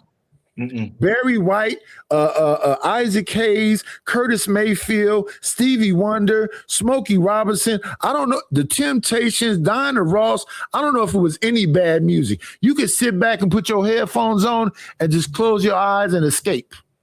You know what? That's a good point. It was like a couple of years ago. When Smokey Robinson's Cruising, that song's been out, and I heard that song like 1,000 freaking times. And it was this one time I was at that damn music store. I was at this music store, and I play the drums and stuff like that. And it had some headphones, and I put the headphones on, and Smokey Robinson Cruising played, and that was the first time that I ever heard it, and I'm like, holy cow, the way it was mixed and engineered, I was like, yo. That was the thing about Walkmans. When I was younger and I had a Walkman on, you heard all kind of little sounds you never heard when you heard it like on a stereo or something else. Yeah. It would be a sound on this side of your head, a sound on this side of your head, the way they mastered it and mixed it and whatever else. So yeah, the hearing it on some headphones is completely different than hearing it outside. Yeah. And I remember one of the last concerts he did, when he debuted that song on one of the award shows, and I saw people in the crowd, listening and reacting to that song. I guess maybe they heard it the same way that I heard it, you know what I'm saying, in a good sound system and just the mixing and the engineer. So if y'all have heard, Smokey Robinson Cruising song before, listen to it with a really good pair of freaking headphones, and you'll see the mastery of the engineering of how all the sounds are played. It's a work of art. You want to know about the song from Smokey that I just got through freaking out about? Probably about a month ago. Which one? The song is called "Being with You." Oh, That song right there. I don't care what you think about leaving. I don't care what you do. That song right there. I'm like, man, if the Manosphere or the Red Pill hear that song and they think about what that song, all he cares about being with her. Mm-hmm. People can change. Some people do. That song is you. I thought that Babyface, soon as I get home from work, was simping. I thought that Marvin Gaye was simping. But when I went back and listened to Being With You. But you know what, though, Nightish? These red pill dudes, man, they're not going to admit that. But when they're around the right woman, a good woman, that's exactly how they feel. Yeah, they can't do that. they can't acknowledge that. I know how I like to see it. All credibility. Yeah. So do you think what was the word? I heard O'Shea Duke Jackson. He was on his little thing. Do you think it's a grift, honestly? Yes, because you're denying humanity. We was meant for each other. And when people come on here and they try to go F these men and F these women, that's going against nature. We were built for each other. And that's the OJs. We was made for each other. And when people try to deny that, that's where, and when, as I go further in this thing right here, when this dude get pissed off with me, because he's saying, and he's a married man, which makes it even crazier, is when he try to suggest that, you know, that love is not a real thing. Now, me, when I got married when I was 24. Me too. August 20th, 1994. I got married when I was 24. At 24, I don't know what love is. I'm crazy. I'm out of my damn mind. And I say, when I turned to about 29, 30, I was like, oh shit, I'm in love for real. I really love her. I really love our home. I really love our family. I really love my kids, to the point where I was like crying happy. I like, because I never really, love was like shit, you know, you heard in movies and songs and whatever else, but it was really real for me when I turned 31. I was in my backyard. I was sitting there, my dog had jumped on me. I'm looking at fucking hummingbirds messing with the trees I just planted, whatever else. And I'm back in that motherfucker like, I really felt like I was going crazy. I didn't know I was having a breakdown or whatever else. I was almost like tearful. I'm like, oh shit, I'm really like in love. My wife wasn't even there. My kids wasn't even in the backyard. It's just me and my little dog. I was like, I was fucked up, man. I didn't experience that in my marriage. I experienced that in my current relationship now. That love that you're talking about, that's what I'm experiencing now in this current relationship, 18 and a half years. Let me ask you this though. Was you comfortable with it once you got the feeling? Yeah. I was uncomfortable with it. It was a little bit to like accept. Yeah, but Nightish, you got to remember, you had that feeling like when you were in your 30s or whatever. I had that feeling when I was 42. I think we was in the relationship already. But then when I was 42 is when I really had that. When I really had that feeling, when I really understood and appreciated exactly who she is and what she does for me and how she benefited me and how everything was cool. I think it was okay for me to really let go and really just embrace that feeling because I felt safe. That's exactly what I'm talking about, because we had separated when I was like right before I turned 28, and we got back together. And like I said, about 3 years after that, I was in the back. I swear it was because when you when you young, you like fighting all the time, and it's always a war. You can't get no peace. You can't really have a conversation. And then you realize how comfortable you can have a conversation with your woman, how comfortable it is. It's, you know, so my kids saw me when my wife passed away when I was 48, and they couldn't understand what was that overwhelming feeling that I was going through because they never seen me cry. They never seen me even talk that much. So to them, it was like, and then I had to realize what I was doing to them. So I had to kind of like pull back a little bit because like, you ain't ever talked that much. You ain't never been this emotional. You ain't never been this expressive. Pull back a whole lot. Yeah, but yeah, I'm happy for people that can actually have that human experience, because a lot of people out here faking the funk and you denying yourself something.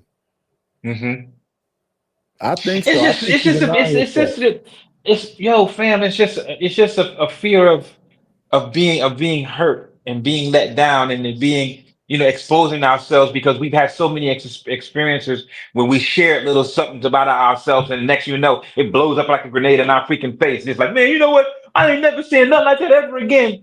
And we kind of hold on to that, which I think is certain processes, certain stages that you go through, where it's like it's okay to, you know, to be a little bit vulnerable, you know, because they like that. Like the vulnerability is the issue, I think, for a lot of people. And when people think about the idea of being vulnerable and it don't work out or whatever else, they want to deny their vulnerability. But the vulnerability is the real human part. That's the actual.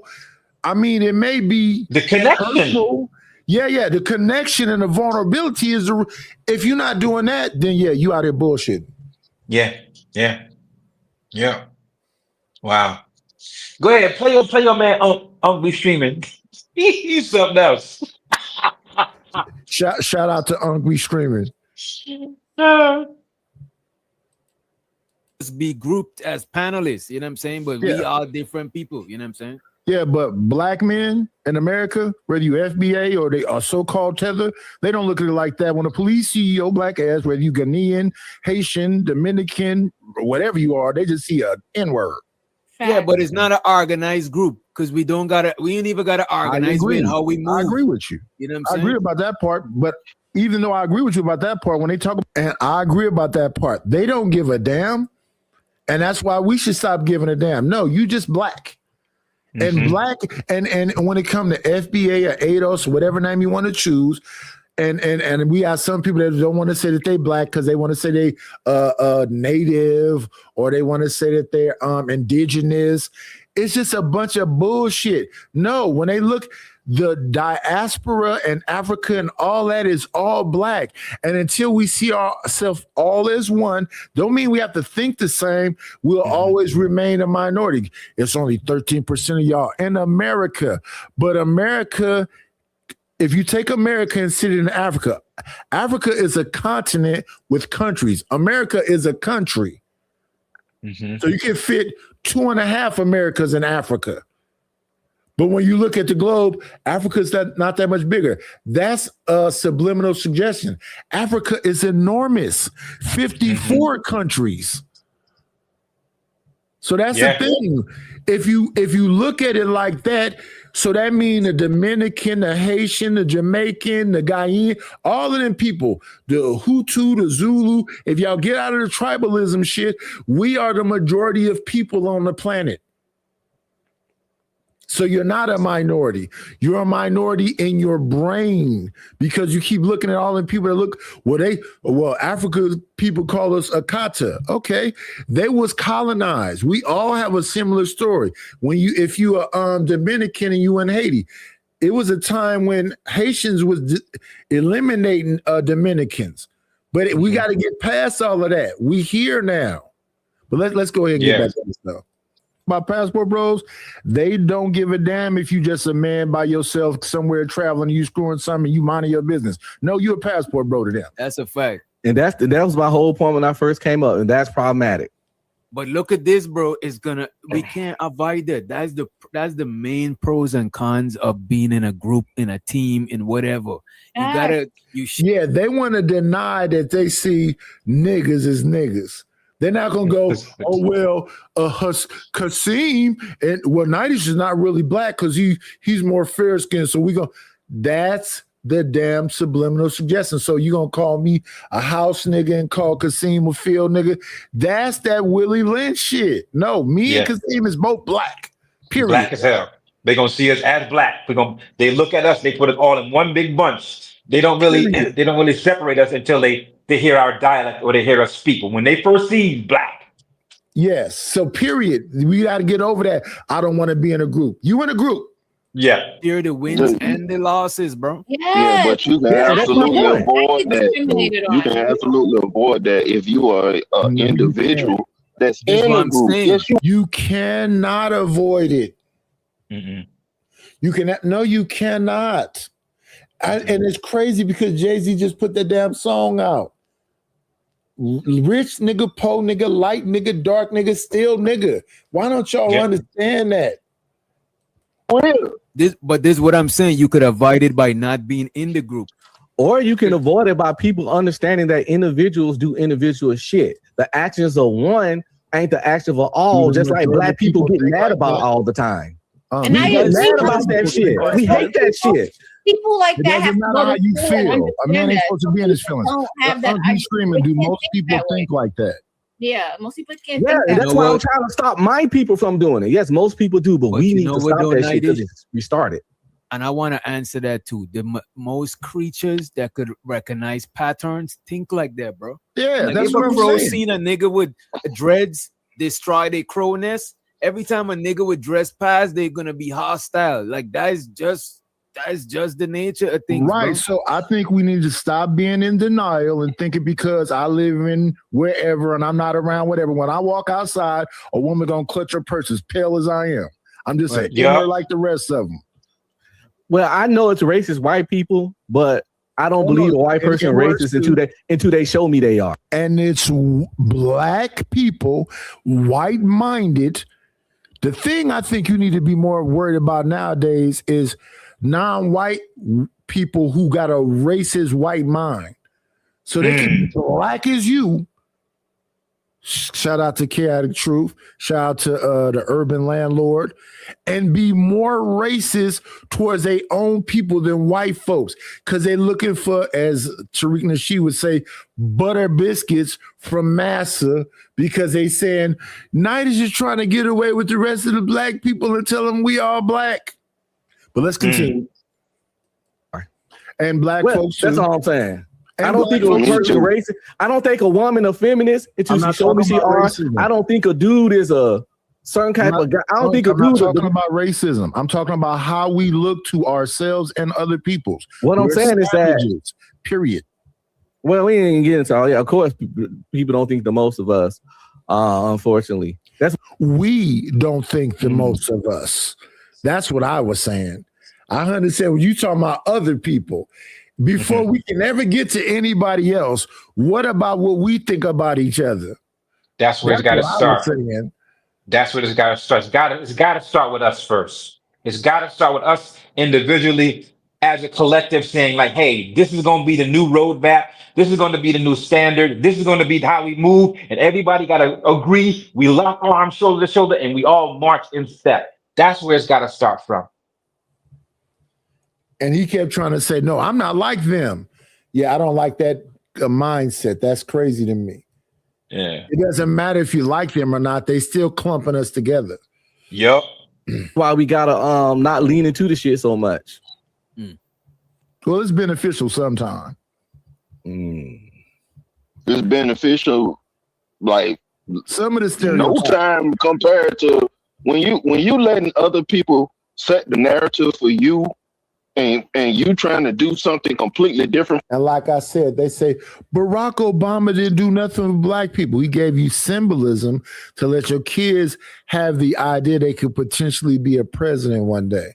He gave you a lot of symbolic things. And if you knew how to work that, it could work in your favor. But I do know he did more for the rainbow community, and he painted the White House a rainbow. But the thing what we'll do is we'll just deny all the beneficial things that the man did.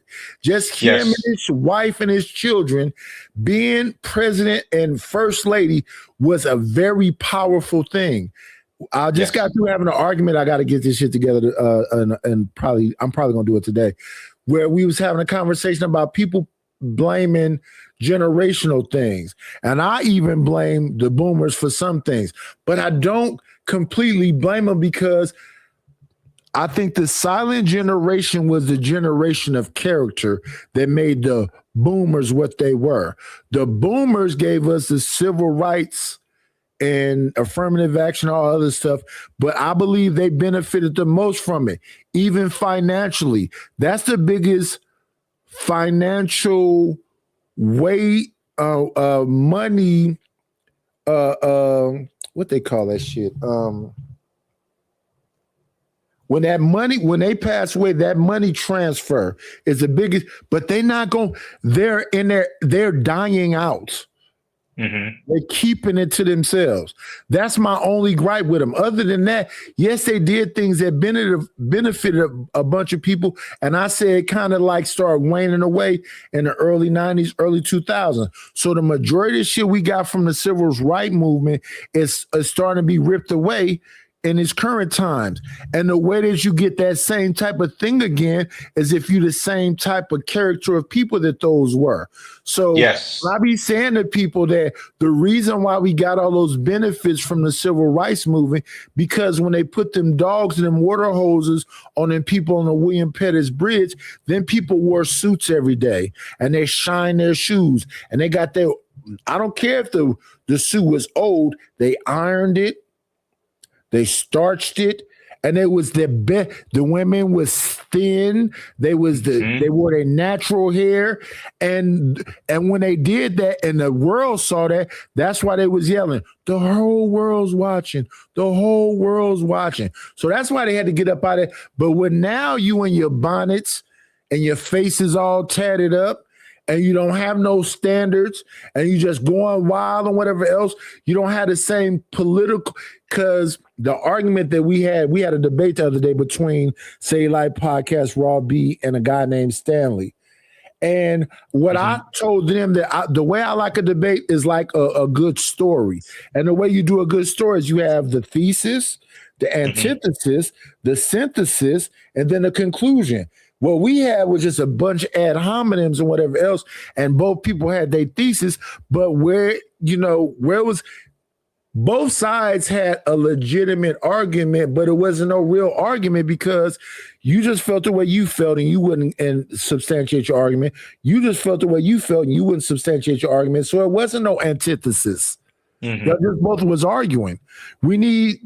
So I'm gonna have to figure that out and get that all together. And so where the synthesis comes in, because I believe the boomers did do something, but they didn't bolster it and support it. So if, like I always say in most of these arguments, it's a minority of people that's doing something.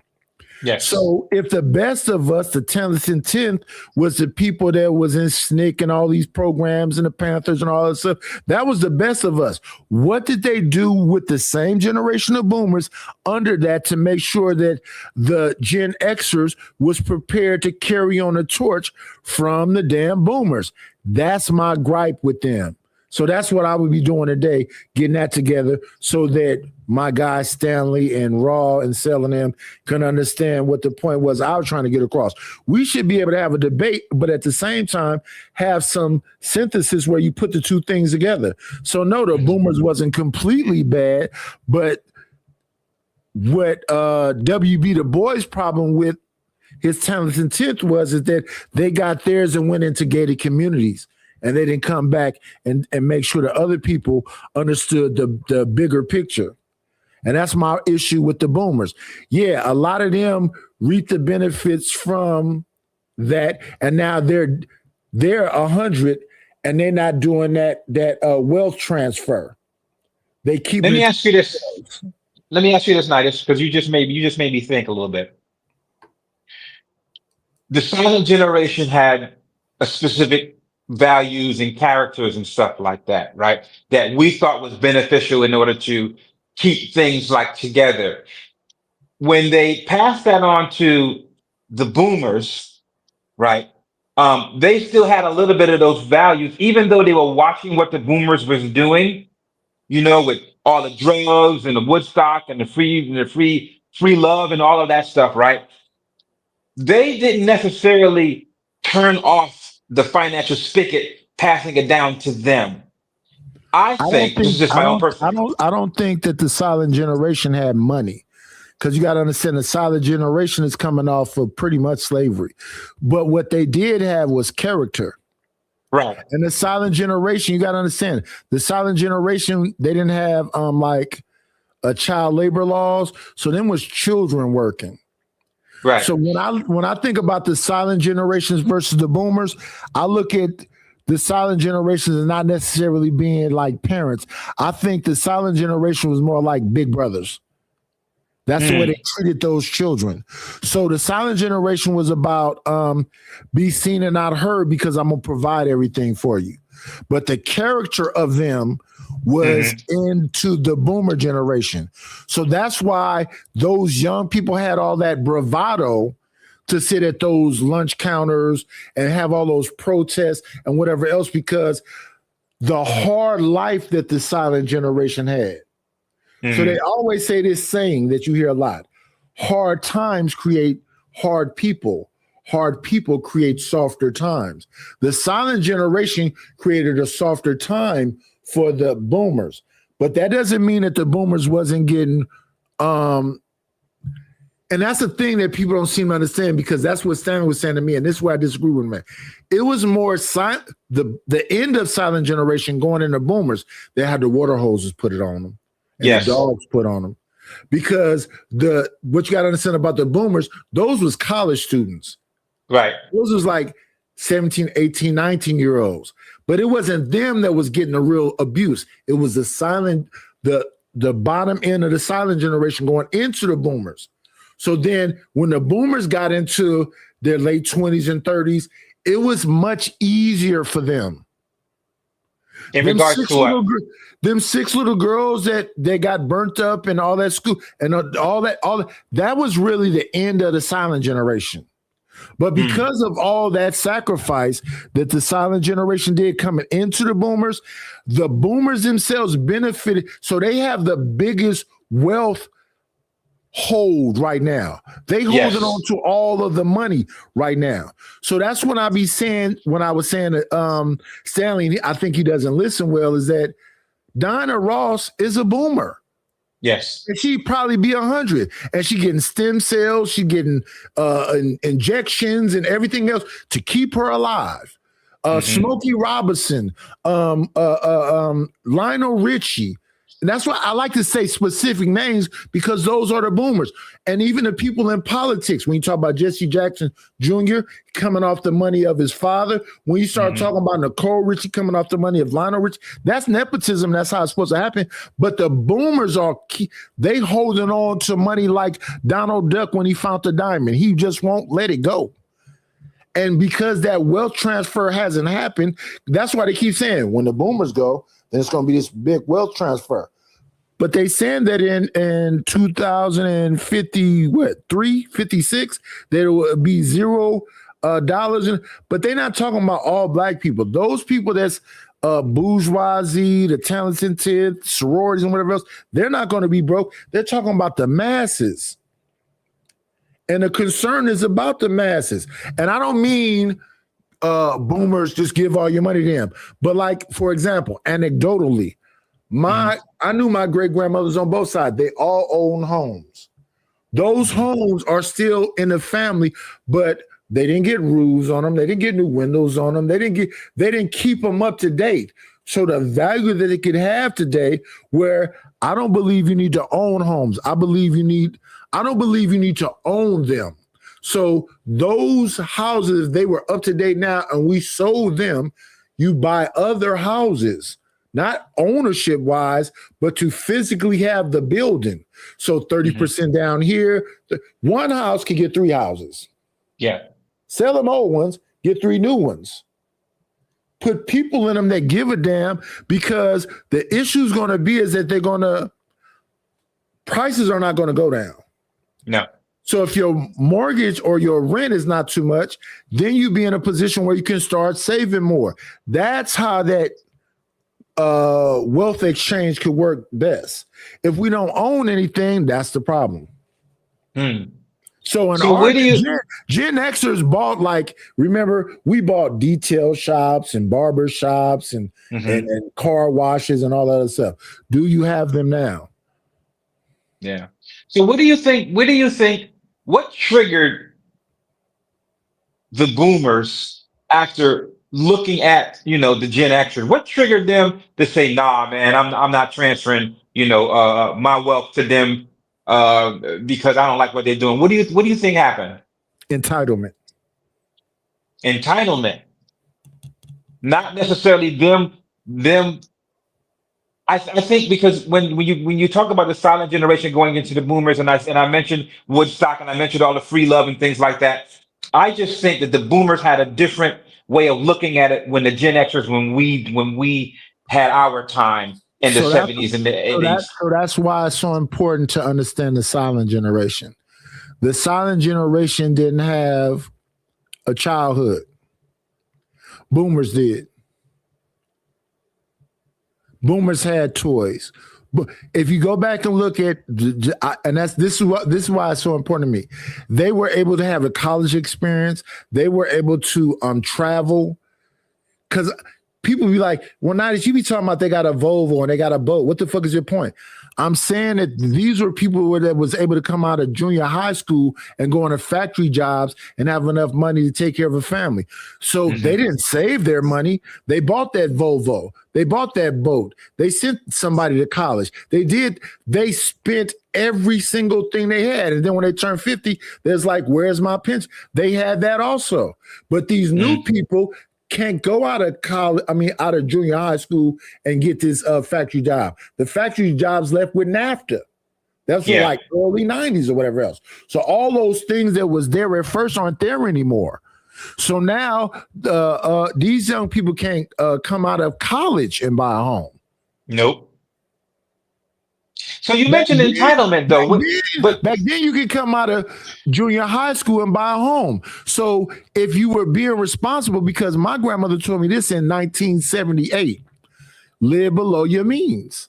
And a lot of my people came from the South. So my mother and them came from Pine Bluff, Arkansas. My father's side and them came from Jackson, Mississippi. So when we used to go to my grandmother's house, she had 2 deep freezers in her garage. Yeah. One was all meat. The other one was preserves and other shit. So even if, during that Reagan time or whatever else, we had food. Food wasn't an issue. She had a garden in the back. That wasn't an issue. I liked what I heard 19 Keys say to Smart Guy. He said, you know what, brother? Black people have all that they need. You know what we don't have? Each other. That's true. So now it's weird. So you mentioned the entitlement of the boomers as far as why they're hanging on to their money and their resources. Like, why would you say that? When I think about, because what you got to understand is this. So my father is the oldest brother amongst 13 kids, and he has a couple of sisters. There's 2 sisters that's older than him, but he's the oldest brother. So when he had me, his youngest brother is 6 years older than me. His next brother is 7 years older than me. His next brother is 8 years older than me. So do you understand? My father is 30 years older than me. So my 3 uncles pretty much is kids like me. So when I'm 14, my oldest uncle is 20. That 20-year-old is like a kid. Yeah. His brother is 21. He's like a kid. His other brother's 22. So when I'm saying I'm in Sobrani Park hanging with my uncles, we listen to the stylists and the dramatics, they're kids. Really, technically. So now that I'm 56, my other uncle passed away, he was 62. My other uncle is 63. My other uncle is 64. We so close in age, they couldn't be uncles to me because they so close to my age. They were more like cousins to me. Her cousins, like, yeah. You see what I'm saying? Yeah. So when I talk about them versus me, so my father's more of silent generation, and then they're more boomers. So they had mopeds and mini bikes. They got their cars when they got out of junior. We didn't get that shit at Gen X. At 18, get the fuck out. But they had cars when they graduated. They had vacations where they probably not, but they went to Jamaica. They went to Tulum. They went to Aruba. You know what I'm saying? Yeah. So Gen X was latchkey kids. Yeah. And that's because the boomers was too busy partying. I remember being little and my mama would wake us up when they got from the club and say, come in the living room and do Michael Jackson. Yeah, I remember that too. They didn't have to, the boomers didn't have to, the silent generation didn't want them kids to wake up in the middle. The silent generation wanted them little kids to remain little kids because the silent generation was robbed of childhood. They didn't even have toys. They didn't even have work hours. The silent generation explained to the boomers, we need to have an 8-hour workday. That didn't exist before that. So I just think that the boomers are spoiled. I don't hate them, but they definitely spoiled. And when you listen to boomers, the way they, and you got to talk to a boomer, the way that they talk to you is that I got mine, you got to get yours. Yeah. When that debate happened the other day, now the brother that had the debate, he's not a boomer. He's on he's 6 years older than me. So he's right on the bridge between boomer and Gen Xer. But he got the boomer mindset. Wow, Natus, you know what? You hit, damn. It was like you were sitting at my Thanksgiving dinner with my uncle and them. My uncle's a boomer in them. And then I remember we was sitting there, we was talking about something. He was like, yeah, Kasim, I see you doing good, man. I'm glad you finally getting yours. And he was like, yeah, we got this house and stuff like that, we don't even know if we're gonna give it to Michael, which is his oldest son. They don't even know if he's gonna give it to that because he's out here, messing up and all these other things.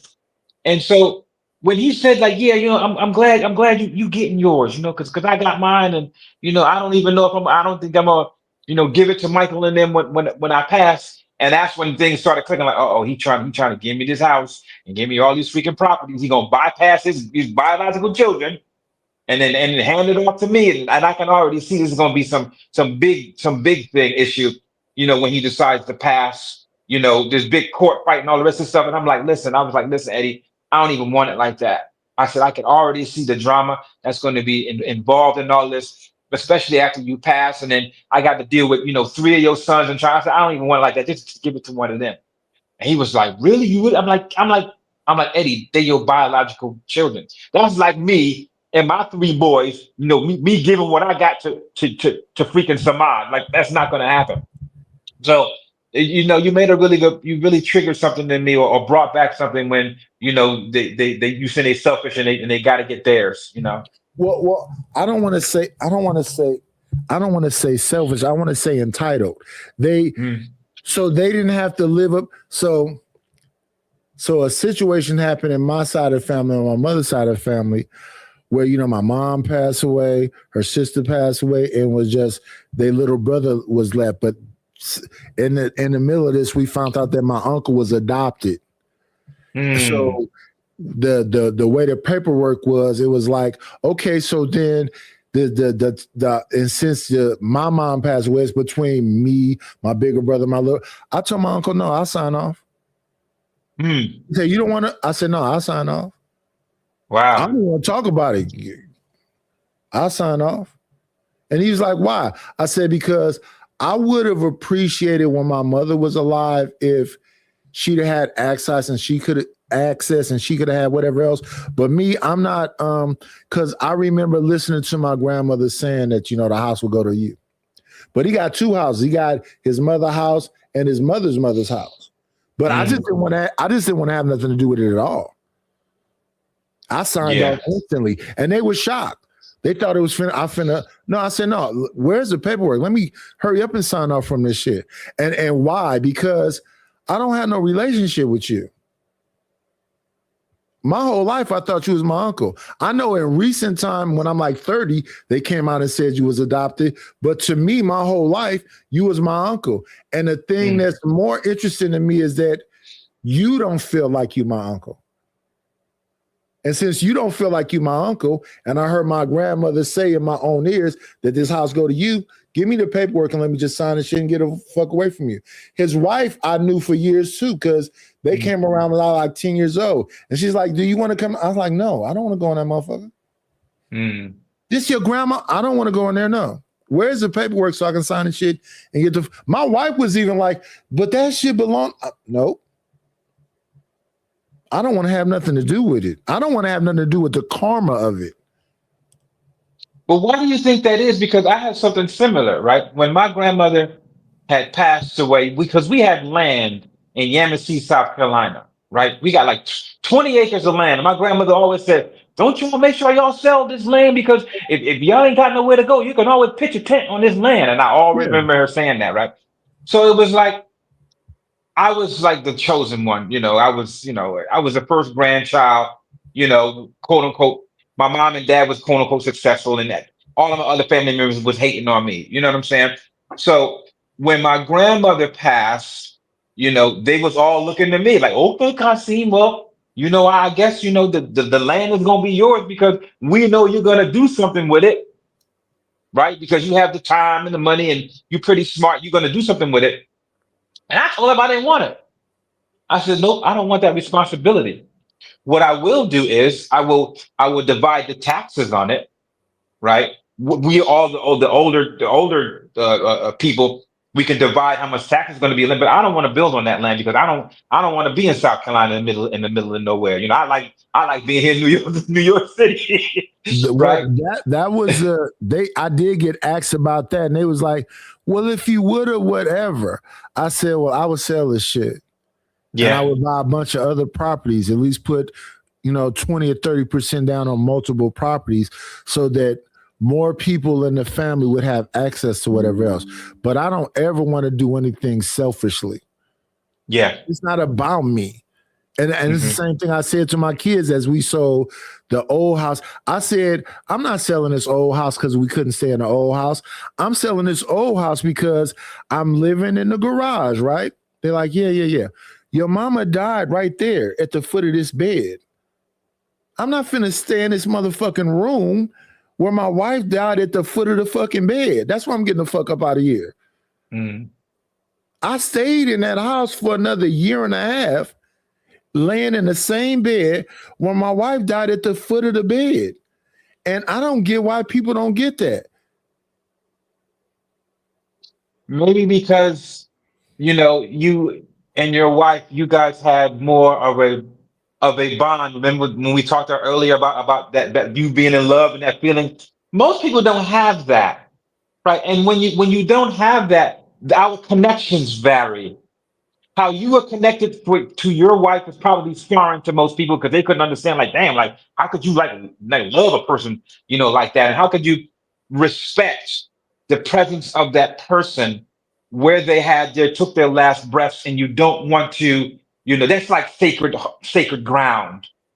You will pitch a tent right there on the sacred ground. That sacred ground is hollow, and you want that to be left as that and move forward. Kasim, stop for a second though. Just think about this. Now this is back in the time when my body used to lock up and I used to be like bedridden sometimes. So my auntie and my cousin used to come over and visit with me. And I'm bedridden, and at this time I'm like I wasn't eating meat. I was in my vegetarian stage. I'm just eating whatever vegetables. Yeah. They came and would sit on the side of me and talk with me and whatever else, and we would be down there, and they would be like, like, you're not freaked out, and they would get into these deep philosophical like conversation with me, and I'd be like. And even I had this conversation with my son one time later on, and I would be like, freaked out about what? And it was like, well, where did she die? And this was crazy. I was like, right where you sitting at. She fell right there. They said, what? I said, I haven't moved anything. Everything is the same. She died right there.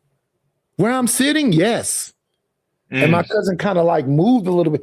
I said, I don't understand what because y'all are really serious, like religious. I don't understand psychologically where y'all are at. And they was like, what do you mean? I said, listen, she came downstairs. She talked to me because she said my older son woke her up so she can go to the store. And she asked me, did I want anything? And she was about to, because I sleep on this side of the bed. She sleep on that. She's about to come to the side of the bed that she sleeps on. And she fell at the foot of the bed. And I had moved the bed sideways. So they were right where she fell. And I was like, you know what's crazy to me? And I do believe all things are possible. I believe it could be aliens. I believe it could be ghosts. I believe all that other stuff.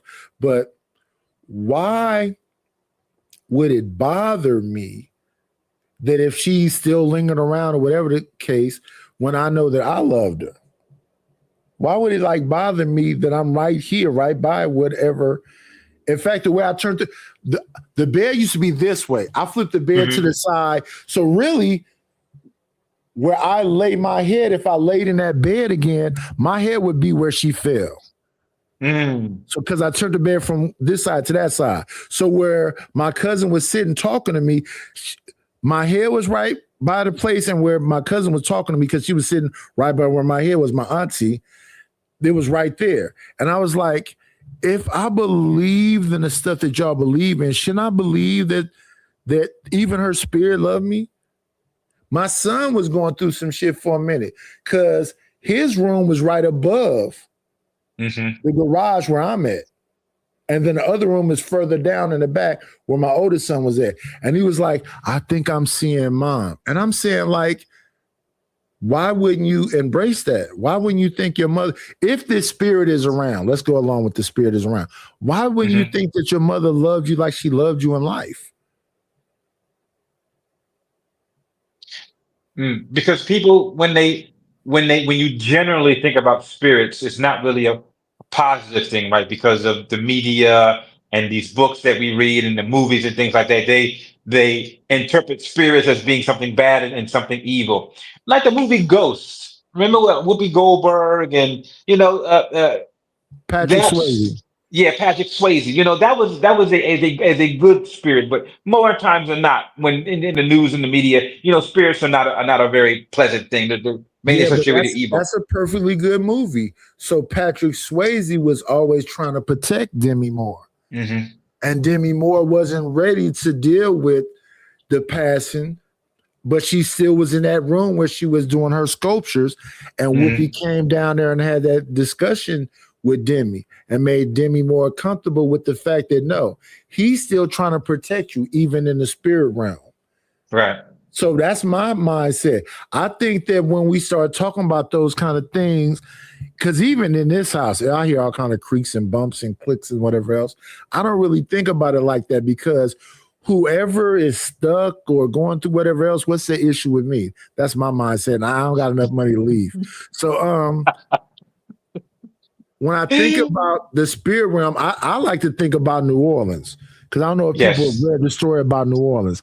Those people, they try to eliminate, and all of a sudden, this is where the idea of zombies come from. That's where the idea of zombies come from. Out of the swamps, the people came in New Orleans, supposedly, because they was practicing voodoo and all this other stuff. So these people, where other people look at that like it's some kind of dark arts, I'm not willing to accept what the white man say. And I'm not willing to accept that and even when I go, I'm not finna haunt nobody. I'm not finna haunt my enemy. I mean, maybe you'll be in what they call purgatory or in the middle realm or whatever else, but I'm not finna waste my time trying to haunt nobody. I'm not trying to haunt you now. But why do you have that mindset? What things happened, you know, in your life or in your experiences where you could say, hey man, you know what, this ain't real. This ain't gonna affect me. all the older people. Now, and let me say this also: when I was younger, old people used to freak me out. In what way?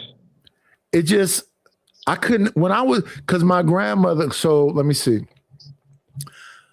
My mother's mother used to always be, you know, she had a, I believe it was my uncle's father. His name was Willie. We used to go over there and visit him. I think he was Don. He was a much older man. And a lot of her friends was really older people. She was probably the youngest of them older people she was around. So they was all like infirmed and what you would think people that would be in like a hospice type of situation. They was all like moving old when I was younger. Wasn't like when I used to see somebody my age when I was younger, they was on crutches and canes and looked old. Walkers and stuff. Old Yeah. now ain't old like it used to be back then. People had Bengay. You could smell all the old shit. Yeah. I'm not using no Bengay and none of that stuff right now. So back then, when I used to see old people, I used to be like, it used to freak me out because I didn't understand what is that? What is this old person? So when I was younger, that used to mess with me. But I think around about the time that my great-great-grandmother passed and my grandmother passed, and then on my mother's side, my grandmother passed, I had listened to a lot of things they said to me, and a lot of things they said to me was based on about like spirituality and voodoo and all kind of really mysticist type of stuff. And I got to a point where I was like, so let me understand exactly what y'all saying. What y'all are actually saying is that you don't stop being who you are because you're in the spiritual realm if you have an idea of who you are. So when we think about it like, because when I think about it, I think, okay, I'm dead. I'm over with it. I'm just the physical part of me is right on the ground. I'm a energy now. I don't know who I was before. But the way they try to explain things to me is that no, you know who you were. You know that you. So now when I get into my 20s, early 20s, mid 20s, when people start talking about the elders, them elders know who it's the person that was praying for you. They used to call them the prayer warriors. Yeah. It'd be a group of them. The people that was praying for you when you was younger is still praying for you in the spiritual realm. Yeah, that I do believe. I do believe that. Yeah. So to me, as much as a fuck up as I know I have been, I got to believe that my elders in the spiritual realm is still praying for me. And I got to believe that my wife main conversation she was having, because I think she knew she was passing. The main conversation she used to have with me, don't be alone. You need to get somebody else. And I'm like, why are you saying this shit to me? Don't be alone. You need to get somebody else. Because if I pass away, and I'm like, I always thought I was going to pass away first. Yeah. So when she used to be saying that shit to me all the time, and now that I think about it, I'm like, damn, it's been like, she passed 2018. This is about to be 2000. It's been 8 years. I've been alone 8 years. I'm like, damn, maybe I need to do something because she kept saying to me, you know, don't be alone. And you know, you got to soften. And I thought I had softened up. Because when we got married, I didn't believe in all that love stuff. And I told you around about 30, 31, 30, I understand what love is. I'm in love with her and all of this shit. So when she said this to me and I'm 48, I'm like, why do you think I'm still like I'm not tough. I'm a pussy now. My sons talk crazy to me. My grandkids talk crazy to me. There ain't nobody scared of me no more. She's like, no. You gotta humble yourself. So you know, it's hard. It's hard for us to back away from someone that we really love and that we pour ourselves into, especially when she was telling you, oh, you need to go find you somebody else. It's like, wait a minute. I'm pouring so much of myself into you and you telling me to go find something else. It's like, no, it's kind of foreign, and it really does something to the psyche, because it's like a rejection type of thing. Right. And the more that she probably would say that, the more you would be even closer to her. right? Because you're in this new mindset of love and bliss, and then the commitment that you guys have, the covenant of the marriage, it really like it's just like an extra 5 tons of concrete just pour over top of it, right? So it's really, really solid and ironclad. And here it is, someone telling you to, be prepared to find something else. It's like, no, what the hell? You're rebellious. Yeah, because like when I think about my kids, and even when I think about, you really have to like let go of that other person. And that's the thing. Are you ready to let go? Not when you have. I know. Well, I'm not going to say that. I know for a fact. Them first 2 years, I wasn't really to let go. Yeah. And even now, when I know it's been so long, you really need to let go, and really need to let go. That's the challenge. But you know what, though, man, that's gonna hit you, because it hit me like that when my mom passed away. I knew she was passing, right? We all knew she was passing. So I had time to kind of mentally like prepare for that. And when she passed away, I was the one that saw her last breath. We were all in the hospital. It was all family, but all in the hospital. And she's laying there, and I'm looking at her, and everybody else is distracted. Everybody else is looking somewhere, and I'm looking at her, and then I saw her take her last breath. And I was like, yo, y'all, she gone now. And everybody just went out weeping and wailing and stuff like that. And I went out of the hospital, man. I went to the park. I sat in the park. And then I was kind of like relieved a little bit. And then you had to have the funeral and stuff like that. And people looking at me crazy because, how come you ain't crying much, blah, blah, blah, blah, blah. And then, man, like 3.5 years later, I was in my apartment by myself. The kids and stuff was gone, and my wife was gone at that time. And it hit me like a Mack truck. Boom! And I just bawled, like from the soul. I just cried, and I let all of that out at that particular moment. And I happened to be by myself, you know what I'm saying? My wife at that time, she didn't see my kids, but it was just me. It was a private thing. And I think at that particular point, that's when I really had released and kind of let go. So if you have not had that moment yet, maybe that'll come to you. Maybe one day out of nowhere, man. No. Let's see. She passed October 13th. The funeral was probably like December and early December. I want to say about right after my birthday. So it's probably about 2.5 months later. And I'm being honest, for about like 2 years. I'm like, why the fuck am I crying? I remember being in a car driving and just start crying. Yeah. I thought, okay, I understand. So, okay, I got it out. Nope.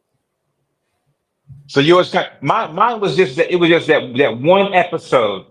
That one episode, and then after that, I was good. 2019, 2020, I was a crying idiot everywhere. My son got in trouble at school. They called me up to the school. I came to a parent meeting. They was like, "Are you okay, sir?" Waterworks. Oh wow, damn! And I couldn't stop the shit. At some point, it got embarrassing. And even at the day of the funeral, I was crying when, the coffin was open and whatever else. Once they closed the coffin up and I went over, I was cool. And that was the thing that freaked me out, because I thought I would have freaked out at a funeral more. I was in control at the funeral. Yep, me too. I was in control for like 2 months or something. I was like, that was uncomfortable. How comfortable I was in control, because I'm, holding on to my kids, because when my wife passed away, my youngest son is 15, my other son is 20, and my daughter is 32. Mm-hmm. So I'm trying to be in control for them and for my grandbabies.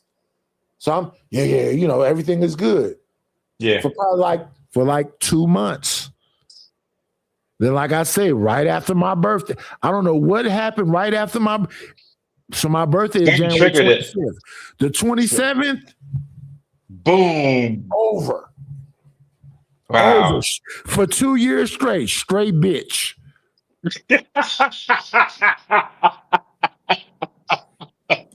Embarrassing. Were you crying like that one character on Harlem Nights? What's his name? Who's always crying in the car? Arsenio. Yeah, worse than that. Because I wasn't talking. I was just tears and just couldn't stop crying. And it took me, let me see. So 2009, beginning of 2021. And even in recent time, I'll look at I was looking at what's the name of that dumbass movie? It's a movie with Pierce Brosnan, Helen Mirren, the Thursday Night Murder Club or some shit like that. I was looking at that and looking at how close their relationship. I didn't cry, but I felt some kind of way. I never been this emotional in my whole life. So all the emotions, all the tough guy shit, oh yeah, that's over with. Yeah. And it just is what it is. So yeah, I'm open and vulnerable and all, whatever. And that's why when I be hearing people say, and I'm not so much connected to like the social media and the things that people say out here like this, but on a personal level, like the other day, my sons and daughters send me all of the pictures from the holidays with the grandkids and whatever else.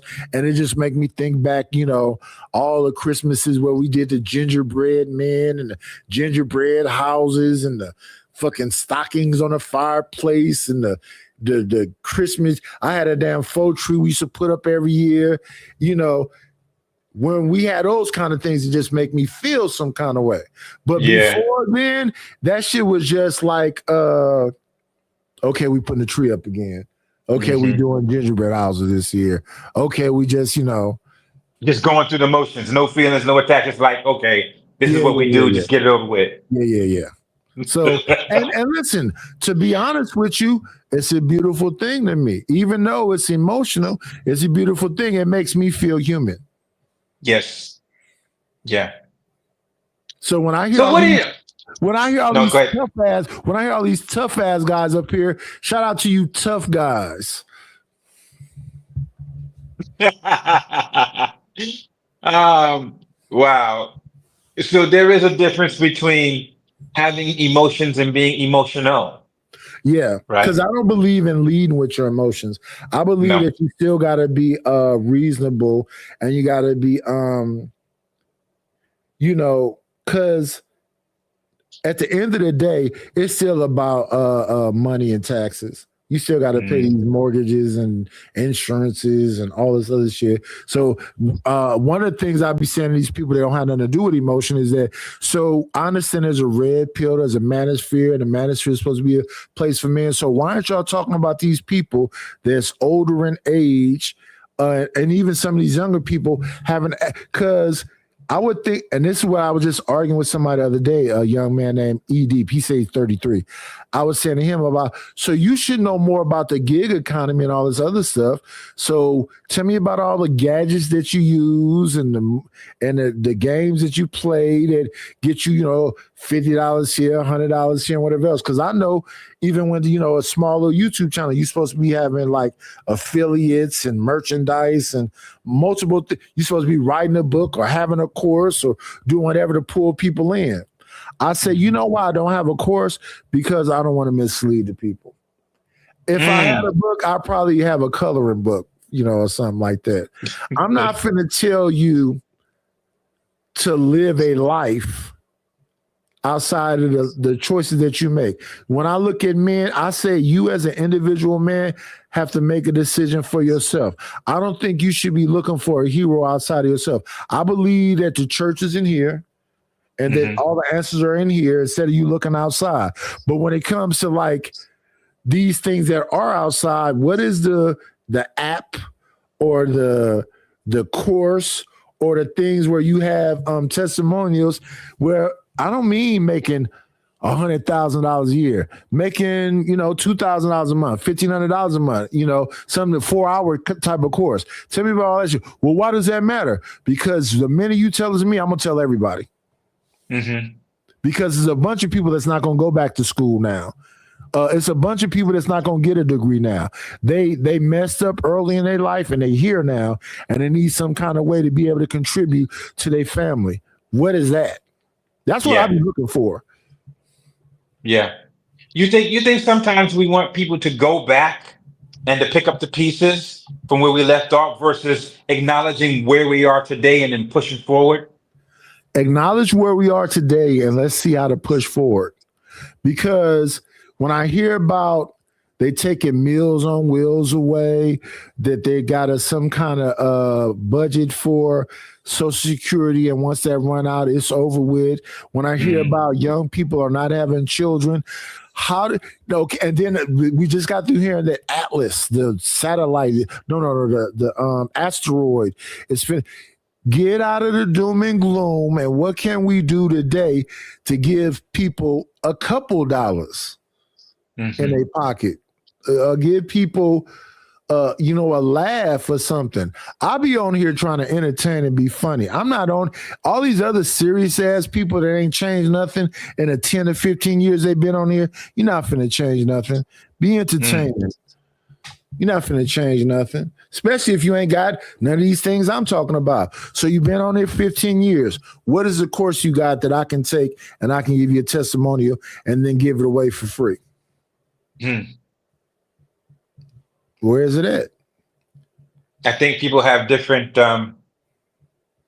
categorizations and different purposes for what they want this whole thing to kind of be. And at the end of the day, it's really, about them and their selfishness and how they want to be seen or how they want to be portrayed. Obviously, we know that, for a lot of people, this social media, this is not Instagram, but YouTube thing is their alter ego, where they really get to, talk about their inner thoughts and their deepest feelings and be, the bad cop here. They get to be a character.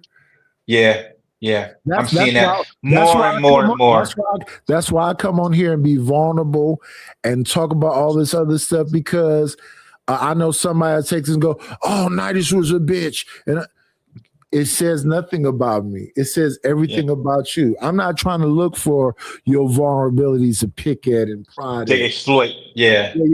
I'm here to just say that in real life, this is the situation. I have people in the chat that'll take, I just had a woman earlier today talking about, did your wife leave you some money? Was you a stay-at-home dad? Did you? And I'm like, it's early in the morning. It's the beginning of the New Year's. We just left Christmas. I mean, I'm questioning the humanity and the love in people's hearts. I'm not bitter. I'm really questioning that. Why, when you wake up in the morning, are you trying to find something to trigger a person about? I know when I talk to the people that come in the chat, I said good morning, I said happy holidays, and then some of the people come in and go, Nidus, what's going on with you? I say, brother, gravity is still working.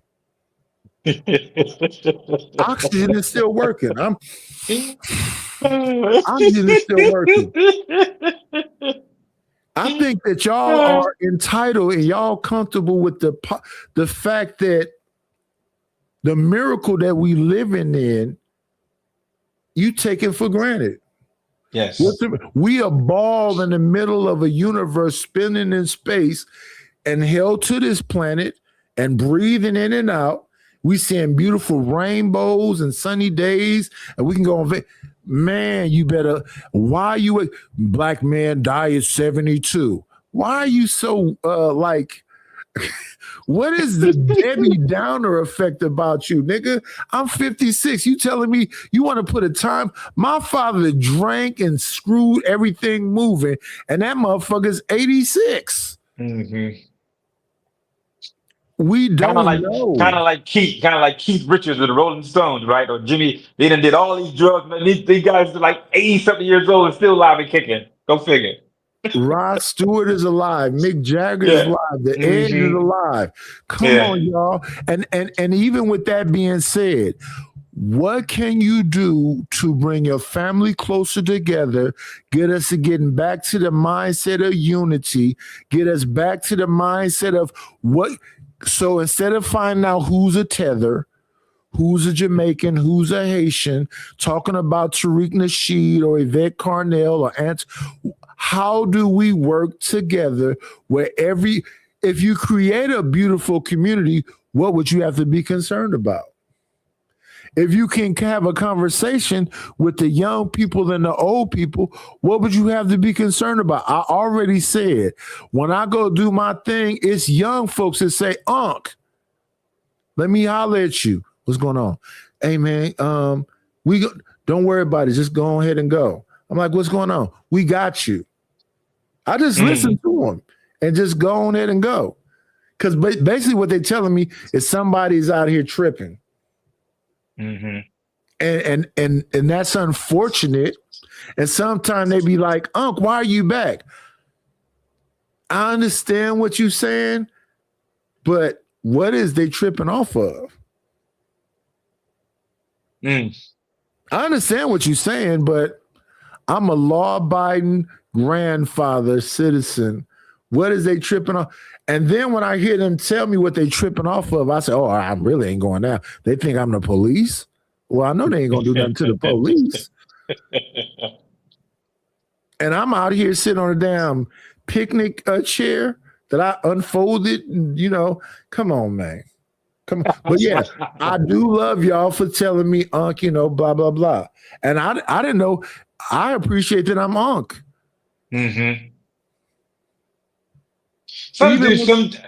One of my homies said that one of the younger, because I went to Newark, New Jersey. I went back, you know, to my aunts, uncles in the house, you know, for the holidays. And one of the people that I remember, younger cat, I met him at Penn Station in Newark, and I was walking out, and he recognized me. Hey, you know, he was like, oh man, you look good. You ain't changed not one bit. He's like, yo, I got you.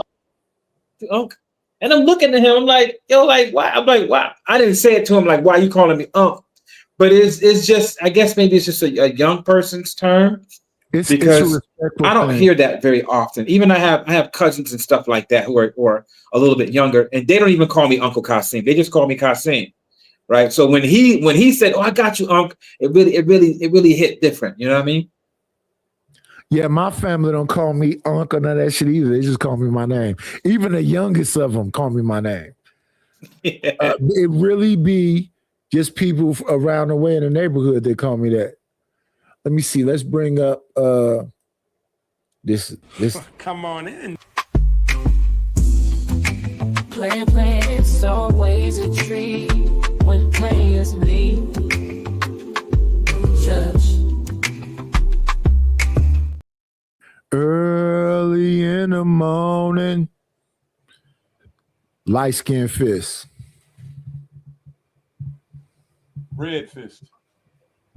Is it red? It look yellow. I'm not light skinned, dog. I am pyramid red. Yeah. What's up, Rico? Sorry about that. My headphones just died out of nowhere. Didn't even tell me nothing. No, you good. You good. Red fist. So what are you? Give me a second. Let me grab this mic back. I know exactly what I am, dog. I started looking at some hieroglyphics and I figured it out. I know where I come from. So you an Aztec? Exactly like me. You an Aztec? No, dog.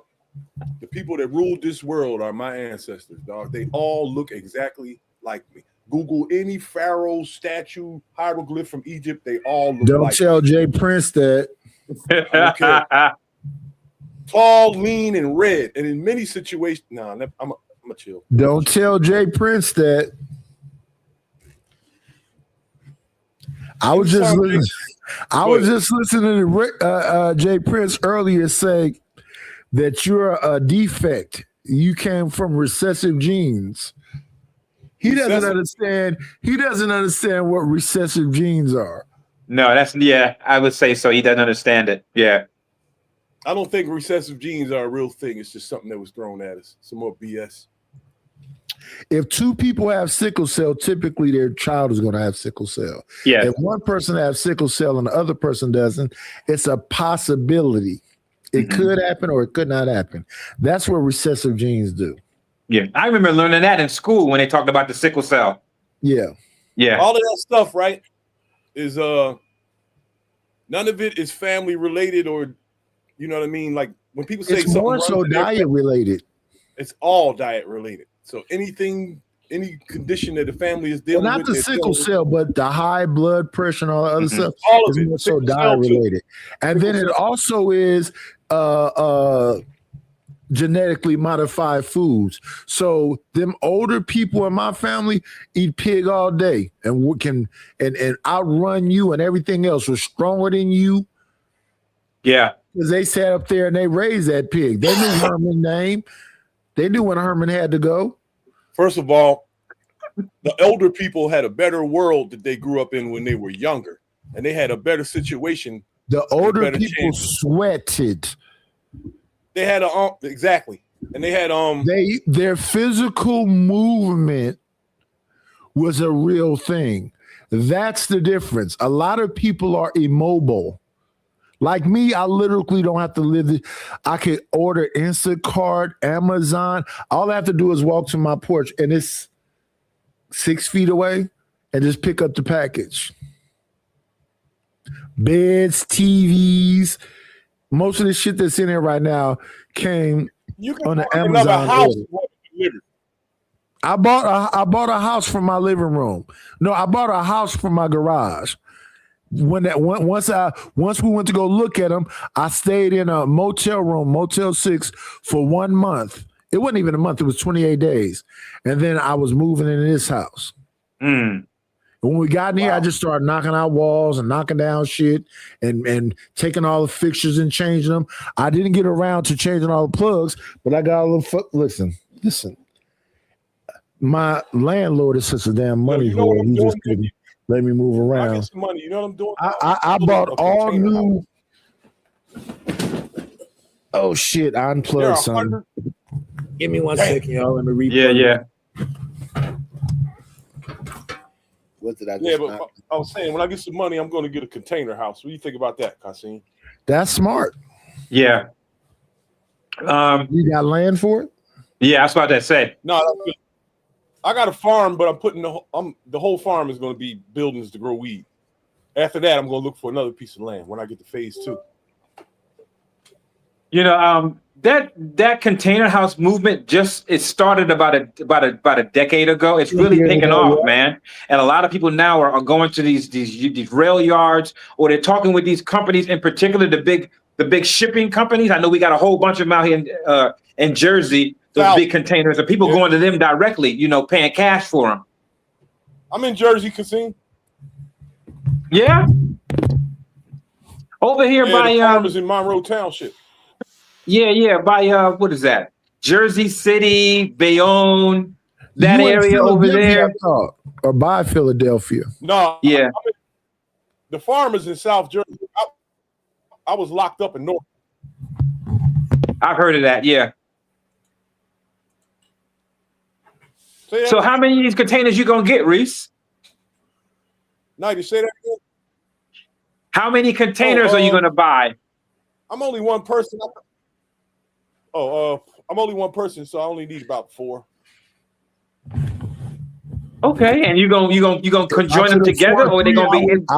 I would buy 3, and I would live in one and rent out the other 2. Yeah.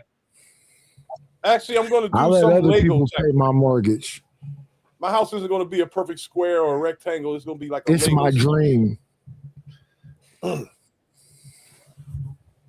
My dream is to let other people pay for my shit. The fuck am I gonna pay for it for? Hey, Kasim, you want to get into the cannabis industry? And nah, fam, I'm good. You know what? One of my good friends invited me to that. this was back in 2005 when New Jersey was just about to get the law for cannabis. Yeah. He wanted me to be a partner involved in that, right? He was going to have a little shop, little distribution company in the warehouse, and he wanted me to run all of that.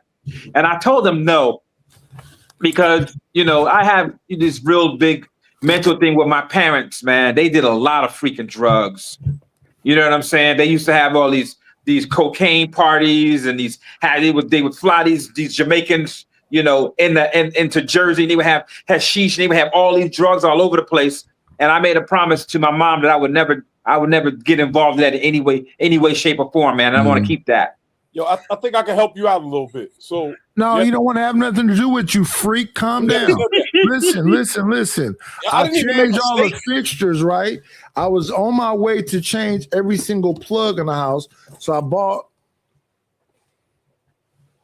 plugs, the plug covers, but these people was in such a rush. Give us our mortgage. Give us the mortgage. They didn't even let me get around to that. I was in the middle of doing a bunch of shit. Damn. Even in my because I don't want to be a slumlord. I am not Joe Pesci. I'm not the what was that movie he made? The Super. Yeah, that was a good movie. He never fixed the house though. He bought some heaters and shit, and they gave him his car back. But he never fixed the house though, dirty motherfucker. And the beginning of the movie is his old ass daddy knocking a black man to the ground and running his pockets. That was the most racist shit ever. I know, right? Damn. But I mean, hey, man. But yeah, people, y'all got to get in touch with y'all feelings, emotions, your culture, your history, and everything else. But I believe a lot of y'all are denying yourselves actual life. When I see all the hatred that y'all have on here, y'all want to sue people, and it's just boring. Because we done already done all the backdooring, the backstabbing, the sleeping with people's wives, the drug dealing, the young baby mom. When do you fucking just, as y'all always are crying on it, talking about accountability, what about your own personal accountability? I admit, I apologize when I first got on YouTube to Cheeky and Sway and all of them. I'm like, yeah, I'm a Gen Xer. This is the generation of baby mamas and selling crack and whatever else. I apologize for that. I apologize for my generation. Because a lot of motherfuckers is making songs about it like, ooh, it was the greatest thing to do. No, it wasn't. You destroying your own people, nigga. And now I'm looking at Jim Jones and Dave East and Fabulous and Mano fight with fucking 50 Cent. 50 Cent, yeah. Nigga, you niggas is old. Sit y'all ass down somewhere. They want to remain relevant, man. I didn't even hear about none of this shit. It's all over, Reese. I pay attention to current events. All of the current events. I hide from hip hop and ratchet black bullshit, dog. I hide from that. Highness has nothing to do with it. I am a day drinker and a night drinker, and I know all this shit. I know that the young girl Jordan, Pauline, went and falsely accused the young man Tylil James. It's a part of Kai Cenat and the Clover guys. She just made all them false accusations. I know that Blueface then got rid of Krishan, and Krishan just had a fight in Compton, and now she's want to be a professional boxer. And Blueface got a new girl named Nivea that looks like King, who's T.I.'s son. And I know all of the petty bullshit, man. I got to do content.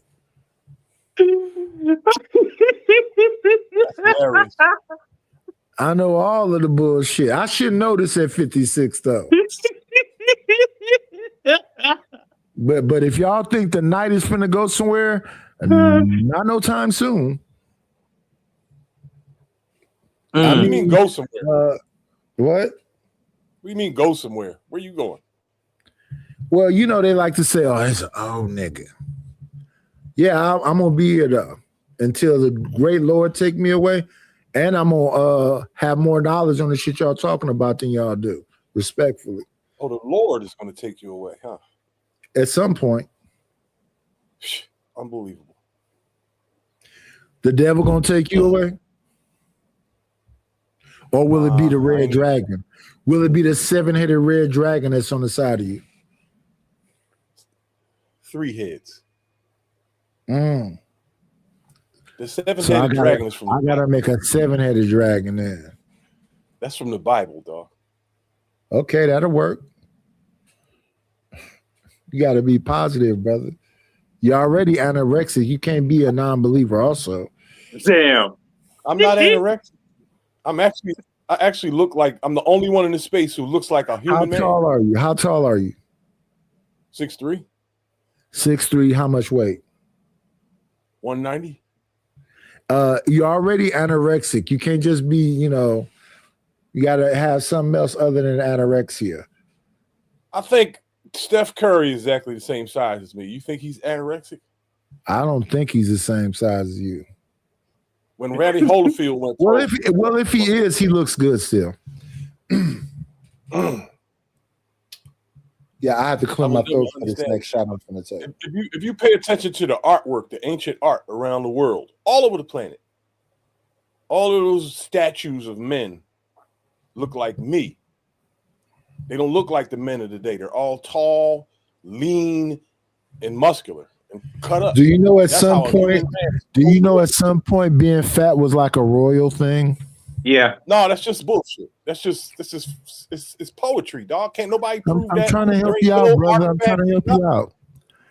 You know, I do understand that, you know, some of the goddesses and gods had 6-packs and all that other stuff. And then the people that on earth had cheese and all these other things that they felt was a delicacy. And they said, fuck it, fat is going to be the new thing. You wasn't considered to be like royal until you had some fat cheeks. Look at the Mona Lisa. Does that look like a thin woman? Yes, absolutely. She does? Yeah, 100%. So you're delusional. So here's the thing. Today we were talking about smile for who? And the conversation came around to, you know, why should I smile? What? And I would say that Black people had water hoses and dogs put on them on the William Pettis Bridge fighting for civil rights. Civility is actually about greeting people with a smile on your face.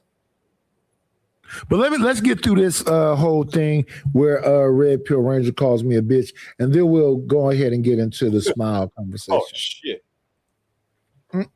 Oh boy, here we go. From the narrative that they setting for you, it's nothing beneficial to it, and it's a detriment in my opinion. Let me use the others to what you trying to accomplish. Look for it. Yeah. You know what though, but Giz, that's what I'm saying is pros and cons of being in the group, bro. If you out the group, you're not gonna have them pros and cons. It's pros and cons of being out of a group. Isolation.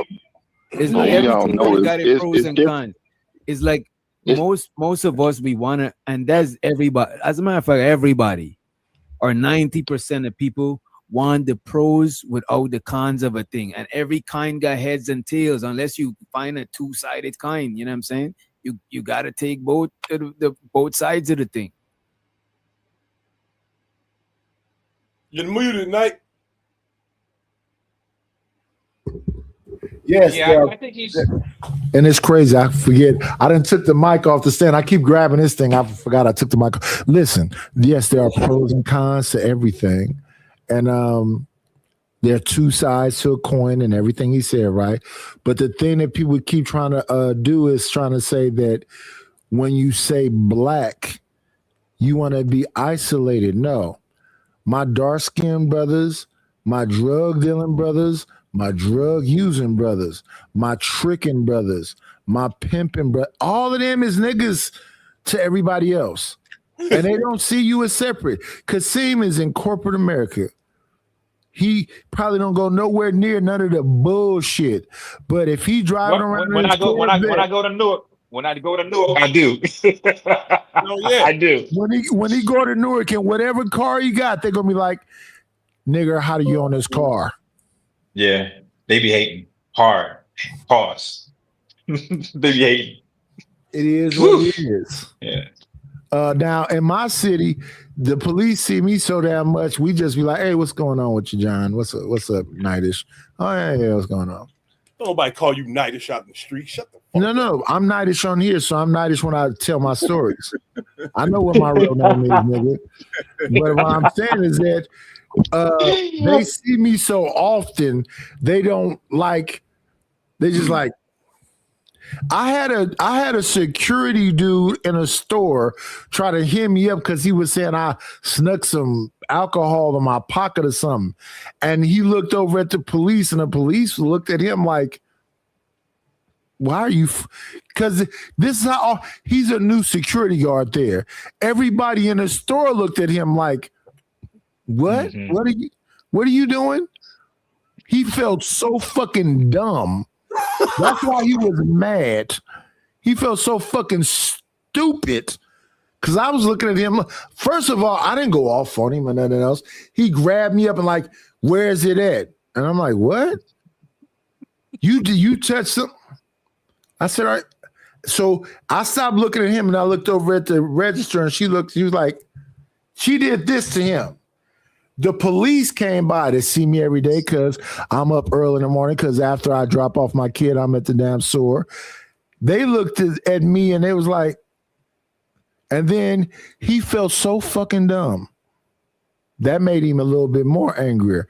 I'm like, dude, you got to calm down, man. And that was, I want to say, when that happened, that was the first time I really dealt with a black dude that hated black people. Now that I've been on YouTube, I know a bunch of them.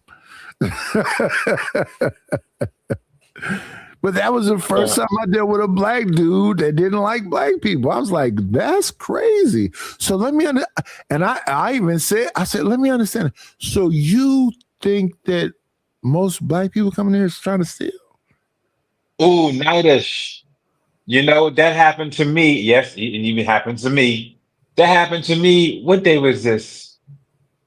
On Friday, I went to the Gucci store over here in Bloomingdale's, right?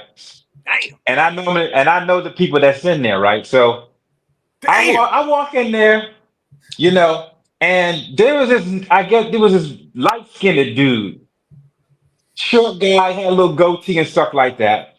So he looks at me and he was like, hey, how are you? Can I help you? I'm like, you know, I'm just looking around. He was like, well, we have the sale stuff, you know, over here. And, you know, depending upon what you look for, you know, it's going to start like at $3,000. I said, good to know. So I'm looking at this dude, right? He's looking at me. I'm like, okay, cool. So then I'm walking around. I pick up a bag that I'm looking for my girl, right? And he was like, oh, yeah, you know, this bag is $4,500. You might want to look over there. Ooh. And I'm just looking at this guy, right? So I'm like, no, I'm gonna be over here. So then the manager comes out, Susan, black girl. She comes out. Oh, hey, Kasim, how's it going? Oh, good to see you. I'm like, I'm good, Susan. She was like, yeah. She said, the things that you want to look at, I got it in the back. I'm gonna bring it out. So the light-skinned dude is looking at me, and I'm looking at him, right? So Susan comes out with these bags and these coats and stuff that I wanted to get with my girl, right? And then, you know, she was like, okay, Kasim, which one you want? So you know what? Let me get that coat. Let me get these shoes. Let me get 2 of those bags. I said, you got my card. Put it on there because I got to go back to work. And then as I'm walking out, I turn around and I said, you need to not be looking at people, especially a black person, and assume that they ain't got no money. I said, when she gets finished ringing this up, you look at my account.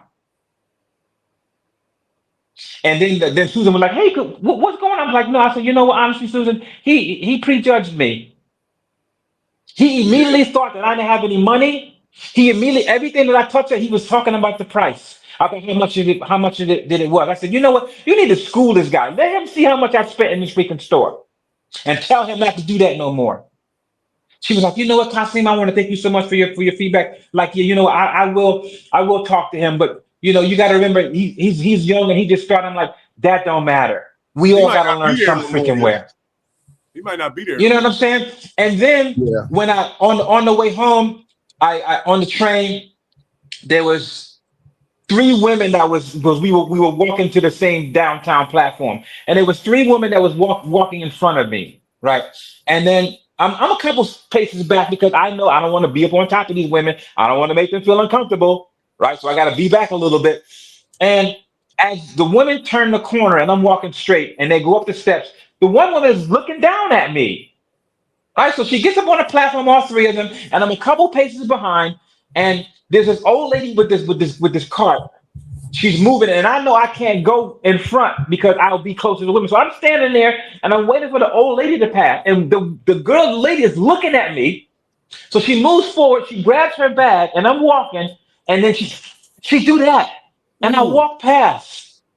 And in my mind, I'm thinking, like, ain't this a bitch? So then I stop at the concession dude, the little newsstand where they have inside the subways. I get my sour punch straws and my Swedish fish, because that's what I eat on the commute home. So I'm sitting there talking with my mans and them, and the ladies is looking at me. So I grab my stuff and I start eating, and I was just like, I don't want nothing that you have. Right? I said, I take this train like every day. All these people know me. I don't want nothing that you have. And I got on the freaking train, and they just reminded me, it's like, you know what? No matter, these people have no idea what I do in my profession. They have no idea where I freaking live. They have no idea, but that don't freaking matter, because at the end of the day, I'm still black and I'm still a threat. No matter where I go to, when I leave this freaking environment and I go over here to the freaking Saks Fifth Avenue or Bloomingdale's, they don't know me from a can of paper. All they know is I'm freaking black. And I try to give a better experience, or try to tell my staff to get a better experience in what I've got and then what they received today. So I get my wake up card reminding me that I'm black like every freaking day. So I don't want people to think that, oh, Kasim, you don't go through nothing. I go through that just like everybody else. Shout out to Paul Mooney. Let's show some love to Paul Mooney. Rest in paradise, Paul Mooney. But you said all of us will get our nigga wake up call, right? The issue with the nigga wake up call is this. That's where it should intensify the whole idea of collectivism and unity, the thing we don't ever talk about. I got a person that wrote paragraphs in this chat. Once Kasim got up here, I started reading the chat. I got folks in the chat writing I can't read all that, y'all. It's just too much. It's just too much all at once. But here's a real answer. If you want people to be honest, I'm honest with you. Some of the stuff I'm saying, y'all would never say. It's embarrassing. You would never talk about crying. You would never talk about dealing with like the idea of somebody possessing you or spirits doing whatever else and all the shit that me and Kasim just set up here and said in these last few moments. But I hope y'all can take something from it. Mm-hmm. I hope y'all don't just look at this like, oh, these niggas just talking about it. Because I hope y'all can take something from it. Because this is what I learned about when my great-grandmothers on both sides passed away and my grandmothers passed away. Those was libraries. They could tell you about a time that you know nothing about and the experiences they went through that you know nothing about. Sometimes when I be up in here in pain and whatever else, I just think about my mama and my grandmother and my great-grandmothers. My mother had osteoporosis. When the doctor showed me her bones on the x-rays, I was like, her bones look like Swiss cheese. I can show you what it looked like because you can look it up on Google. Her bones look like Swiss cheese. Her neck from her back, the bone was shifted over like this. It wasn't even connected anymore. And there was just holes all through it. So when I used to be driving her around to pick up, you know, we used to go to like Scotty's, Check Cash, and whatever else, and she'd be like, "Why the fuck are you driving so hard like this?" I thought she was just cussing me out, but she was in so much excruciating pain because her bones was all fucked up that the lightest little bumps that I was feeling, what she was experiencing, it felt like I was just slamming her. Like an earthquake. Yeah. So when the doctor said, because she didn't die, they euthanized her. They gave her a chemical. She was chemically taken away from here. They said, we can't give you no more pain pill or nothing else, and this is not gonna go. This is not gonna reverse. And all that shit was from my mother was in a car accident in 1980. This is the beginning of dialysis. I went to the dialysis when I was really younger with her, and it was a machine over here. It was a machine over here. She had a tube in this arm and a tube in this arm. They used to, one tube took the blood up out of her. It went up into a thing that looked like a washing machine. Yep. Where they cleaned the blood up. Shit. And all you smelt in that, when I was in that dialysis, this is why when my wife had her kid and they laser cut her open and I was in there I'd already smelt it when I was like 14 or 15. So when the doctors and the nurses were looking at me, they said, most dads that come in here pass out. They can't deal with what you look. I'm looking inside of my wife. The doctors are talking about golfing.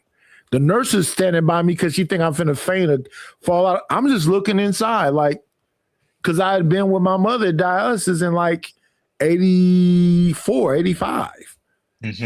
And all you smell in there is blood. And they clean out the blood and they put it in her other arm. It took her dialysis was 8 hours back then. And then it took her a day to recover. So she went in dialysis on Monday. Tuesday she recovered. She was back in dialysis Wednesday. A Thursday she recovered. She was back in dialysis on Friday. Saturday she recovered. That's what I used to see when I was a little kid. So when I was a little kid, I was angry than a motherfucker. Now when I got older, dialysis reduced down to 4 hours, and the recovery time was quicker. So it would be like a half a day. But during the 80s, she took a bunch of experimental drugs that fucked her bones up. So by the time I was 32, the damn experimental drugs fucked her bones up. So they kept giving her like calcium acetate and different type of shit. So she passed away when I was 34. So the later part of 33, is when I was like taking her to Check Cash and Place and whatever else. And she used to be yelling at me, "Why are you trying to hurt me?" I didn't understand what that was while it was happening until they showed me, after they euthanized her x-rays. I wish they'd have showed me that shit 6 months earlier, so I can understand what's going on, because we had took her and put her in a facility because we didn't understand what was going on 6 months earlier. I wish 6 months earlier when we took her to that facility, they would have showed me why she used to be yelling and cussing at me like that. But now I understand it. You know what? I had a similar experience to me when I was a teenager, when I was, 16. You know what? When I first got my driver's license, I used to take my father to the dialysis clinic in Savannah, Georgia. Because my mom, she would work. You know what I'm saying? And my dad, he was so messed up with his kidneys, was so shot out the frame. You know what I'm saying? That he couldn't really do anything. And when I got my driver's license, I used to drive to Savannah, from Hilton Head Island, South Carolina to Savannah, Georgia, to the dialysis clinic. And I used to sit and I used to wait for him. And indeed, there would be this big machine, like a washing machine. He had one thing in his arm, and you would see the blood, and it would turn, and it would go in, and it would go in his other arm. And indeed, that was like an all-day thing. We used to go on Wednesdays. I used to take him on Wednesdays. My mom would take him on Saturdays when she got off work. You know what I'm saying? We did that for a long time, and I think that's when I was graduating out of high school, and my best friend Sam, who had the pickup truck, he brought the Army Recruiter to my house right? Because I wasn't sure about what I wanted to do. I was really good at drums and stuff like that. I was like section, I got like all band, South Carolina, all the rest of the stuff, right? And when I took the ASVAB test, the recruiter came back. He was like, "Hey, Kasim, like, you know what? You scored damn near high. You can be whatever you want." So I'm looking at my dad on the sofa, and he's about to go. This was a Saturday, and he was about to go to the dialysis clinic. My mom was about to take him, and I'm like, you know what? I think I want to get into the medical profession, because I want to help, my dad, and I want to help people like my dad, so they have to suffer like through this. And that's how I got in the military and I chose that profession because of my experience taking him to the dialysis clinic. Watching him go through that and feeling helpless. And now here it is. I have an opportunity to not only help him, but help people, in general. That's why I decided to go into the military and in the medical profession. So it's side note. Now, Were you a medic in the military? Let me say this. Yeah. She's beautiful. Let me see. Let me even check because I haven't even checked. Let me go out there and check right quick. Go ahead, Reese. No, I was just asking Kasim, like, what is MOS was? At that time, I was a medic. It was at that time it was 91 Bravo, which was a medical specialist, paramedic. Then I graduated out of honors out of Fort St. Houston in San Antonio, Texas. So from that, I went X-ray tech. I went licensed registered nurse. When I got to the 101st Airborne Division, I made through the ranks like really, really quickly. I made from like E1 to like E4 promotable in like 13 months. I was a squad leader. And then I started going out with special forces units, Rangers, Pathfinders, all the cool stuff. They was flying me out to Panama, where I was with the Ranger unit in Panama for 3 weeks training with those guys. So yeah, it was very beneficial to me. And I wanted to get my PhD in neurosurgery. And I got that from when I went to George Washington University Hospital when my mom was there. And she was really sick. And I'm sitting in the cafeteria, and I'm looking at this black guy, Dr. Stevens. His badge said, Michael Stevens, PhD in neurosurgery, And I asked him, I'm like, well, what do you do? Yeah, what's up? So in your education, how many classes did they give you on nutrition? Not that you took independently, like you got in school curriculum. How much nutrition did they give you out of those years and years of, learning? I was only in the military for 2.5 years. Right. And I didn't follow up on my PhD in neurosurgery. I kind of dropped out once I found out that, my mom and dad left, what I'm saying? And how he did it. I was kind of salty about that, what I'm saying? Because my mom loved the hell out of him. And they didn't tell me that until after I graduated. The last time I saw him was when at AIT in Fort St. Houston, when I got, all my credentials and stuff like that. That was the last time I saw him. So when I went back home, I asked my mom, like, where's dad? She was like, oh, we split, we divorced. And she told me what was going on. And I felt slighted by that, so that's when I got into music and I moved to New York City. Damn. Yeah. Oh, you play an instrument? Yeah, I play drums. Oh man, I love drummers, man. I write music, I read music. Yeah. I played in this garage band. Yes. You know the Pocket Queen? Yes. She's a savage, dog. Yeah, she's good. She's good. There's a fat guy out there that's better than anybody, though. He's about 400 pounds, about 6'6". I listen to a lot of, my music genre has expanded a lot. I listen to a lot of drummers like that play that deathcore type of music. So it's really fascinating how fast did they play 200, 250 beats per minute. And it's really fascinating. Yeah, I'm a drummer and I like music, but what they do is like on a different level. I'm gonna put something in the back. So there's this band called Lorna Shore, the drummer there. He's really, really good. And I listen to them a lot. Not necessarily for the music and the vocals, but just to separate the part and listen to the drum part. So Lorna Shore, deathcore band, and the drummer's like awesome. And he's a cool person in real life. Okay. So let's see. We got 42 people watching. We got 28 likes. I can't complain about that. That's pretty good retention. If y'all haven't subscribed to the channel, please subscribe to the channel. We got 41 people watching here. Please subscribe to the channel. Chicago. Oh, yeah. That's what happened. I hit the damn button the other day, Chicago. And I No. I did not. Because I fixed it. I don't know why you don't got a wrench, but here you go, Chicago. But I did hit it at first, and I thought I deleted everybody, but then I went and fixed it, so that's not the case. But Yeah, you're on the landscape side. So yeah, I don't know what the hell happened, but it damn sure happened yesterday. Yeah, y'all people, I don't know if y'all appreciate life in the way you're supposed to appreciate life. I think a lot of people are entitled and take a lot of miracles that's happen around them for granted. Sometimes I do the show, and once the conversation is good, I'm not playing a bunch of clips and doing all of the crazy shit. What's going on, No Chaser? We've been on for 6 hours. I forgot to even hit the damn beg for money sign. So let me do it now before I leave. But we about to send y'all over to Savage because you see the sunlight is shining in my face. I've been up all night.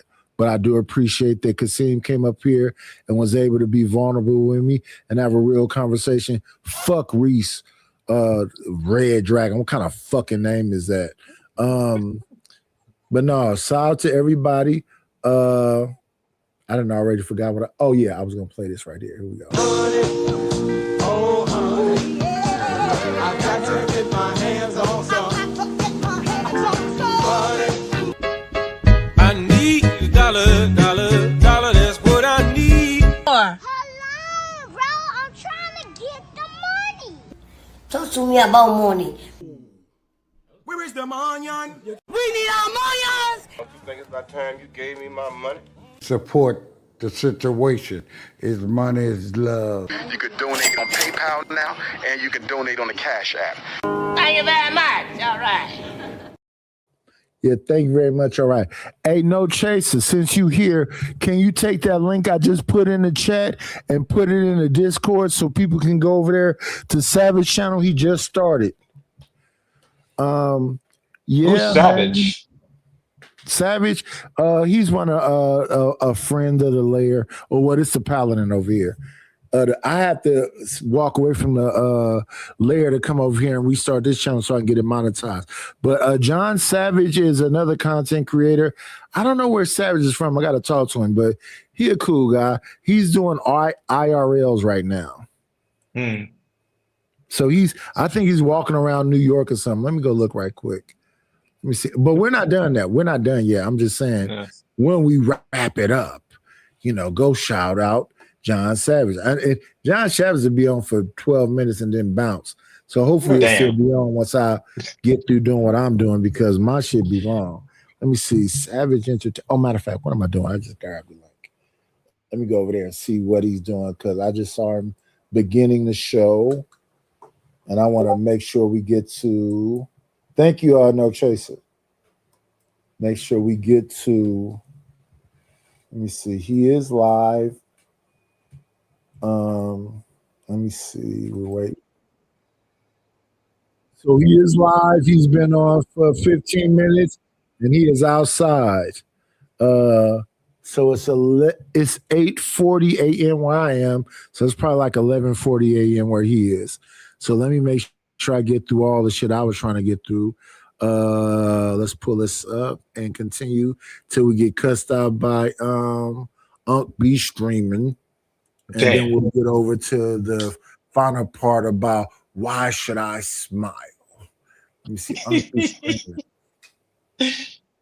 streaming. DJ, you're right. I agree. It's pros and cons to being in any group, but not just black people. People in general just need to work on understanding. Even in a group, there are individuals. My issue with what he's talking about is once again a minority.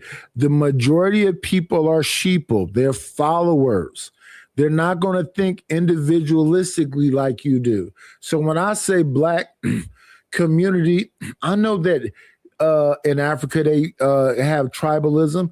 I know that people in New Orleans don't think like people in Chicago, or think like people in Detroit, or think of like people in Sacramento, or think about like people in San Francisco. But the ones that have a bigger mind outside of their neighborhood understands that no, it's black folks everywhere. And when you need to bounce, you might need to go down south. If you need to bounce, you might need to go to New Orleans. How's about having an idea or a mindset or respecting their culture? But let's continue. That's what, It's and just that's like my saying point. people from your culture, from your island. You got some over there that will do shit that you would never do. Right. So you get what I'm saying. So even though you from there, born and raised for a good amount of your life, that don't mean if one of them come over here and do some shit, that's how you are. So, but then people need to understand simply that even within groups, it's individual. Just like a football team, it's a group. We all football players, but one guy might be on some shit that we not on. He might sell up on the weekend. That's right. That's true, right? But look at this, bro. That is not fair, bro, because you can't want to. Then I don't got no right to celebrate the wins. Then, if somebody from where I'm from just discovered fucking what they had in the Black Panther vibranium, that's what they had. Yeah. Somebody discover a UFO. I can't take the credit for that shit. If you contribute to it, you can. It's like you say, if somebody see a black person, if somebody see a black person, right? And all right, bet. Let's say they got the first black person to go to Mars. Barack Obama's good enough. Barack Obama. When Barack Obama became president, it was literally like 2 years or a year after I moved to America. I moved in like 08 going on 09 or some shit. I was proud of that shit. I felt like I low-key kind of felt like this shit. And we agree with that. That was a great example. Wait 1 second. That's a great example of symbolism. So little black kids can't be told no more, you can't be the president. And symbolism, even though people say, oh, Barack Obama didn't do nothing for black people, I still think indirectly and subconsciously because I think you got your own purpose, but I think everybody got a higher purpose that you serve without you even knowing or without anything, because we all smaller things in a bigger thing serving a smaller purpose in a bigger thing. So sure, we're gonna have our individual purpose, but I still think one of Barack Obama thing was to inspire certain shit like that. You know what I'm saying? Yeah, it's some hope, even though hope is intangible, it's still, you know what I'm saying? Hope go a long way a lot of time. Yeah, right. Hope is energy. Defeatist mindset's gonna see something wrong with everything. We were just having a discussion recently about generational stuff. All these generations did something beneficial, and even Barack did something beneficial. They just don't like what he did. The majority of he did more for the rainbow community. Let's see. Let's bring. Yeah, but Nidus, you have to also remember, right? When he got elected. Kassim, give me 1 second. Come on in.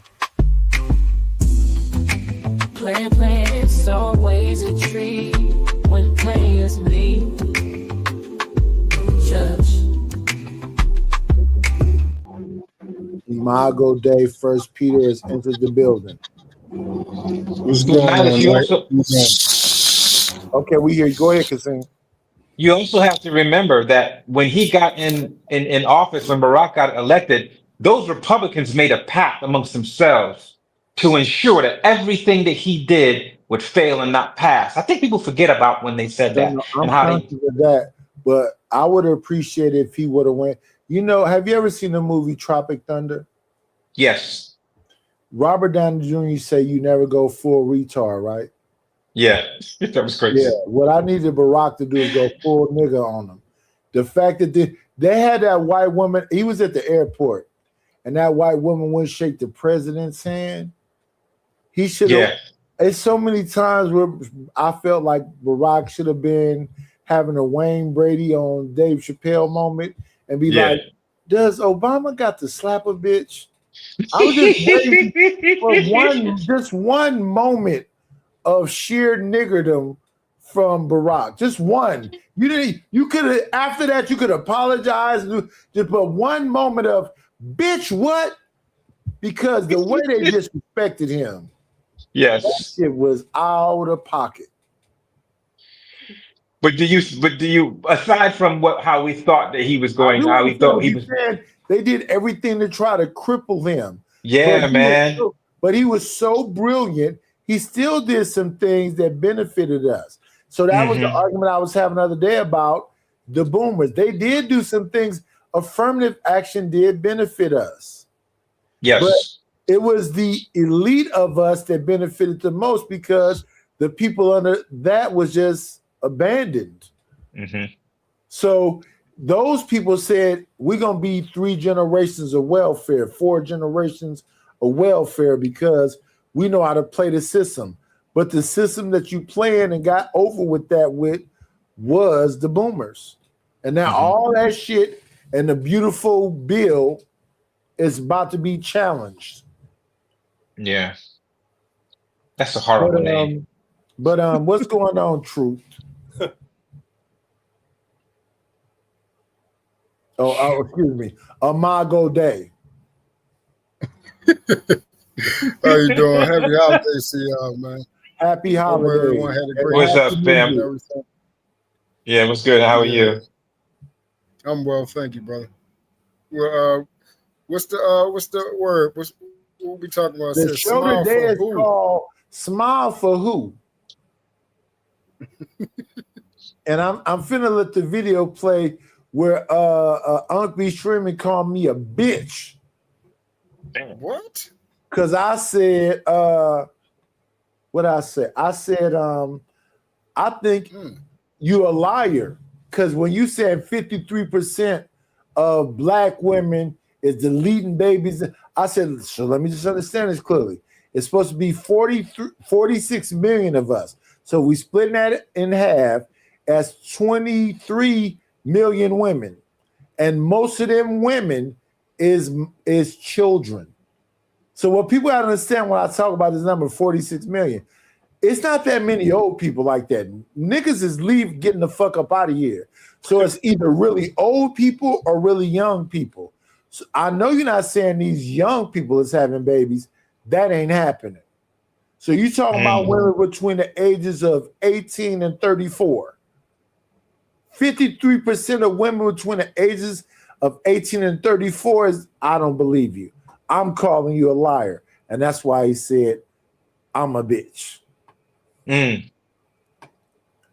ain't going for it.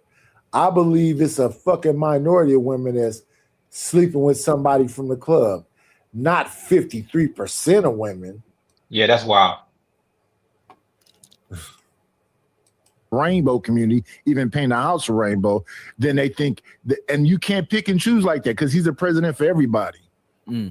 So he did do things people just don't want to get no credit for. And the boomers did things people don't want to give credit for because they're more concerned about the things they didn't do. Same thing about like my generation. They talk bad about Gen X, but Gen X did do a lot of stuff to motivate people, whether you was motivated or not, as a youth thing.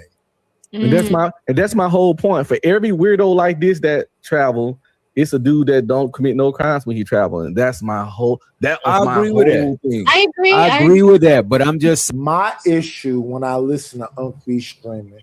I don't really got no smoke with him. Is that you a married man and a military man, and you might have traveled when you was in the military, and you might have hit you a Vietnamese woman and all of this shit. But right now you black, you married to a supposed black woman, and you're on a panel with black people. Why do we give a fuck about white and anybody else? I am never gonna be somewhere and go, when I say boomers, I mean black boomers. Nigga, I'm black. Why the fuck would I be talking about white boomers? I understand that the wealth disparity is 10 times the amount, but black boomers got money also. And when it comes to the black boomers and their wealth, why aren't they trying to find out ways to open something like a boys club, something like a Chinatown, something like, where can we go where we know, oh, these black people got libraries for us. These black people have loan services for us. These black people are that kind of thing. But nope, we don't even think about that. That was my gripe in this whole discussion right here. But let's get back to it. Saying the good, you got to take the good with the bad. They gotta acknowledge that, yo, this man's a passport, bro. We gotta find out a way to either wean out people like this in the future, condemn them or distance. We gotta do something so in the future it can't happen. But you gotta take the good with the bad. What if a passport, bro, saved a country and they made a statue in his honor? Everybody who's a passport, bro, would want to take the credit for that shit. But what happened to individual actions? No. We can't put it on the individuals no more. No, bro. no. As humans, we always got a collective and an individual identity. You if a black woman stab a man, I'm not gonna be like, I'm gonna be like, she stabbed that man, not black women stab men. Yeah, but they're gonna say a collective black don't woman define did. But they're gonna say a black woman did. And if other people feel weary with a black woman with a sharp object, you can't just blame them like that. You know what I'm saying? They recognize get the it. pattern. But we don't like it, so we got to be the change. There's two shit we don't like. No. But if you be the change, you got to be the loud squeaky wheel, and typically that's not what the situation is. So the black woman had this thing about they angry black women, and they got to live with that. I'm doing it now. I'm gonna do it all the rest of the. I'm gonna do it henceforth in life. Y'all probably get tired of me, but every time an individual do something, and somebody try to pin it on a group, y'all gonna hear. Y'all already know where I'm gonna go with it, because we gotta work on that shit. You were just saying some shit about black women, how they sleep with anybody, and now you want us to. Excuse me? I said the ones that talk bad about their baby daddy a certain way. But you were just saying on here, they sleep with anybody. They sleep with any black women. No, black but women, they but fight Greg, with them. you made Why a you just saying distinction. that? He said, you just said it. But look at this. Go ahead, Giz. Go ahead, help me. Go ahead and do it so I don't have to do this goofy shit. I'm going to go after Giz. Go ahead. He made a distinction. He made a distinction. He said the ones that talk about they baby daddies. No, that's not what he said initially. He made a distinction after. I couldn't ever finish. Even after or not, it didn't. He That was clarified. conversations ago. He clarified. All right, you know what? People who say past. That man said women. Then he came back later on and made a distinction and clarified. No. Oh, excuse me. I got the mic way down there. I forget I was holding the mic. That man said women. Then later on came back and tried to, clean it up. No, brother. You said women. And as I kept hearing you talk, that's why I finally made the comment, okay, so let me talk, and then you can continue to lie. Because I do not believe that 53% of 23 million women had at least one deletion. No. When we got in the chat, I just showed y'all, that brother said 27%. And I think that's a high number also. Mm-hmm. But maybe he can substantiate his argument. But that's a quarter of 23 million women. That's a lot of baby deletions. It's a lot, yeah. Yeah. So, Knight, if you look at the comment you had pulled up, it wasn't an absolution. He said approximate. Yeah, So, approximately.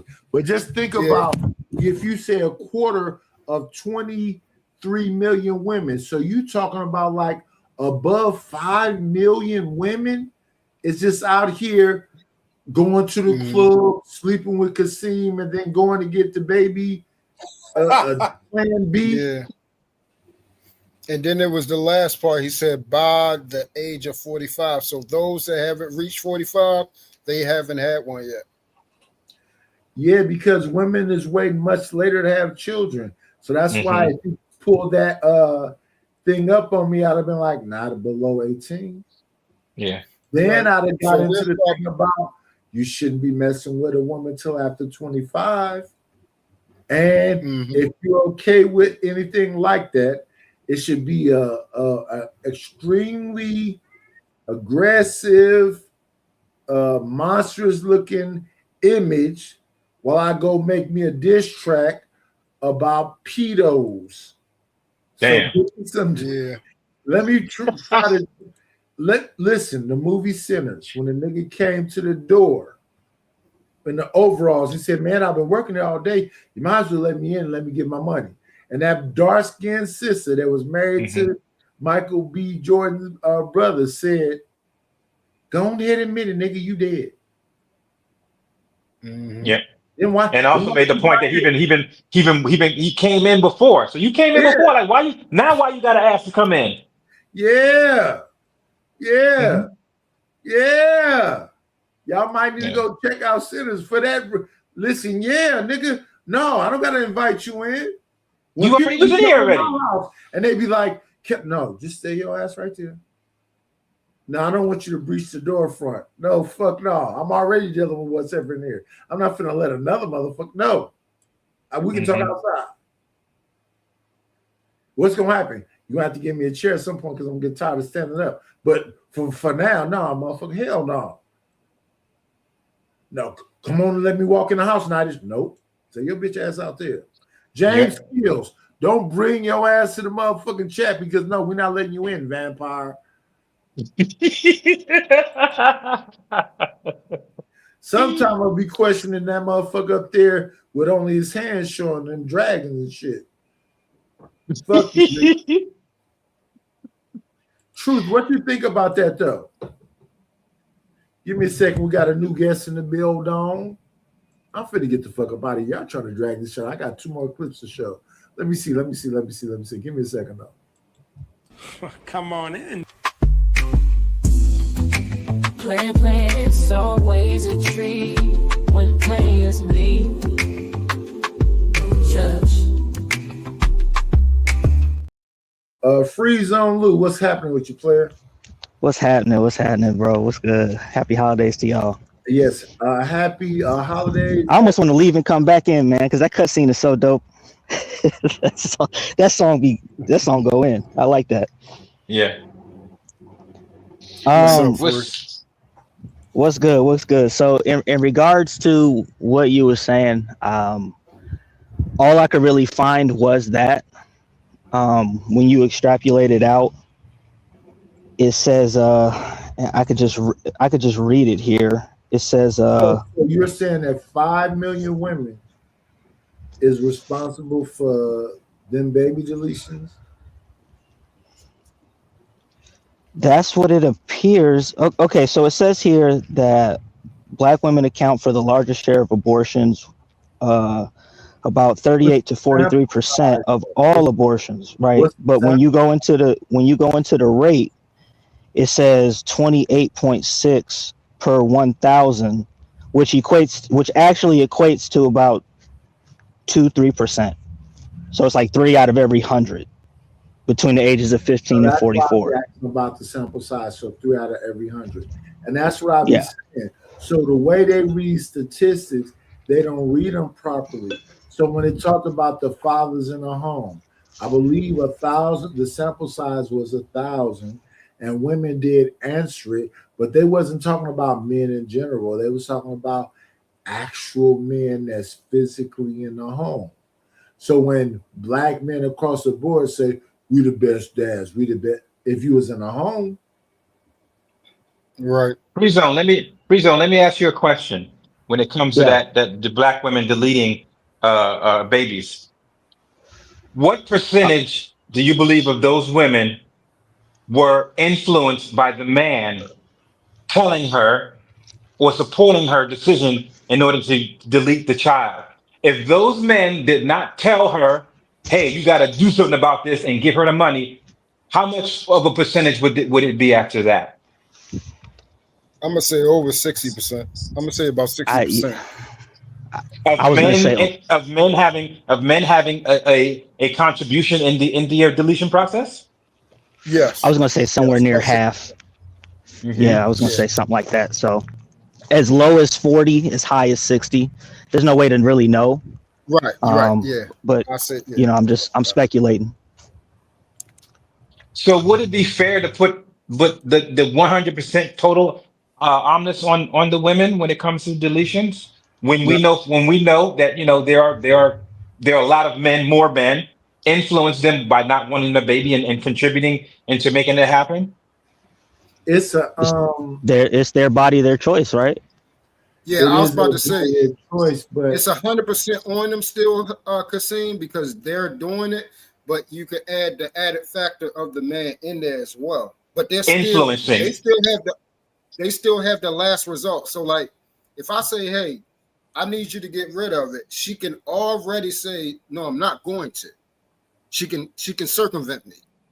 So if it go down, it's 100% on them. But then I would say 60% of them will. 60% of men have contributed and said, "Hey, look, we both need to get rid of it." Yeah, I believe it's 100% both ways. And that people, when they had them conversations about 50-50, they just children. We can stop the show now because they on bullshit. It ain't no. It's let's say I got it figured out. I got all my bills paid. I move a woman into my life. If she has to walk away from her school or her corporate job, it's not this. So it's 100%. Are you trying to be in a relationship or are you trying to be in a situationship? But if you want to be in a situationship, I can make a referral. I don't want no situationship. Right. Because I can use it like this. Yeah, a lot in these YouTube streets is everybody's a player, everybody's an alpha male, and they got all of the game. That's a fact. Hey, Kasim, I can use it like this. So let's take the reverse of it. So if a baby is conceived, I will say it's 100% the result of the man because the baby wouldn't be conceived unless we put our semen inside him. Correct? Correct. Yes. So that's why I'm looking at it. I'm looking at it the same way. Yeah, but I think there's in that particular context, there are many variables that'll make us want to do it, want to put that semen, that seed in her. The first natural reason is, we like the feeling of the orgasm. Let's just keep it real. That's why we're doing it, because we like that feeling, and we're almost guaranteed into getting it, right? So I think that's a totally different concept versus it's here now. Now the reality has set in from our choices. This wasn't the result that we actually was looking for because we never talked about it. We never agreed upon it, and now it's here. And now we have to make a decision as to whether we want to keep this child here and raise, or understanding that we're not compatible and it's not what we really wanted, and make a decision to delete it. I think it's two totally different scenarios and two totally different perspectives. I agree with you saying about the variables. So me saying that is not negating the variables that contribute to any decision that's made. I'm going directly to the result. So the result, I'm going from the result on back, basically. So the result is if a baby is conceived, that means that, my seed has entered her body at some point. So I gave her my seed 100%, if that's my baby. So without the seed, the baby can't be there. So it's 100% a result from me doing something. So I'm using that now. Whether I like her, whether condom broke, whether all other variables, that's other variables added to the reason why my seed has entered her. But there's no real true nuance, right, to that would really intrinsically stop you from entering her, right? There's nobody telling you like, hey man, you know what, you shouldn't go into her, you shouldn't enter her, right? You don't have that barrier. Yeah, that's my point. So that's why I said that's why I'm saying it would be 100% the man's fault. You get what I'm saying? Now, so right. Because basically whoever has the position of power at the time, that's going to get the lion's share of the blame, if not all of it. So unless I enter her and then my seed enters her, there will be no conception of that baby. So that is my fault. That's just like when guys be like, oh, how did the baby get here? Or I didn't want the baby. You chose the baby to get here by doing the act that adults do, doing the act that you're supposed to do inside of marriage, and the fact that you somehow allowed your life force to get inside of her. So that is your fault. It wasn't a somehow. Vice versa. He definitely skipped. Give me 1 second. Vice versa. We're talking about. Play, it's always a treat when players leave. Judge. Yes, that man decided to skeet all his baby batter up in there and shoot up the club, and then try to act like he didn't know what he did. Yeah, right. Exactly. So then vice versa. If the woman has the power, regardless, to circumvent. I could want something all I want. I could say, hey, don't get rid of it, give it to me. She can say, I don't care if you want it or not. I'm getting rid of it regardless. So she has exactly 100% of veto power. She can circumvent me. I can't choose to do anything but what my basically I'm at her whims. Hey, what you want to do with our child? You want to keep it? Okay, we can keep it. I don't want it. She can keep it. She's going to keep it. I want it. She don't want it. She's not going to keep it. So she has 100%. That doesn't negate that I contributed. And I think that's sometimes what we for some reason when we say one thing, sometimes we think that negates all things prior, and it doesn't. It's still 60% of men saying, hey, I don't want the woman. I mean, I don't want the baby. And then the woman like, okay, so since you don't want the baby, I'm not keeping the baby. I'm not taking care by myself. So then that contributes to her choice making. But she still do have the right to say, hey, you don't want it, I'm going to keep it, which they have shown. But don't you understand that, influence plays a really big part of our decisions? And if there was no one there to really add credence or get different insight or different mindset from a decision, it would be totally different. Because you just basically named that out. Like, okay, now the baby's here. Now we got to do this. Now we got to do that. But before you gave your seed, it was none of that.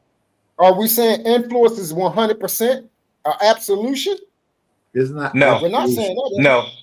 No. But it is a really big factor, especially when it comes to nuance and decision making. I don't think nobody disagrees with that. We're not disagreeing with that. I think it's a justification. The part is we're saying she has the absolution. Yeah, but I don't know, man.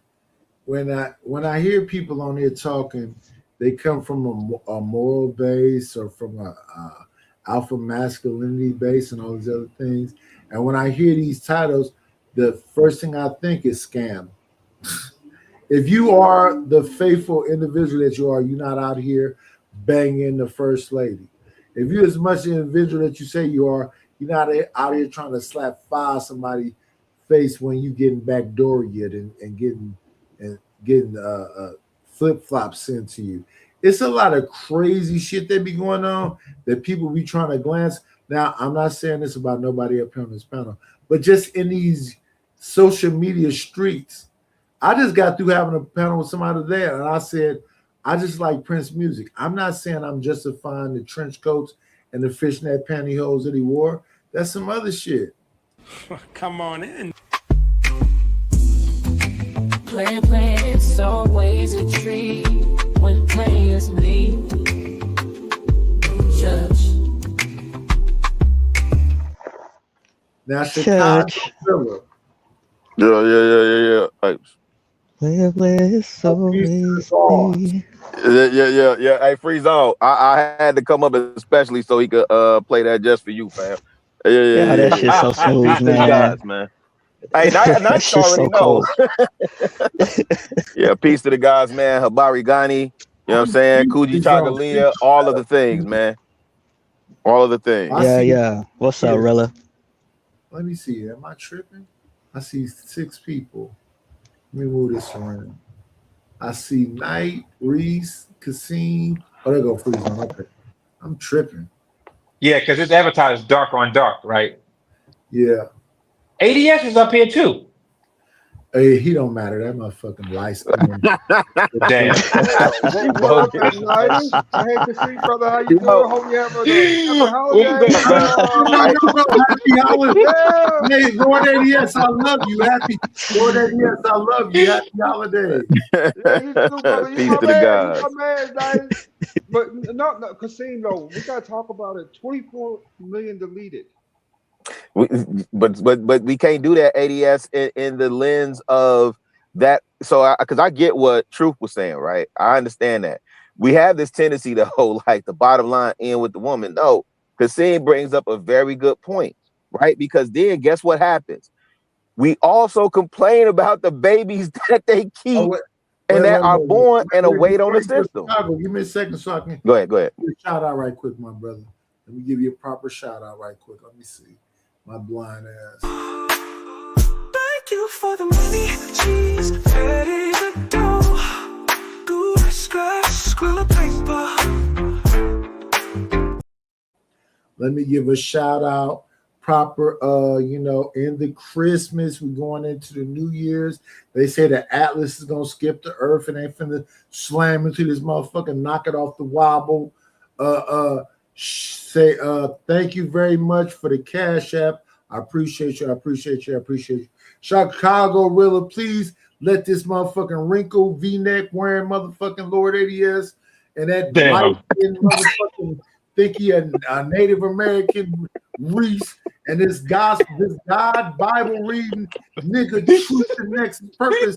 Understand where you coming from, Phil? But you get what I'm saying, right? Like we can't have it without the nuance, right? So we complain, and I agree. There's been a lot of when you do the research. I think they said 18 million. Y'all saying 23 million. I don't know what the number is in terms of what's been deleted. Listen to what I'm saying. They say it's supposed to be 13% of the population. That comes to about 46 million. I always say chop off the men. Let's make it 23 million. When I hear somebody say 53% of women, 53% of 23 million are eliminating they seed. Yes. No, I agree with you on that. Without any kind of outside interference, just on their own. No kind of influence from the men, just on their own. Right. That's why I'm with you, Kasim. He said 2 point something. So that's not no damn 53%. So what and that makes more sense to me because that breaks down to like 200,000 women. Well, where the ugly nigga from Baltimore at? Because he only got 4 more days up on this hoe anyway. Yeah, I don't listen to that big nose nigga no way.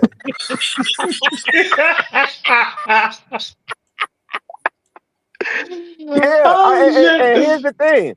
The end result is okay. The man said he don't want the baby. So then you get what's old boy name? Anthony Edwards, who just, now he's in a position to just pay it off. But guess what? Them kids don't have a daddy because he don't want to be involved, period. Now the flip side of that is that you get the man that's gonna say, I told you not to have it. I don't want it. Go ahead, my bad. Chicago Rilla. Let's have a true conversation. Back in the days, men was perfectly comfortable with taking thankless jobs. Yes.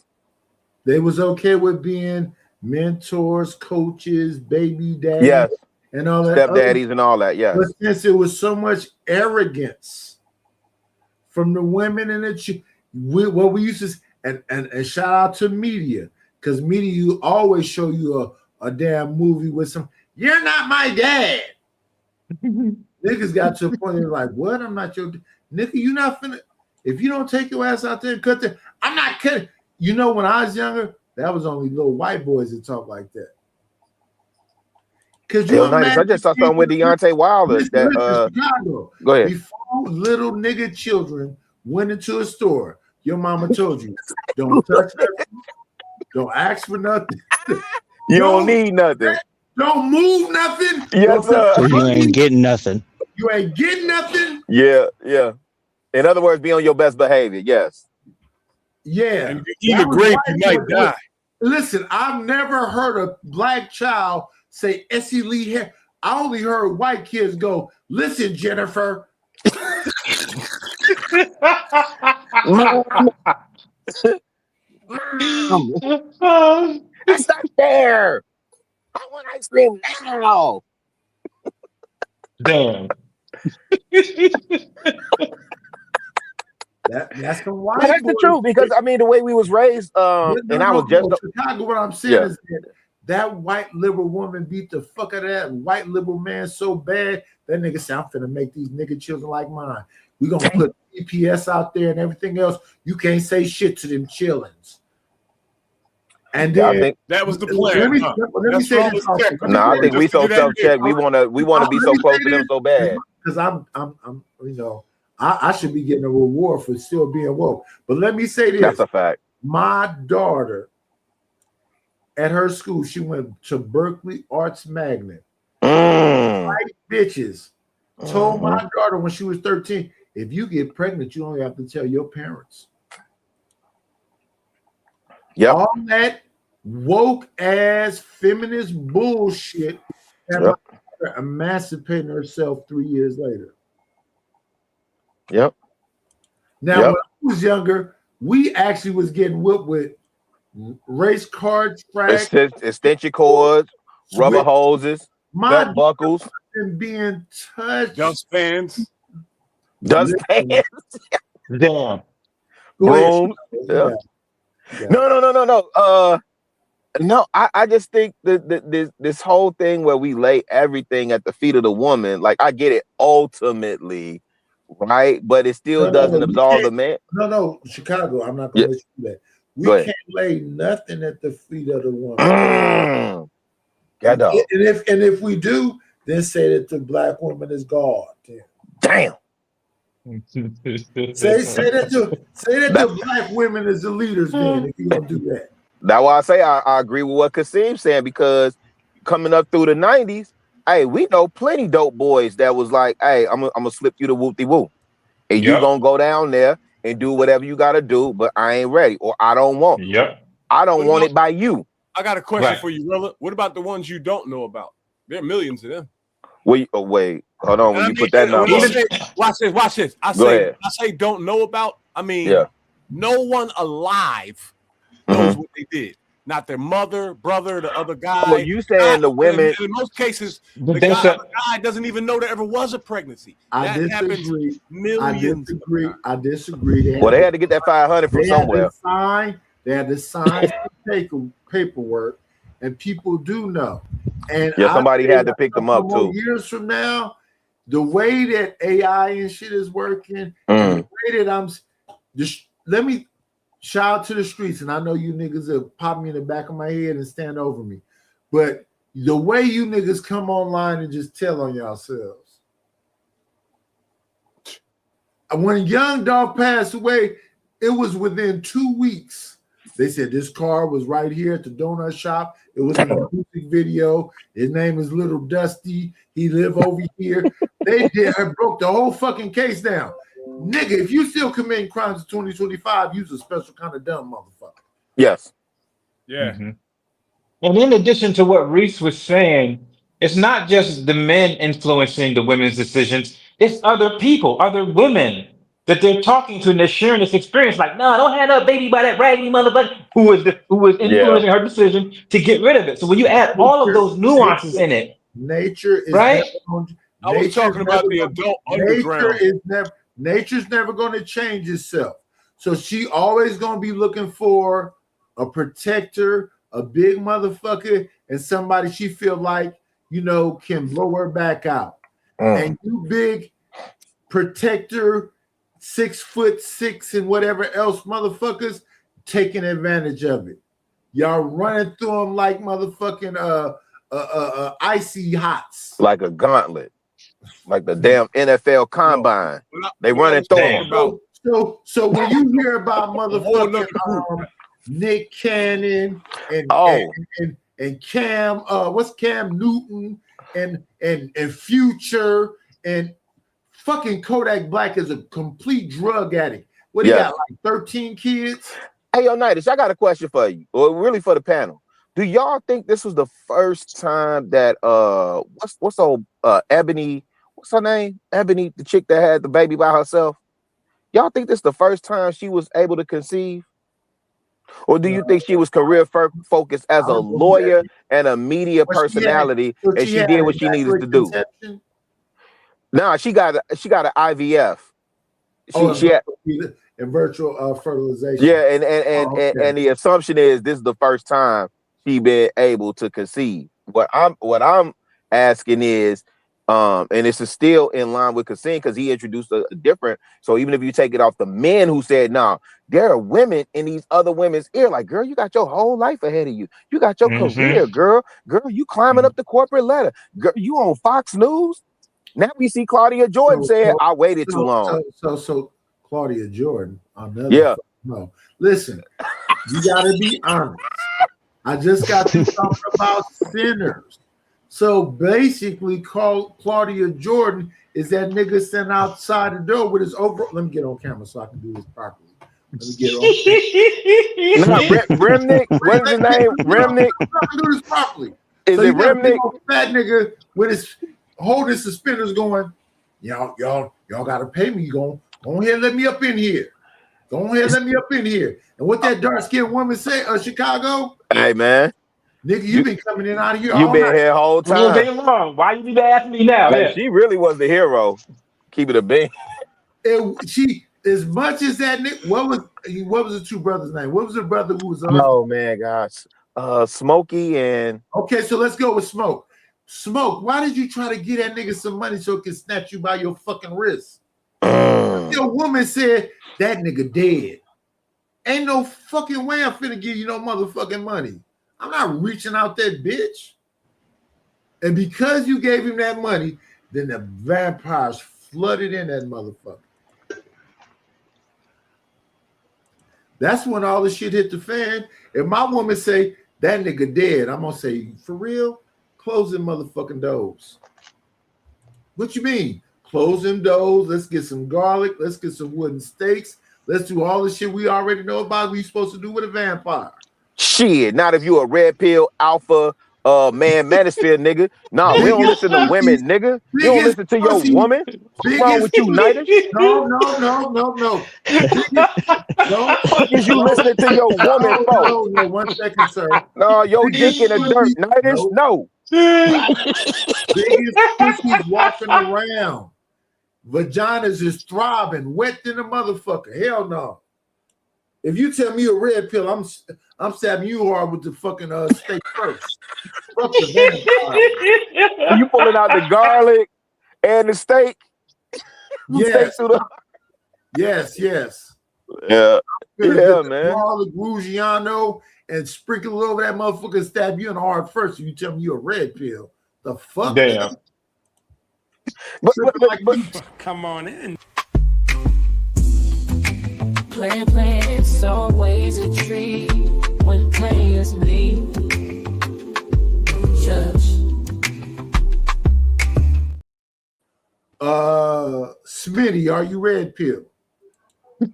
Eggnog and whiskey, sir. How's everybody? Eggnog and whiskey. Get your wooden steaks What? out. Get What? your wooden steaks out. Eggnog and whiskey. I just Eggnog think and this whiskey. thing How's makes everybody an today? excellent point. Eggnog is vampire cum. Damn. Yeah, only your brain would take it somewhere where men don't like to go. Anyway, what was you saying, Arilla? I digress on my I was just saying I don't want to take it off what Kasim is saying because I think that absolves Have men. y'all ever really drank eggnog? The spicy, the thick, gooky shit up in that? Hey, Rilla, don't let Rilla. You want to No. Keep going, Rilla. Night is just my, Keep going, that's Rilla. big bro for me. But yeah, no. I just think Kasim makes a really Let me good drop point. Smitty so you can answer my question. Have you ever drank eggnog, Chicago Rilla? Yeah. I mean, I'm talking about the Oh. original. Yeah, I'm Gen X, so yeah. I'm Gen X. Yeah, I've had eggnog before. I don't prefer it at all. I didn't drink. It's hard for me to take knowledge from a Benny Hill watching motherfucker. Damn. I like Benny Hill too. No Benny Hill slander, man. Fuck wrong with you, Nighters. That's like slandering Jack Tripper, man, Richard and Larry Pryor. Dallas, Yeah. man. What's going on, Nighters? Jack Tripper surely isn't respected. I ain't gonna lie. I want that magic coat. One second. You in the house with two bad bitches. And Yes. You want to play Jack Tripper? Oh my Hey, God. man, he was trying to knock Chrissy, man. You He see couldn't all get the at it. ass Jack Tripper got? Jack Tripper got Hey, ass he in every had- show. Hey, shout out to Greedy Gretchen. Yeah, Nighters, don't front, man. Hey, him and Larry was running trains, man. And he had the old head chick live upstairs, wanted to give him some box. Lana. Lana. Damn, but he had a name for her. It was Lana, but damn, what was the name for her? Yes, I agree with you. That nigga But went to the Regal Beagle once a week and bagged the baddie, and man, get out of here. hey, shout out to the Regal Beagle, man. But Again, shout out to Chicago for the cash app. I don't know I'm not. I Gonna need say that. I need that. I need that. Hey, Nidus, I need that #1 billboard before you get up out of here. I need that at some point. That #1 billboard hit, man. Oh, okay. Let me do that for you right quick. Hey, listen, I just got through playing Angry Man song. Look. Yeah. Oh shit. Manhood ain't loud. It's weight. Every decision costs something. And I pay attention. You gotta believe in something. I'm an angry man, but I don't lose friends. I don't move reckless, I respect the game. Every step measured, every word weighed. I don't rush nothing, I was built to wait. I'm the angry man, yeah, I feel the heat. I don't leave emotions in the driver's seat. I stand on morals, not trends in the street. I believe in order, We'll delete that because he said he want to hear something else. Here's I got 2 songs. It's called The Rhythm and It's Not Fair. Let's listen to a little bit of It's Not Fair, and I'm going to get around his song. And then we're going to get around to Unc B streaming, calling me a bitch, and then we're going to wrap it up with why. Wait, smile for who? That's what we want to get to. I gave you my whole name, my whole breath, and built a future with my bare hands. Now I'm standing in the ruins. Ask God why this hurt like that. I was out grinding, chasing daylight, trying to make a way so we could live right. Every prayer I said had your name in it. Every plan I made, you was framed in it. I put my guard down, let you in my chest. You saw my scars, knew where I bled. I called you family, called you blood, but you were studying my love like a setter. How you smile in my face while you digging my back. How you swear you were silent, but Get that one about it here. We'll get to the rhythm it takes. That's the same nigga from Pay Pig, dog. Yeah, no, it's not. Yeah, it is.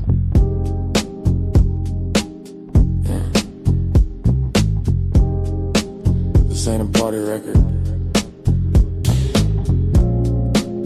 It's that still breathing record. Move if you alive. It's the rhythm it take to dance through what we gotta live through. Every step heavy, every move bruised. Still standing, still swinging, still here too. It's the rhythm it take to dance through what we And gotta then live you went to the Anderson through. Ain't Pop no joy without scars in view. We don't dance for fun, we dance for proof. Roll back the rug, make space for survival. Floor full of trauma, feet still tribal. Mama. I said I love it, but I want to play what you want to hear. You are look. You know what the people want to hear. Let's go. I approach him with my hand out. I always love the kindness of a stranger. Not a pay pig, 100%. Yeah, 100%. 100%. All of me for all of you,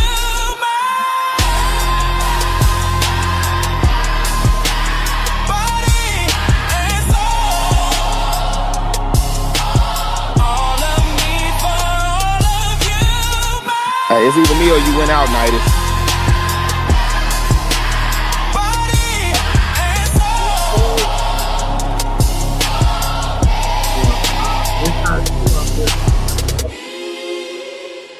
I approach him with my hands out. I always love the kindness. Yeah, that's my joint. I'm not a pay pig. Yeah. Not a pay pig. 100%. 100%. All of me for all of you. Cassine, can you hear it? Yeah, I can hear it. Oh, that's me then.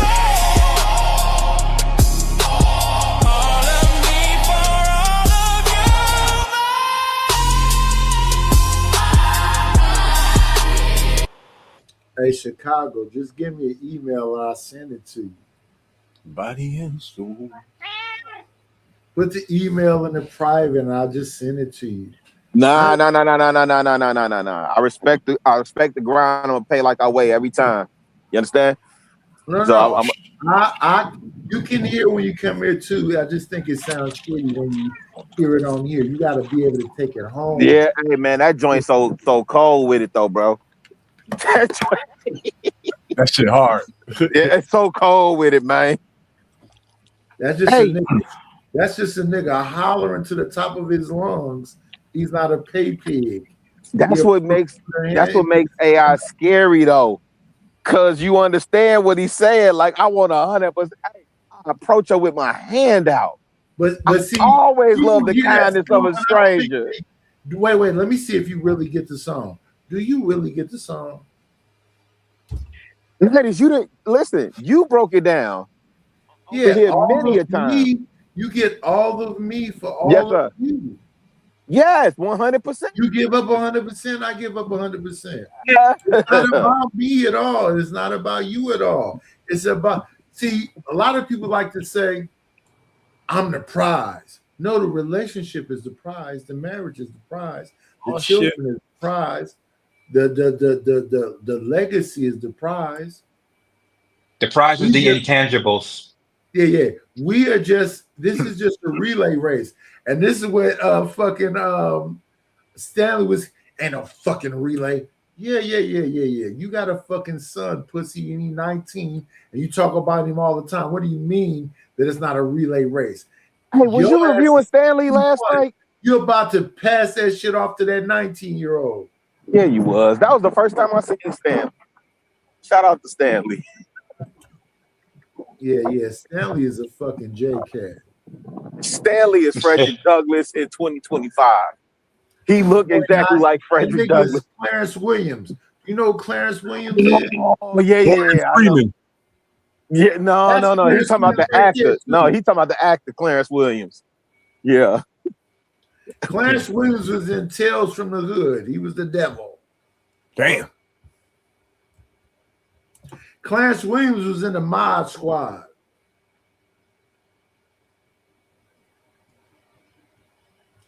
Let's get back to this.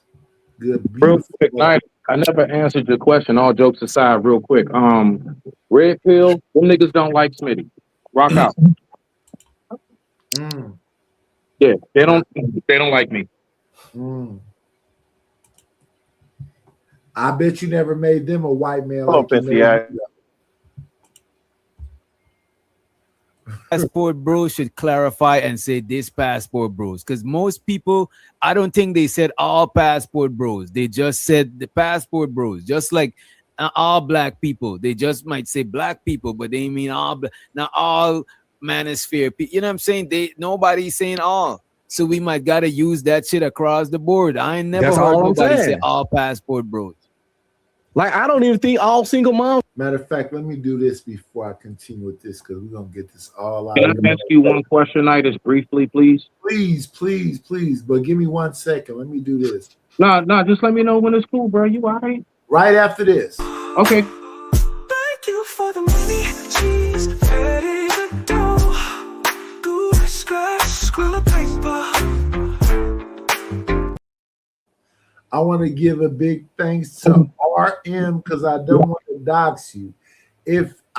When y'all give y'all government names, I'm not going to say them ever. Put in the name that you go by on YouTube so I know who to acknowledge. But shout out to RM. I'm not going to say your full name, but go ahead. For the money, cheese, ready to go. Now, Smitty left us. Let me see. Yeah. I don't know if you're big dope or dynamite. Smitty, can you answer the question? Oh yeah, no, I was just trying to be respectful. All right, so I'm really curious, and anybody else briefly want to answer whatever. I'm actually curious now, because me hearing this, and I do believe that there's a difference between like somebody who just has a passport who likes to move around. So I'm asking you, Nidus, in your thoughts, what is the definition of a passport bro specifically? What's the definition? Because I don't even need to move forward without that. I think angry people will call anybody who has a passport bro. Most people who have passports are women. And the second and the only person I would say is either in comparison or above them is military men. But the average black man doesn't leave a 5-mile radius of where he lives from. They'll never travel. And me personally, I hate travel. I don't want to go no motherfucking where. Somebody like, nice, you live in California. It costs. Yeah, all I want to do is find access to avenues that give me some more fucking money or people support this channel. Because I'm not going no motherfucking where unless it takes me. The fuck would I go to fucking Texas and deal with hurricanes and fucking going in a house and a fucking, what do they call that shit? What's under the house? It's called a cellar. It's a cellar. Yeah, I don't want to be an old cellar while I listen to the howling of the wind ripping my motherfucking house off of the top of me like I'm fucking what's the bitch name that had to tap her shoes to get back to Oz? Dorothy. Yeah. I don't, you know what I'm saying? I'm okay with the earthquakes. Just shake this motherfucker a little bit and let me go back on with my life. I don't want no motherfucking tornadoes and hurricanes and Nightish. Briefly, not to hold it up. So that was great, but you told me why they're called that. I asked you what is the definition. So what I'm gonna take it as is this: in your book, there really is no definition. It's just something made up by angry people, and you cannot define what a passport bro is. There's a minority of men who's some lame ass niggas that go abroad to fuck on cheap pussy if they can. They said it's a movement. Remember that, Nightish. It's a movement. Anything is a movement has to have a category. It's a movement of bum ass niggas that went abroad because passports don't cost that much from the post office, and if they got a fucking subscriber count of 5,000 or better, they'll get to Colombia or the Dominican Republic, and it'll be like, "Isn't she pretty?" And you be like, "Yeah. Send me $40 so I can fuck on this young bitch." Yeah, they Well, I mean, that was all. I was just curious about that. I don't want to hold the floor up. Just I'm hearing like movement and stuff, and then I think to myself, well, if I just went somewhere for a week or two by myself, now I'm under that category. Buy $40 worth of pussy. Go ahead. Nah, ain't nobody. Nah, bro. No, hell no. My woman is going for that, bro. ain't no none of that. The Globetrotter. Yeah. Okay, so like so those who go everywhere, the 5 phones and all of that. Okay, so that's because I'm just like, what is the actual definition? Like, we keep throwing that word around, but I really want to know what it means so I know how to identify it and not see it. Say that the passport bros are real is Obsidian, and he says he talked to him, and he I didn't say none of that. My mic is on mute. If you want to figure out who the passport bros are, maybe you need to go to one of them conclaves. Take some baby oil with you, potentially. I don't know. No, I don't need. I just want to know how to identify what it is that everybody keeps talking about. You keep hearing the term, but you're like, well, what does that look like? That's all. That's all I'm trying. That's it. That's as far as I go. Other than that, you said not moving past the 5-mile radius. You saying my black ass kid. Isn't Austin a holiday? And this is what it's when Smitty come up here on this bullshit. I'm just confused. I don't know. Nigga, please. Matter of fact, let me get back to the fucking show. Smitty, stay on bullshit. I don't know what a travel bro is. A nigga with a passport. Are created the same. B-Love's in the chat talking about y'all said it about single moms, but no, you got. You said a lot. Let me finish talking, please. You did. When I talk about single moms, let him go for you. When I talk about single moms, I break it down by divorcees, widows, and then those I was never in a relationship with my baby daddy shit. I don't even know where he at ones. Those are not the same type of people. If he died, she a single mom, that ain't on her. He could have been an amazing man and died of cancer or something. Let me finish. Or if she divorced, I would ask why she divorced. If it's domestic violence or infidelity, I completely understand. So now she's a divorcee, a widow. Then you got the single moms where she was never in a committed relationship with that nigga ever. And she let him bust up and shoot up the club and had his kid. Them the ones that we get a hard time. We screaming. Them the only baby One second. Them are the only ones that's baby moms, though. It cracks me up when they say divorcees.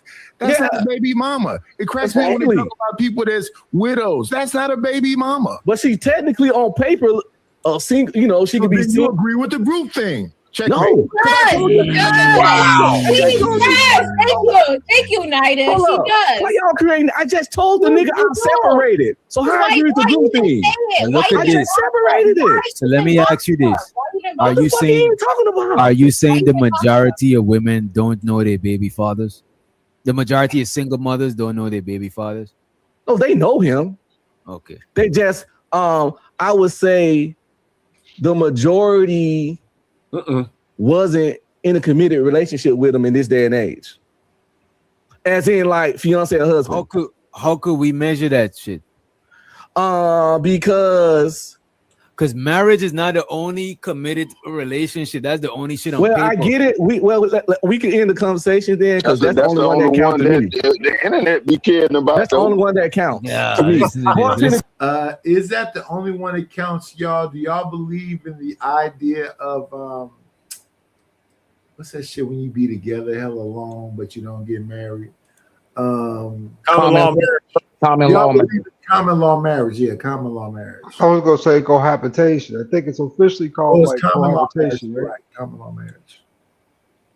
Yeah, I believe in that because that's what I'm in right now, right? I was married before, so I do believe in the institution of marriage. I do believe everyone should be married at least once, give it a good go, and then after that, you're pretty much on your own when it comes to that. I'll always be a big proponent for relationships and people staying together, no matter what I don't care what type of name you give it. The important thing for me is that you guys find a way to make it work and to stay together because that's for the community as a whole, it's better. So that's just me. I would say briefly that so for me personally, right? I would say it depends on the state. Do I recognize somebody else? So when you make an announcement that it's you personally, no, nigga, it's Lord ADS. What? All right, go ahead. All right, I don't know There what you that. go. Thank you, Nidus. There you go. There you go. Oh, what the fuck that was?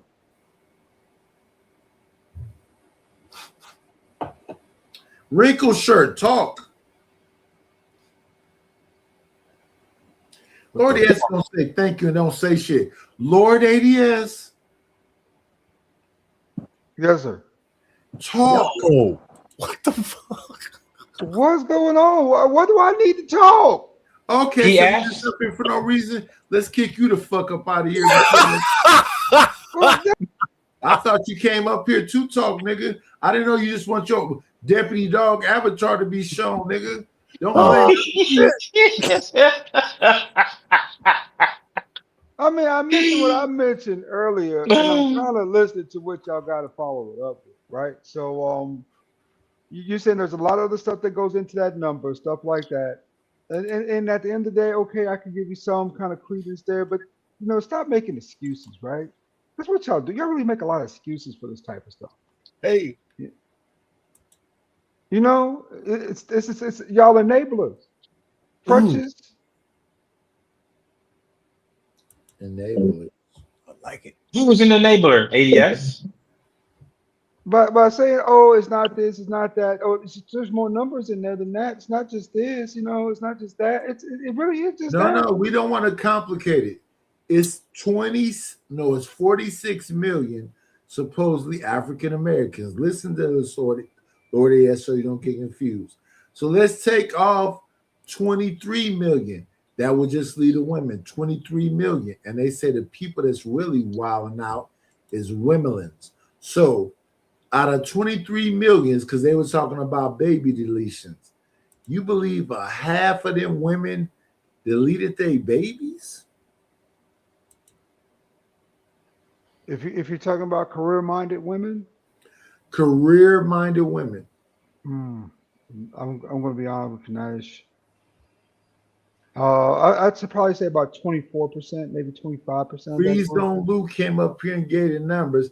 He said 2.6 out of I want to say 1 million do it, and they do it on repeat. I got a question, yo. What circumstance do you think most of the abortions come from? Like, what do you think led up to most of them? Motherfuckers just want to get something off, and then when they realize they got something off, they'll be like, "Oh, well, excuses made." If you don't want to be in a marriage or a community, if you don't want to be in a marriage or a committed relationship, what are you doing? Just banging?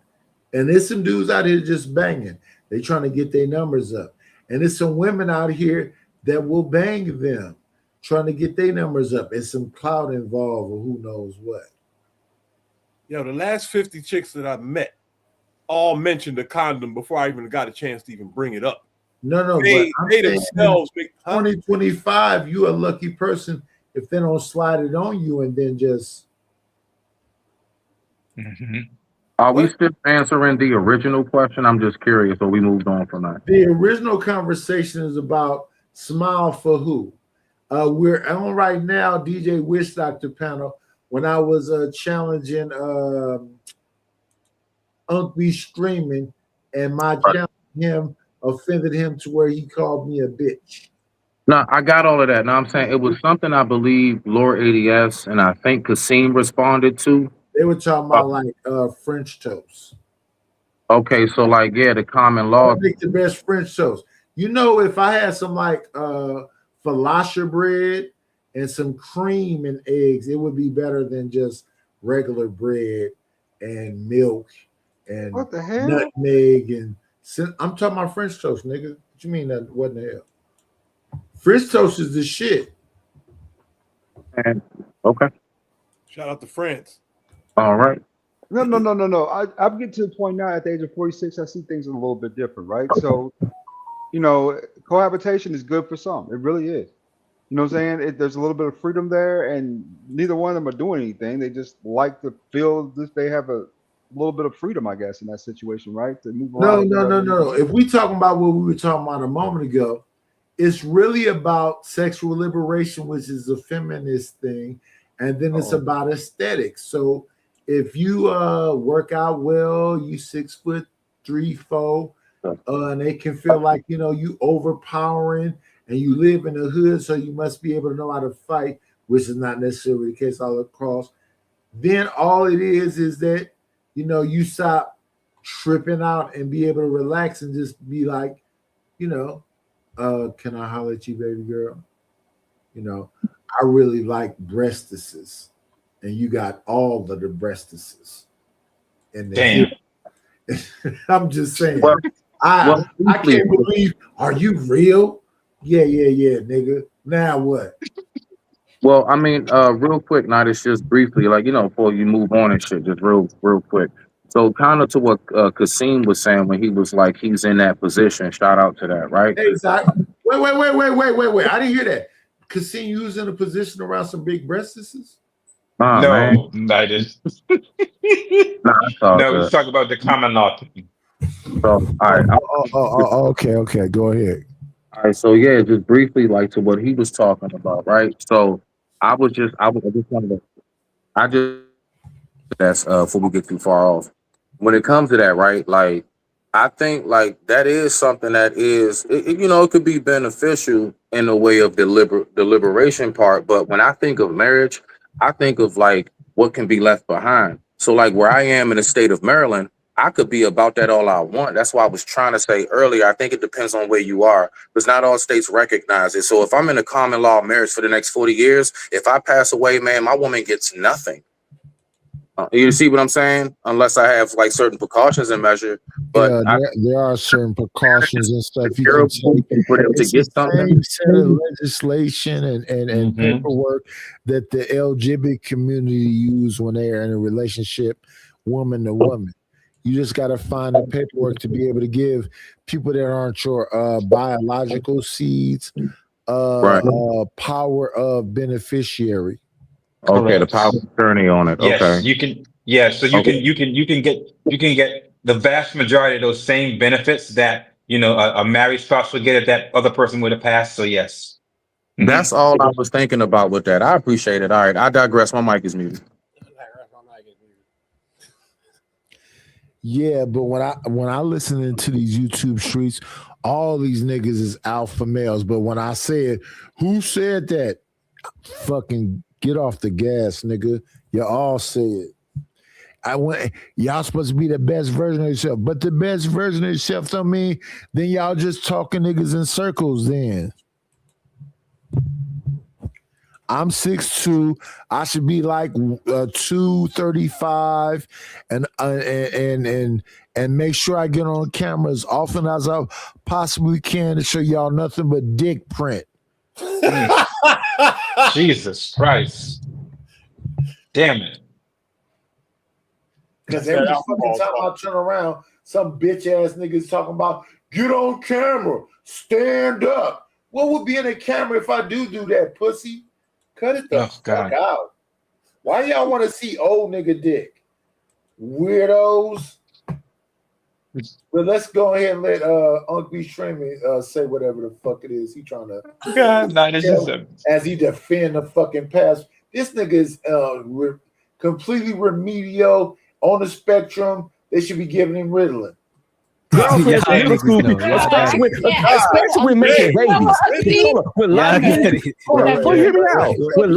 created, that's the only one that counts. Let me ask a question. What if somebody was together for like 7 years, and year number 6 they had the baby, then year number 8 they broke up? Well, first of all, why is she having a baby with a nigga that was in there for 7 years and then make an honest woman of her? Fault. Look, it's a woman's fault. No, I didn't fucking say that. Why did she? Because watch this. Why did she have a baby? Because she's the only one got the. I said, why did she have the baby? Because she's the only one got the power to not have the baby. Cool. So listen what I said again. They was in a relationship long term. 7 years. Year 6, she let her guard down. She got pregnant. He broke up with her year 7. It's her fault because she broke down in year 6. A 7-year boyfriend don't count. Why? That's goofy shit. Go ahead. It's her fault, right? But what would you call the mom Nidus of that kid year 7? Would you call she not a divorcee? She not a widow, or would you call her a widow? What would you call her? No. If you are not married, that you are a baby mom, but it's circumstances with that. It's different if you've been to the club, you went out with him 2 or 3 times, you let him hit maybe the second day because he was the right aesthetics, and you got 3 or 4 baby daddies like that. That's completely different than somebody in a 6-year relationship. Nightish, bro. Most of the times when these niggas talking about baby mothers, that is what I be imagining in my brain, bro. That is what's up. That is the underlying shit that they be saying, bro. I swear. In 2025, the vast majority of these kids was conceived. These baby mama kids are conceived on situationships, and we got to understand and that's what he be doing. Most women don't even have kids. Most women is not fucking with you niggas. So when you say that extremely high number is who the fuck, this shit is crazy. 53% of black women is deleting babies and doing all this other crazy shit. That's where motherfuckers be like, fuck that. That's you a liar. Hold on, Nidus. Briefly though, I mean, one second, you savage sons of. Thank you for the money, cheese, ready to dough. Good scratch, squirrel paper. Thank you to RLM for the Cash App. I appreciate you. I wish I'd have known that from the get-go. I should have thought that. But, shout out to you, Queen. I appreciate you. We got one more. Does this Just say- let me know when it's my turn. It's okay. It's never your turn, nigga. Just drop. Let me All see. right. I have a good one, man. Happy New Year's. Respect to the family. What family? The red pill family or the manosphere? I don't know who sent the money to the PayPal, but thank you to the PayPal. This nigga fucking Smitty made a fucking short of me and John Galt, and he decided to make me Mel Gibson and make John Galt Danny Glover. No, nigga, I'm fucking Danny Glover. John Galt is Mel Gibson, nigga. You need to understand your position. I'm the real black man. John Galt calls everybody hard R's and tries to pander to the pale face, not the night. I'm gonna come up every now and then, nightish, and say weird shit. Well, I gotta get this shit over with. It's fucking damn near 10. It is damn near 10 o'clock in the morning. It's 7 hours. I gotta. I'm fucking up. It's supposed to have been about Austin Hollerman and the weirdo shit he did, but it's about this goofy motherfucker right here. Adults. And this is life we create. Come on, how can we measure that shit? Because they don't be married. Even better. They never was married. We don't even have to measure. Slow down. In 2025, people ain't having kids like that. That ain't my. I didn't say. I said the most that's being. It don't matter. The most that's being conceived. Let's have a conversation. I'm trying to tell you. You know. Let me finish my point. Rates are down. No, it don't matter. I'm gonna be quiet and let you lie as much as you want to. Birth rates are You down. gonna shut your bitch ass up, boy? Wait. Listen, birth rates. Because I'm Let's saying keep it neutral around here now. You Say what the fuck you gotta say. Are you saying birth rates are up? Since I I'm a didn't- bitch ass boy. I didn't say that. That's irrelevant to my I'm talking point. about birth rates being down. Why would that make me a bitch ass boy? Because you talking about I can continue to lie when I want, nigga. I ain't lying. You just said moments ago, before I started talking, you just said moments ago, all these women that's having these babies out of in situationships, they're Yes. not having babies. The ones that are, nigga. The ones that are. So you're Just because birth talking rates about a down don't minority. mean women not having babies. He has a bias against women. So You you're guys talking didn't about know. one second. So you're talking about a minority of women. I said the ones that are. Yeah. So that's a minority of women, right? You saying the minority I of think women? y'all only want to Women that are. I'm group listening stuff to what in you're when saying. it fit narratives. The women that are, that's a minority of Actually, women, right? actually, majority of women have a kid. Wait. Over 51% of women have a kid. I'm going to look it up. It also says most mothers are not single mothers. Like 23 to 30% of mothers are single mothers, right? Let me see. What is the next thing we? He did look that up. He did prove that. So 23% of women are single mothers, or what we would call baby mothers. And when he be saying these, and listen, shout out to Uncle Shrimp, it's not no hate, but when you niggas be coming up here saying these are absurd numbers about all this shit that these women is doing, all it makes me feel like, even with my guy Rufus, and I love Rufus, that's my nigga, y'all just always put the man in the weakest position. Y'all make a man sound like a happy wife, happy life. I've never heard a nigga in my existence utter those words other than on YouTube. It's in a couple movies. It's in a I've couple heard some men say that. Some white guys say that though. Yeah, it's in a couple old niggas say it. Old white dude. Yeah, old Scott say it. Yeah, I had a couple clients say that to me, and I'm looking at him like, yeah, right. These are dudes that have been married 40, 50 years, and it's a riddle. So they're not fucking no more, right? They just needed to be there to give them their tapioca pudding and change the channel on the TV. You're a horrible human being, brother. Yeah, I would say that and end up with Reese in some weird alleyway or bathroom. You're talking goofy. I didn't mean to catch you like this, sister. How do you get out of here? And she said some freaky shit to you, you're gonna lose it. I'll never see you again. But shout out to Ruthless. It was fun while I knew you. Damn. It's hard out here for a pimp. Let's see. Let's get this up out of the way.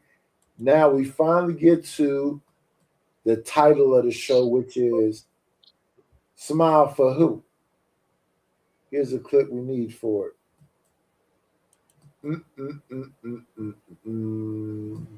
Smile for who? Big screen that bitch up. Take it back to the bagon on. Pause it. And then am I actually sharing it? Let me see if anybody can see it. It's always something. Let's see. Anything goes when it comes to hoes. They go pimping ain't easy. Pimping ain't easy.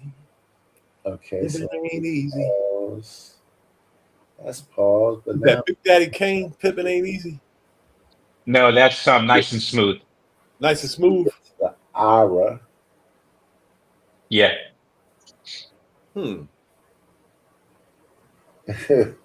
This is crazy. It was a specific song. It's just right.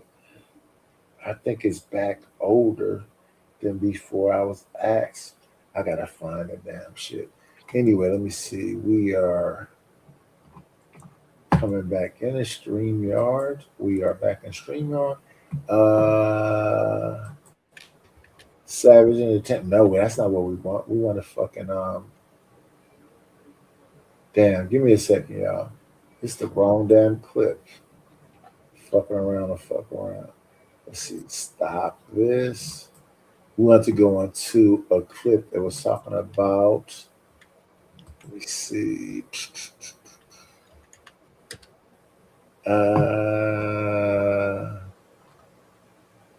It is Kane, yo. I knew I was right. Well, Nice and Smooth sang the hook. Smile for Oh, okay. All right. Yeah. Because I remember I'm remembering the video now. Yeah. Let me find it back up so I can be done with all of this bullshit. They go, oh, okay. Let me see. That's a crazy song. I know, right? Yo, the shit they be in niggas' minds, man. They got to get it from somewhere though, Reese. Right? Something got to trigger that thing where they have to come out with it. You know what's sad about our culture, yo? Our favorite songs are the ones that show how fucked up we are. I know, right? Because they're the ones they put the catchy hook and the beat to it. You know what I'm saying? Undisputable, though. It's undisputable. Now you got that damn song in my head now. I got. I'm about to download it on Amazon. Put it on my catalog on my phone. Our favorite shows did the same thing too, man. Yeah. Let me see. No, they know how to steer. 19 hours, 2 days. Can we tell the truth? No. The clip I'm looking for is fucking smiling. Okay, give me 1 second, y'all. I'm fucking up. This is some shit that's complete somewhere else. Hey, Kasim, I have a wild theory, yo. What's that? That man keeps it looks like the white man is running the world. Let's see. Yeah. I think there's one big all-powerful nigga somewhere just running shit. And the white man is the fall guy. Damn. Kind of like the puppet master? The supreme puppet master? Some type of black god or some shit that can't exist here. Let me see. Let me find that since he just said that. I got a perfect clip for that. Let me see. Might be a black one. Nah, that's a bad joke. Let me see.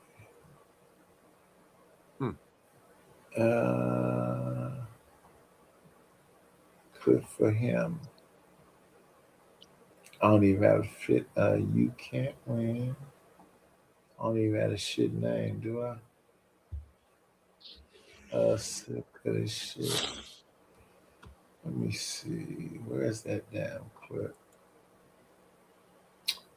Tiny Crab.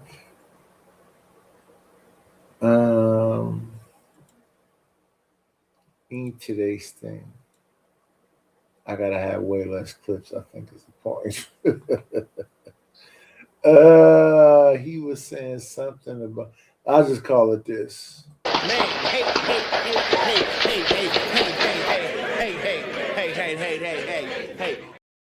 I could talk about the rules. Whole world gone crazy! Am I the only one around here who gives a shit about the rules? There was a specific clip for him, but I don't know where it is. Let me find that clip I was looking for, though, which is from La Pif.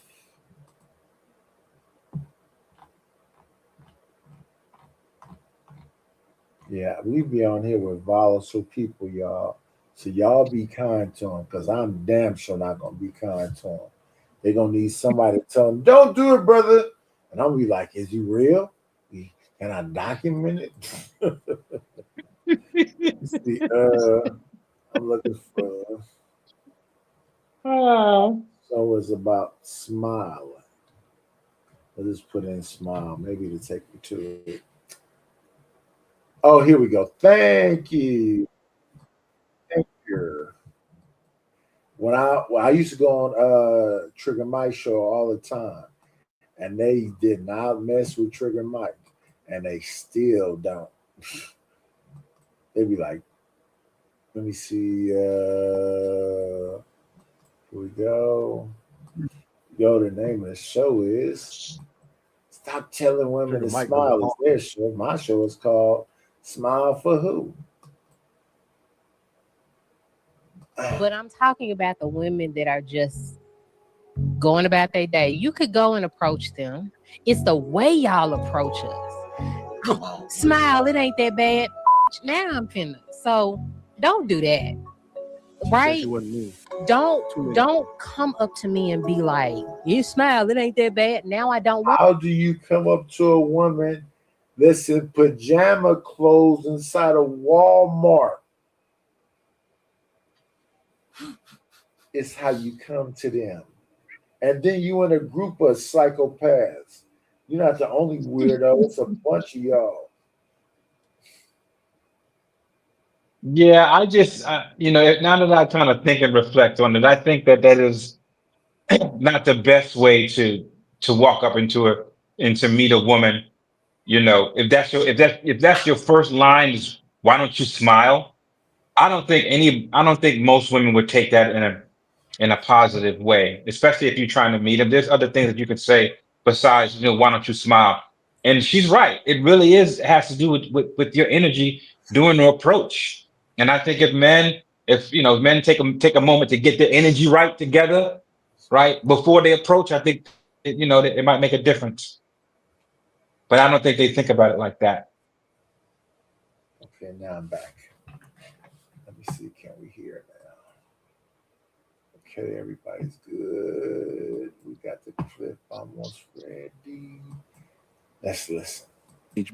But he will talk about problems and pathology of male engagement and leave the women out completely.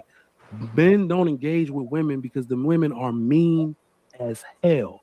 We live in the era of the meanest women, the most selective, sexually selective women in history. They will joke on your sneakers. They will joke on your acne. Boy, if you don't go straighten your teeth, right? It's the outspokenness, right? Like, what are we always talking about on these panels? The lack of feminine, the lack of femininity that women lead with, but that ultimately leaves men with nothing to turn to, right? So, Kevin Samuels been about 5 years ago, wasn't he on going viral for asking a woman to smile?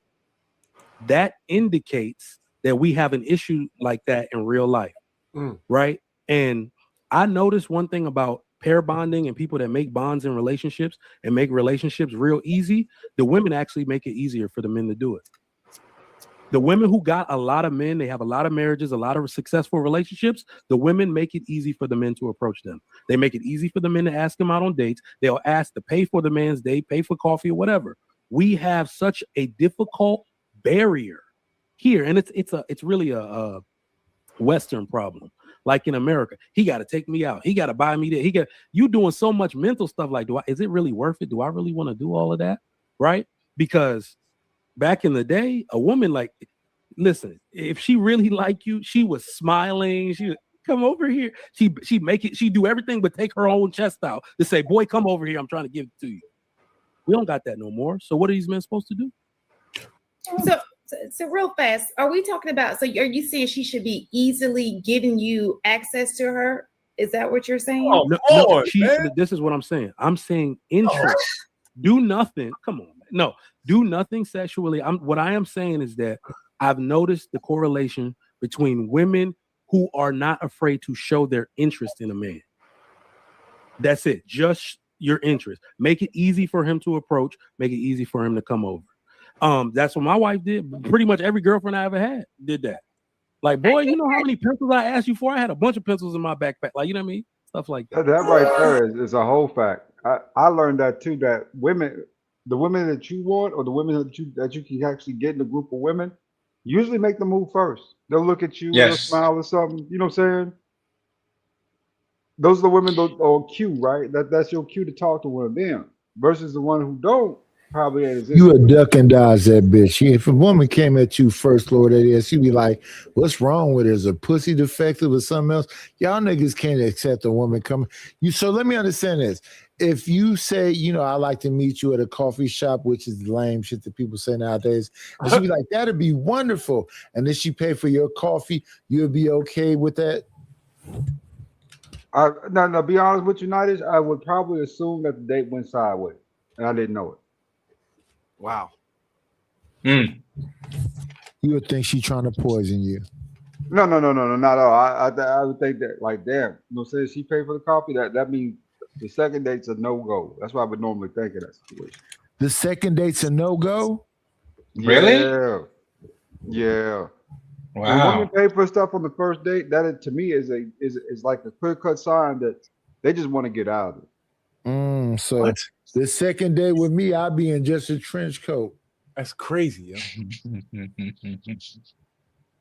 Yeah, I think that's crazy. I was, by my girl,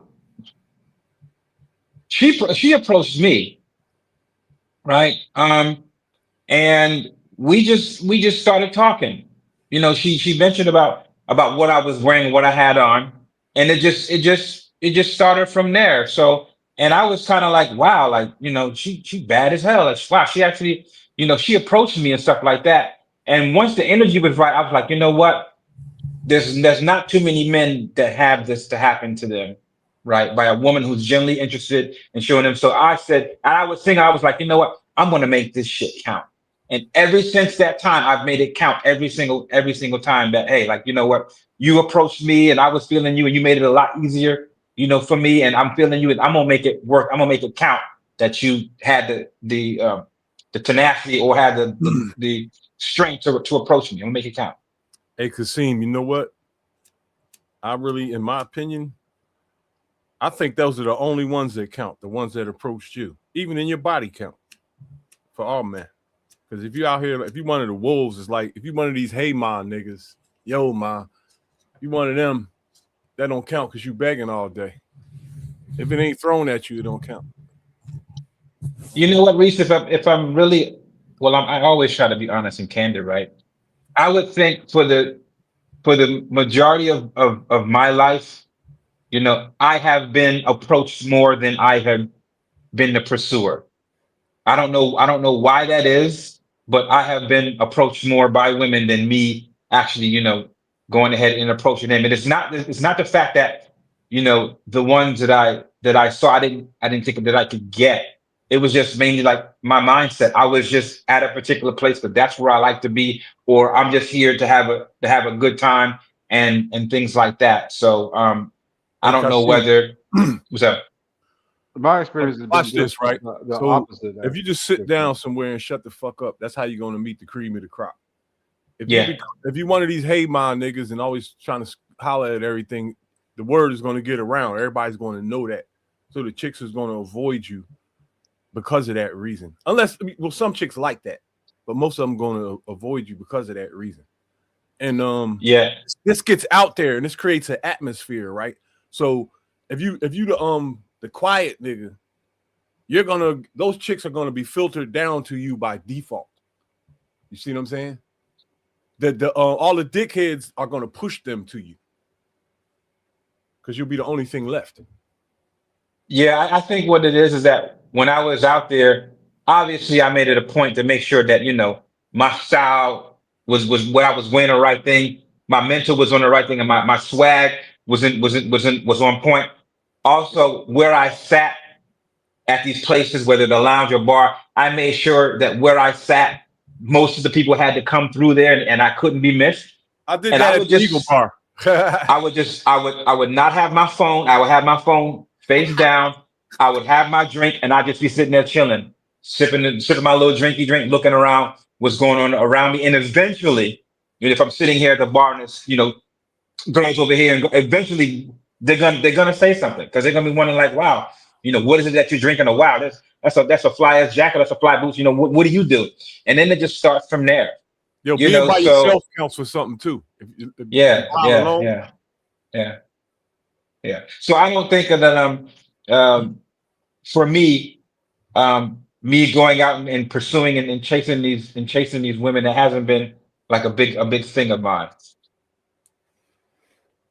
They recognize, man. Women have good recognition, man.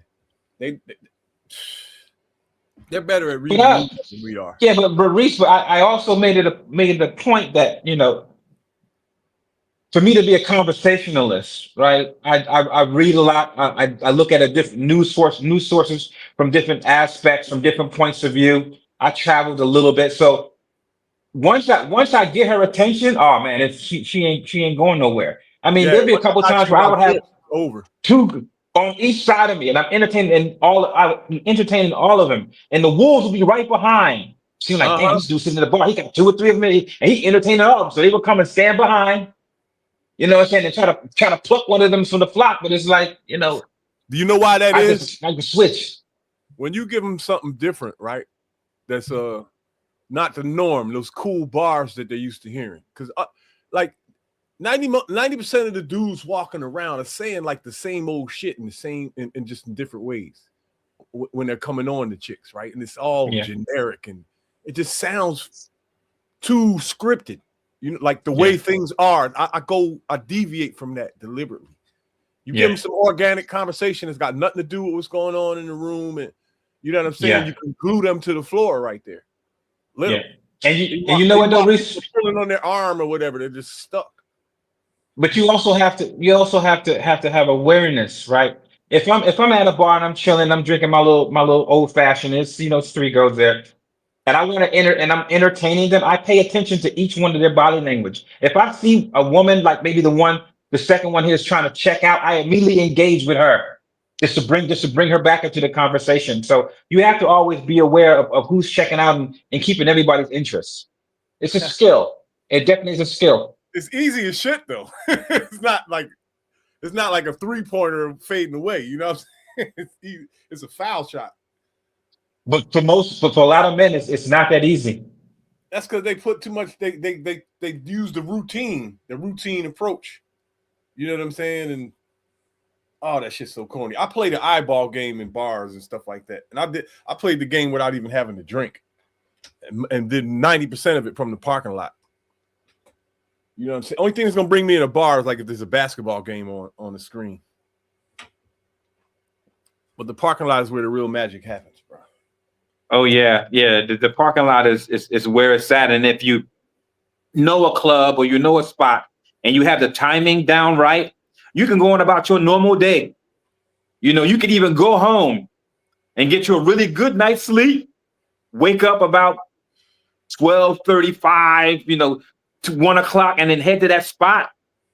And then when everybody's coming out, you could just be right there, well rested, bright-eyed and bushy tails is what I like to call it, and just shoot your shot. And if you're good at that, you know what to say, and your vibe and your essence is right, then you have a really good chance of engaging with somebody. And then, you know, whatever your intention is, it just goes from there. Watch this. And guess who's in the parking lot, right? Because the wild hoes that frequent the club are inside the club doing what they do. The one that's in the parking lot is the one that decided to go out with the girlfriends. This ain't really her thing, but they dragged her out You know what I'm saying? Her girls got a little wild. It ain't really her twist. So she made an excuse to come out and get some fresh air or something and be alone for a little while. That's who's lingering around outside the front of the club and where the cars are parked. Promise you. You know what? You might have a point there, because I do remember certain a couple of situations where it was like that. Where when I was out there dating, I met this really nice girl, and she was bored. Going to the clubs wasn't her thing. She was just a designated driver, and I'm out there, and she's out there leaning up against the car, just waiting. And I was just sitting over there, and then she asked me, happened to know, what time did the club close? And I told her what time the club closed, and then boom, we started the conversation, So yeah, I get you on that. There's always an odd friend in a pack of hoes. There's the one that's not really, as wild as the rest. Mm-hmm. Yeah, she asked me what I was doing here. And I asked her, what are you doing here? I played the same game too. I'm like, yeah, I'll just, come out here, waiting on here to pick up my homie that's inside. She's like, oh yeah, I'm waiting on my friends too. I'm the designated driver. And we just kicked it. One thing I gotta admit though is if you're going out to meet women at night, you kind of gotta understand what you're signing up for. That is what that is, and it's not up for debate. Like there's nothing positive happening after 9-10 p.m. All the positive stuff is closed. The museums, libraries, everything good in the world is shut down like around 9 o'clock. Yeah. You know what I'm saying? So when you come out after that, right? This is what I used to tell my daughters when they were younger. You got to understand what you're signing up for. You're not with God anymore if you're into that. Yeah. I'm not, but the world is.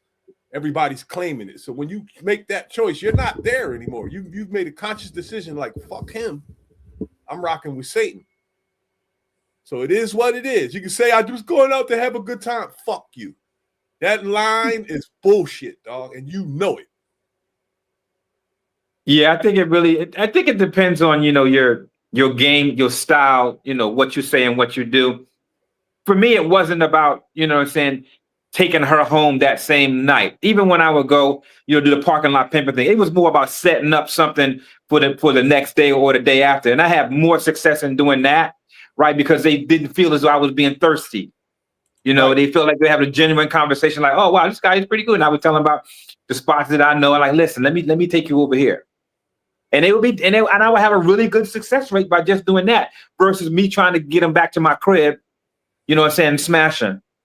You know what though? I don't make judgments when I smash a chick on the first night because I know what I am now at 56. I had a lot of practice, right? So I know where I sit in the game. You see what I'm saying? So when a chick tells me, there's been a few times when a woman has said to me, damn, I don't really do this kind of shit. You know what I mean? All the whores say that. But once in a while there'll be a chick that will say, I ain't even the one night thing, but I'm a whatever they say, and you end up tagging it. And then later on you find out they really weren't into that kind of thing. And you were the one that they, you know what I'm saying? I met my kid's mom like that, bro. I met her like that. And the only reason you know what though, Reese? Yeah. I've never had a woman tell me that. I never had a woman tell me like, oh, I normally don't do this. I never had them say that. Well, you kind of my age, dog. That was a common thing in the 90s. That was a common bar. Really? I never heard. Even during the Freaknik days, back in 93, 94 when I went, I've never heard a girl say that. A girl at Freaknik is not going to say that. I'm just saying in general, though, Reese. In general, I have never heard a girl say that. Oh, I don't do this on the first date. I've never heard them say that. I'm not surprised. Never. I'm not surprised. I've heard a lot of women say it, but I don't say that. Like, I'm not here to say that most of them do that, but a lot of promiscuous chicks will say that shit to put a smoke screen in front of their bullshit. Like every thief and liar has preparation before they do their horse shit. They have a scapegoat. Oh, absolutely. Yeah, so you know how that goes. Yeah, she just want to be seen in a good light. You know what I'm saying? She doesn't want to be seen as bad or unfavorable, so she's going to say that, with the hopes of thinking that, you're special. And I think most men wouldn't really give a damn if she said it or not. All the mothers of my children like that now that I think about it. Like we hit it off one night and we were together the next day. I'm almost sure my parents and a lot of our parents were like one night stands turned into families back in the day. Yeah. Yeah. You know what I mean? Now it's just, she's a whore and I don't know. Reese, but should you shame a woman if that's what she wants to do? Y'all out kicking it, y'all in the same venue and y'all talking and the chemistry and everything is there, she feeling you feeling her, y'all looking at each other and y'all touchy, feely, and you just say, hey, like, you know what? I have this awesome after hour spot. Let's go. She gets up and go with you. Y'all go to the other little after hour spot, around 4 o'clock. It's New York City, 4 o'clock, 4:30. And you say, you know what? Come on, let's go. You didn't even tell her where you're going. You just go, you hop in your little car, your little Uber Black or whatever. Y'all go to your crib. Right. Do you think that she knows what's going on, and in her mind, she's thinking that, I never do this. And if she said that, would that affect your night? Nah. I don't look, man. When things like that happen to me, I keep my fucking mouth shut. My goal is to get that box and not ruin it. You know what I'm saying? And I don't think I've had 3 women in life that I only wanted to fuck once. I'm going to want it again. And I'm not going to do nothing to blow that. That I'm going to stop fucking you when you decide. You see what I'm saying? Yes. And I think most men are like that. I don't think there's men that just want to hit it one time and just be gone with it. No. I don't think that at all. Interact with chicks unless they like really, really like. I won't even get with a chick unless I can physically say that, yeah, I can wife her. You know what I'm saying? Because I'm not rolling the dice like other niggas do. A lot of niggas out here are crazy, crazy horny, dog, and will hit what they can get, even though they could probably meet beautiful women. Yeah. If it ain't one there that night and they want to get it in, they'll take a heavy woman or whatever. I know dudes that will hit anything that can get beautiful women. Yeah. You know what I'm saying? I'm not trying to keep I'm not trying to race all the other dudes and get more than them. You know what I'm saying? My thing is just being pleased by beauty. That's my only goal. I'm not no race. Dog. I love women more than most people, man. I'm telling you, I think about it all day long. I'll take the train and bus to work, right? Check this out. Real quick chronicle. I'll take the train and bus to work, right? 2 trains and 2 buses. That's a little bit less now because I got a bike, but I did that for years. And if you're somebody that does that, you know that you play the eyeball game with the same chicks every day for years and years. There's probably about 50 or so of them. And, not the same chicks every day. You might catch the 8:30 train, 8:35. But you're going to see the same women for years and years, and you're playing this eyeball game. And you know that anytime you get ready, you could just slide on one of them because you've already played this game for years and years, right? So when I'm ready to lock it down, dog, I got like 15 chicks that I'm really going to like get in their ear and see what's going on. Real shit. A couple of them, no, but you're right, I haven't talked to yet. I just like it hasn't got to the point where nobody's got their number or none of that shit. It's just train talk. Yeah. You know what I'm saying? So, but you're right though. There's if I'm want to share something, there are 2 women that take the same train that I take. Yeah. Right. We get on at the same spot, mainly like in the mornings. I got to drop right quick. I'll be back. All right. Yeah. You might not get in. So there's 2 women, on my same train when I'm going to work. And every now and then, it depends upon what time I get off and how many clients I have to see and how many meetings I have to have with the staff, that I would get off at the same time and I would see her. Never spoken to her. We never spoke, but we'll normally, because I get in on the first car and she'll be in the first car, probably in the first seat. So I'm sitting over across and we're just sitting across from each other and we'll look at each other, we'll nod and we'll smile. And then that's about it. Yep. And this happens at least 3 times out of the week, at least. There's dozens of them know that you over the years, you meet more and more and more. Some of them you know their names, some of them you don't. You know what I'm saying? But you know what though? I never push it past that point. Never. I never push it past the point where I just nod my head and smile, you know, and that's it. I would not approach her, right? And she hasn't approached me. I don't know what her status is. I don't know whether she's single, and same thing with me, vice versa. And I think it's a certain mindset, you know, that you have as far as, you know, whether you want to put yourself out there or not. And I think as you get older, you know, smashing chicks and things like that is not as important as you said, as the presence in the company of that femininity of being around them and absorbing what they give. I think becomes more of a priority on your list as far as what attributes you want, you know, in a woman. Hey, Kasim, I've spent decades in the friend zone. I've had chicks come over my house and sleep in the bed with me. Didn't do nothing with them. Mm. I've had chicks spend the night, you know, 2 days just chilling.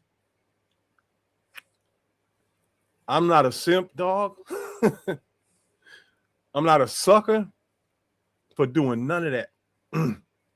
Because the same guy has bagged Hollywood chicks by accident who jumped on my dick and gave me box on the first night. Mm. Chicks that niggas got posters of them in their fucking crib. Just from bartending and from living in Hawaii. Yeah. Hawaii's there's a portal there.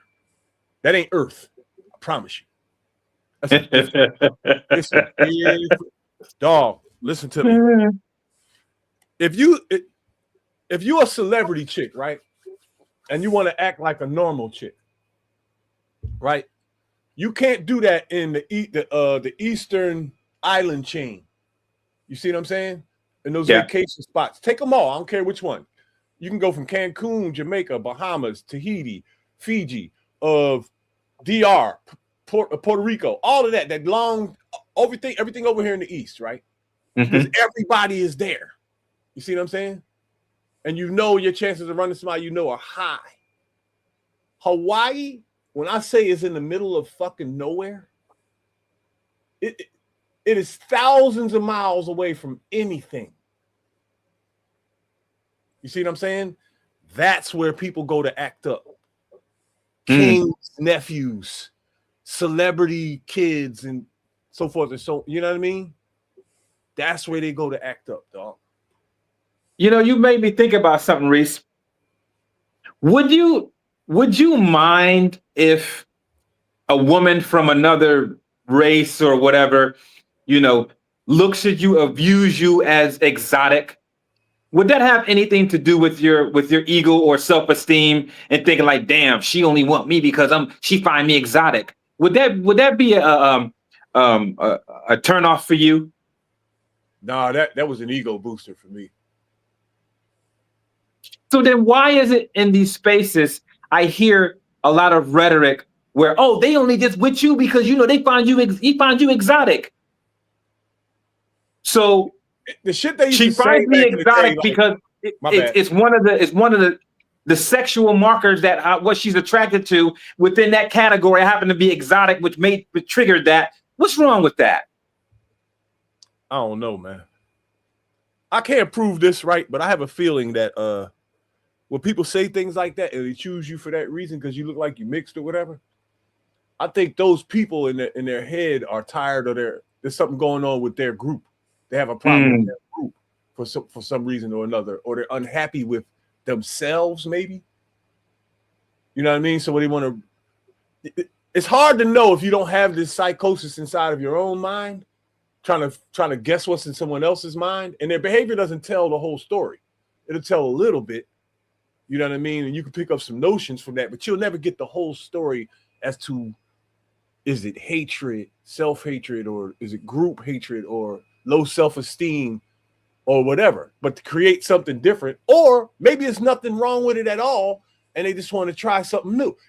You have no idea, because with me, right, growing up mixed, I never gave a fuck about what color woman I was dealing with, but my preference was other mixed chicks.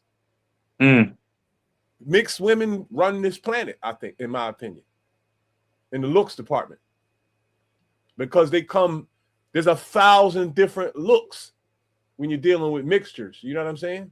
Right. We can stand here and talk for 5 hours about the different kinds of looks that mixed chicks have and mixed people, period.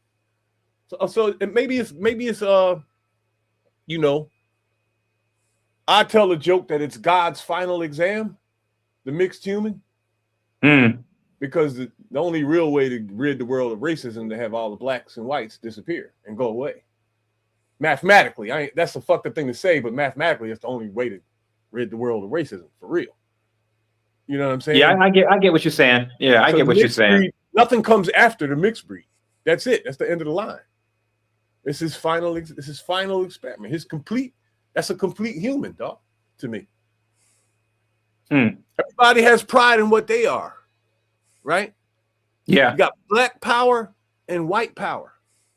I have a right to say whatever the fuck I want. And that's my opinion. I feel like I am the final exam. There's nothing after me. And I'd love to hear some pushback from anybody.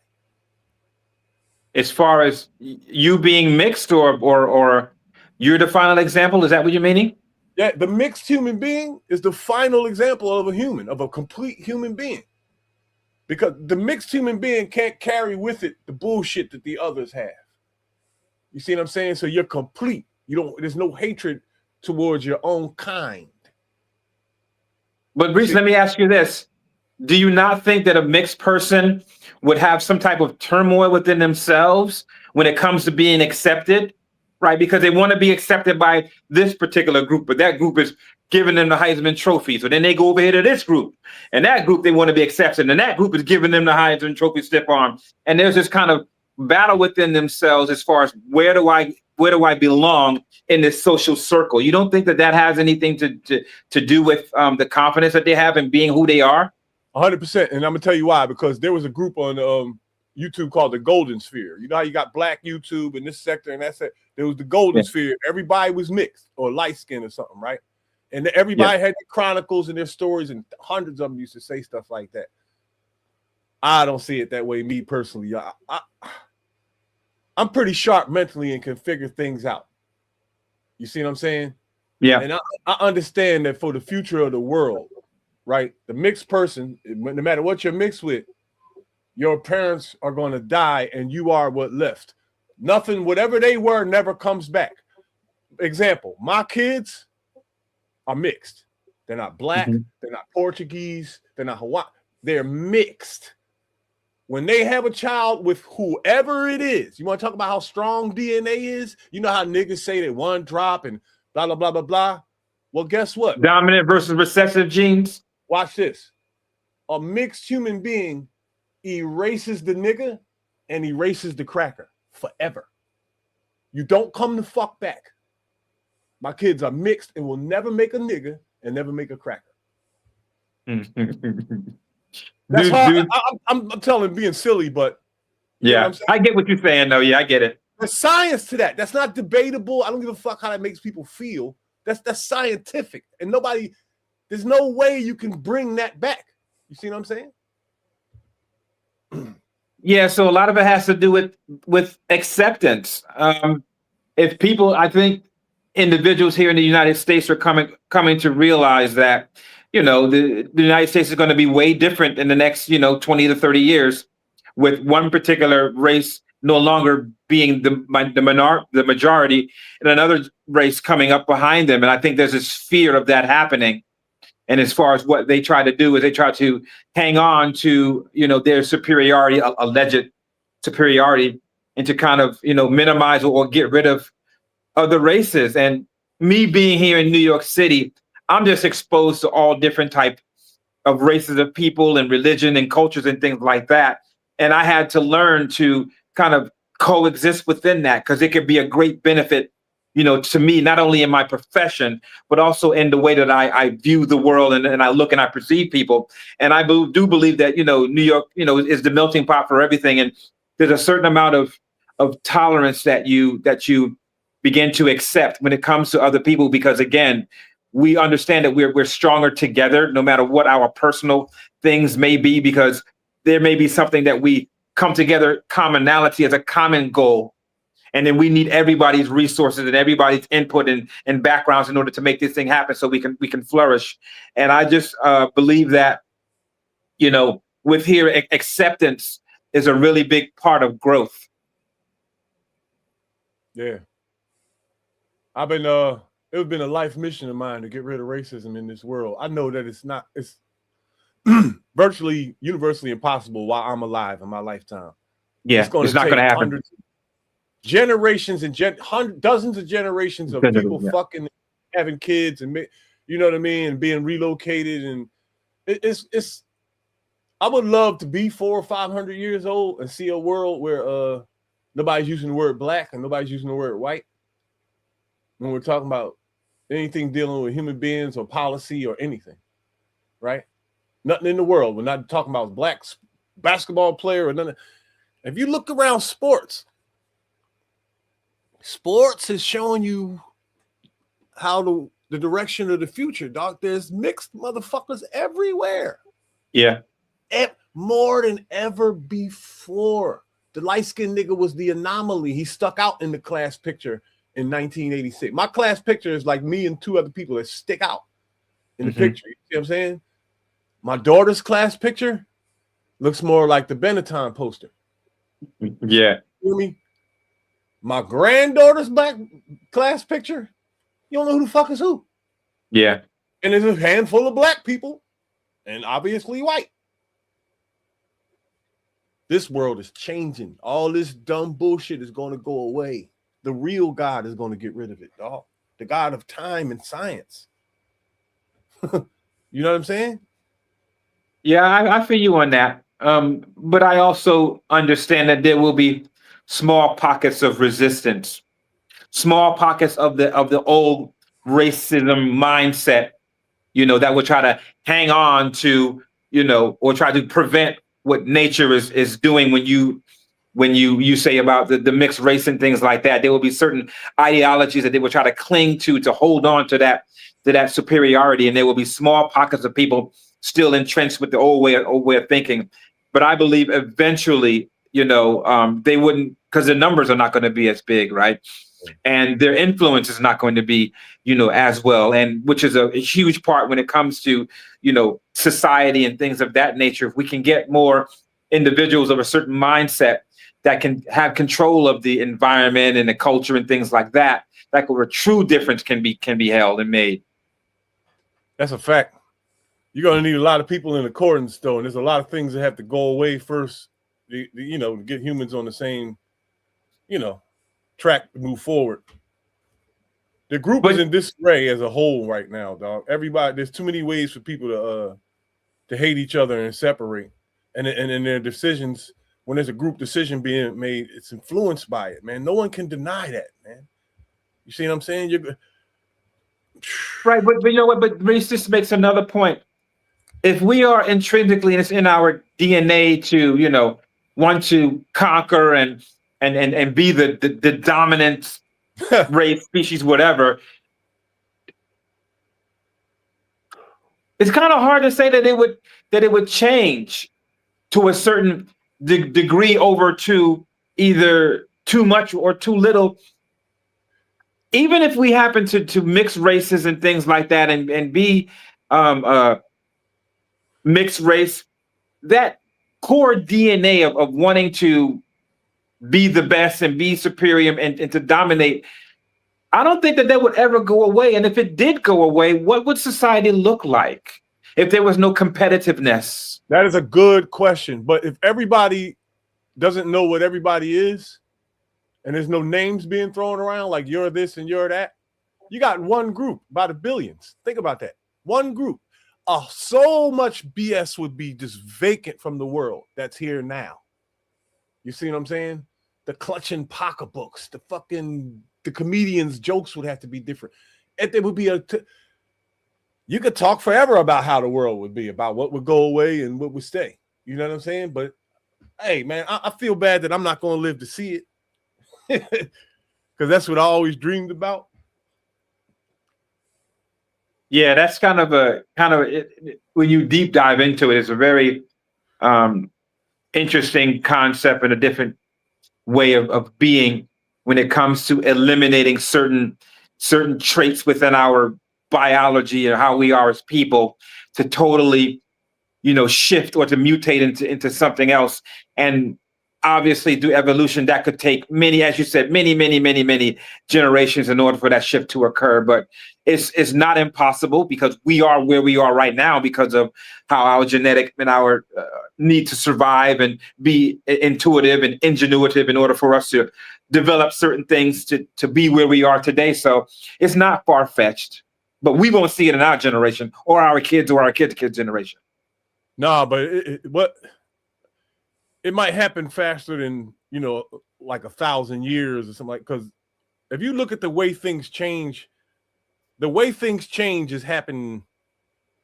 The changes happen quickly now in the tech world. Back in the day, the evolution process for something was like, say, a swag came out, a certain city started doing something. Yeah. Right. Let's take the hip hop era for example, and with the fur Kangos and bomber jackets and hip hop clothing, that took a while to spread around to the rest of the world. You see what I'm saying? Today's world, where everything can go everywhere in a click, you can get things done in society. Society is moving much faster. You see what I'm saying? So now everybody's hooking up online. And that's causing more mixing and something weird's going on too, because there's going to be. But you know what though? Yeah, I didn't mean to cut you, but we didn't add this factor to it with the invention of these robot sex toys and these robot people that are going to take away, the intricacies of human interaction and human emotion and human interconnectivity. What do you think that has to do? What would impact that would be as far as, this perfect people where we're all together? I have no faith in mankind anymore, yo. I think that this robot thing might turn into something. Well, you know what? There may be some hope. It seems to me the teenagers on the planet right now, right, might be a little bit sharper than the two groups before them. Right? You don't know any young pregnant people right now. I don't care where you are. Young people are not getting pregnant. The daycares in the high schools don't have no babies in them. Some of them are gone. We populated this world, for as far as I know, for past few hundred years, from young people having children. And that's how every business, city, land, everything evolved and grew from that pace. This generation of kids and young people on the earth right now have put the brakes on that. Literally. I don't even see people 22, 23 pregnant anywhere. Hardly. Teens, out of the question. I haven't seen one in years. And this has been going on for like four plus years now, dog. That gap is going to manifest into something in the near future. I'm talking about like in the next 15 years old. Like in the next 15 years, there's going to be some 20-year-olds that aren't there. You understand what I'm saying? Millions of 20-year-olds that are supposed to be here are not going to be there. And these businesses around the world are expecting them to be there. And they're not. I'm interested to see what's going to happen with that and what that's going to do with culture. Because these kids, I don't know what they're doing, but they're treating each other differently than what we were doing. They got machine guns and doing wild shit, but they're not fucking and having babies like that. I don't know if they're playing the butthole or if they got the contraception, the idea finally, figured out. No, these though they out here going raw, But you do make some really good points. So then, if the young people are not having children, and we want to, you had mentioned this place where in time where the mixed race will be all there is. What's that going to do for the population density now that we explored this area here with the robots taking over and people not really wanting connecting on the emotional level anymore, and withholding having children and stuff like that? I don't know, man. It's going to be fun to see though, because I'm going to live to see that. I hope. That isn't that far away. And I plan on being a healthy old nigga. You know what I mean? I promise you, fam. I plan on being 80 and still in the gym every day and still looking like this. My longevity, right? I'm not even kidding you. My reason for wanting to live long, I really want to see how crazy the world gets.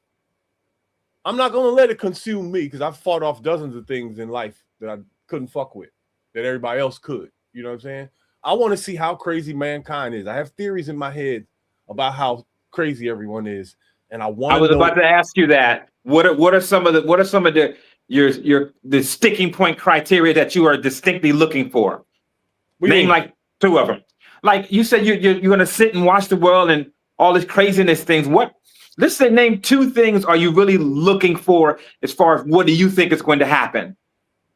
I want to see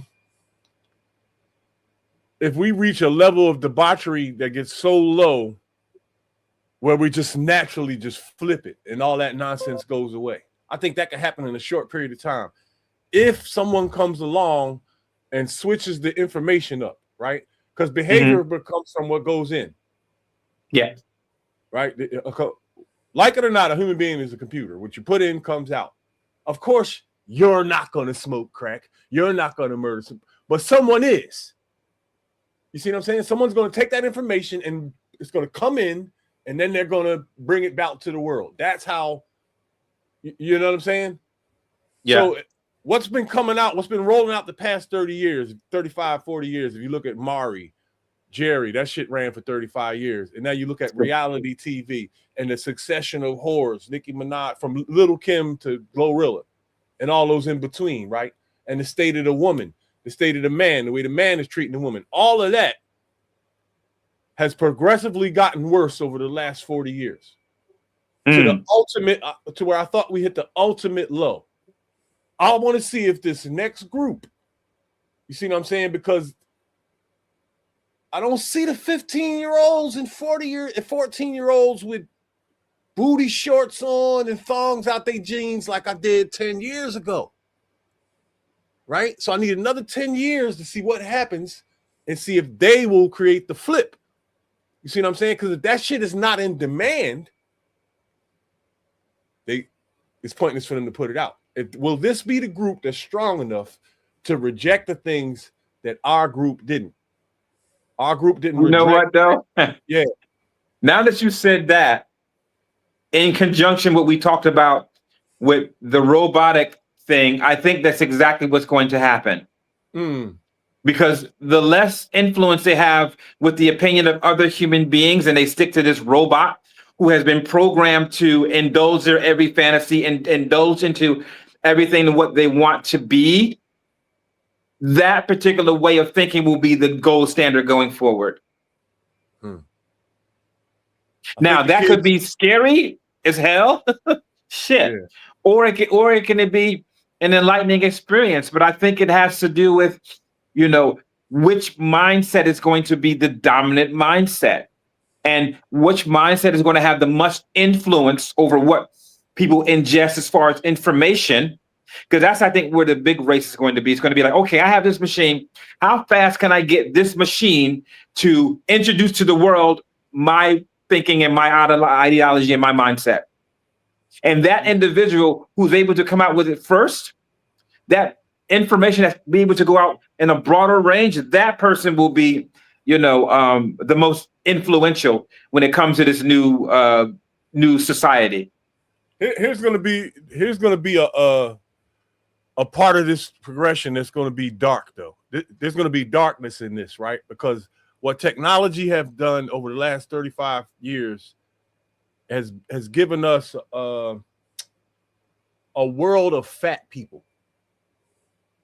When I look at my class pictures, right, there's like the one fat guy, right? There's big people everywhere now.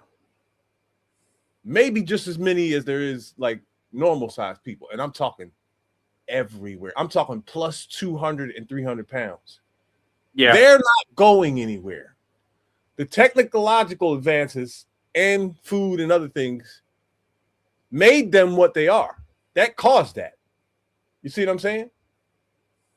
Electric bikes, cable, you know, Monsanto and a bunch of other stuff.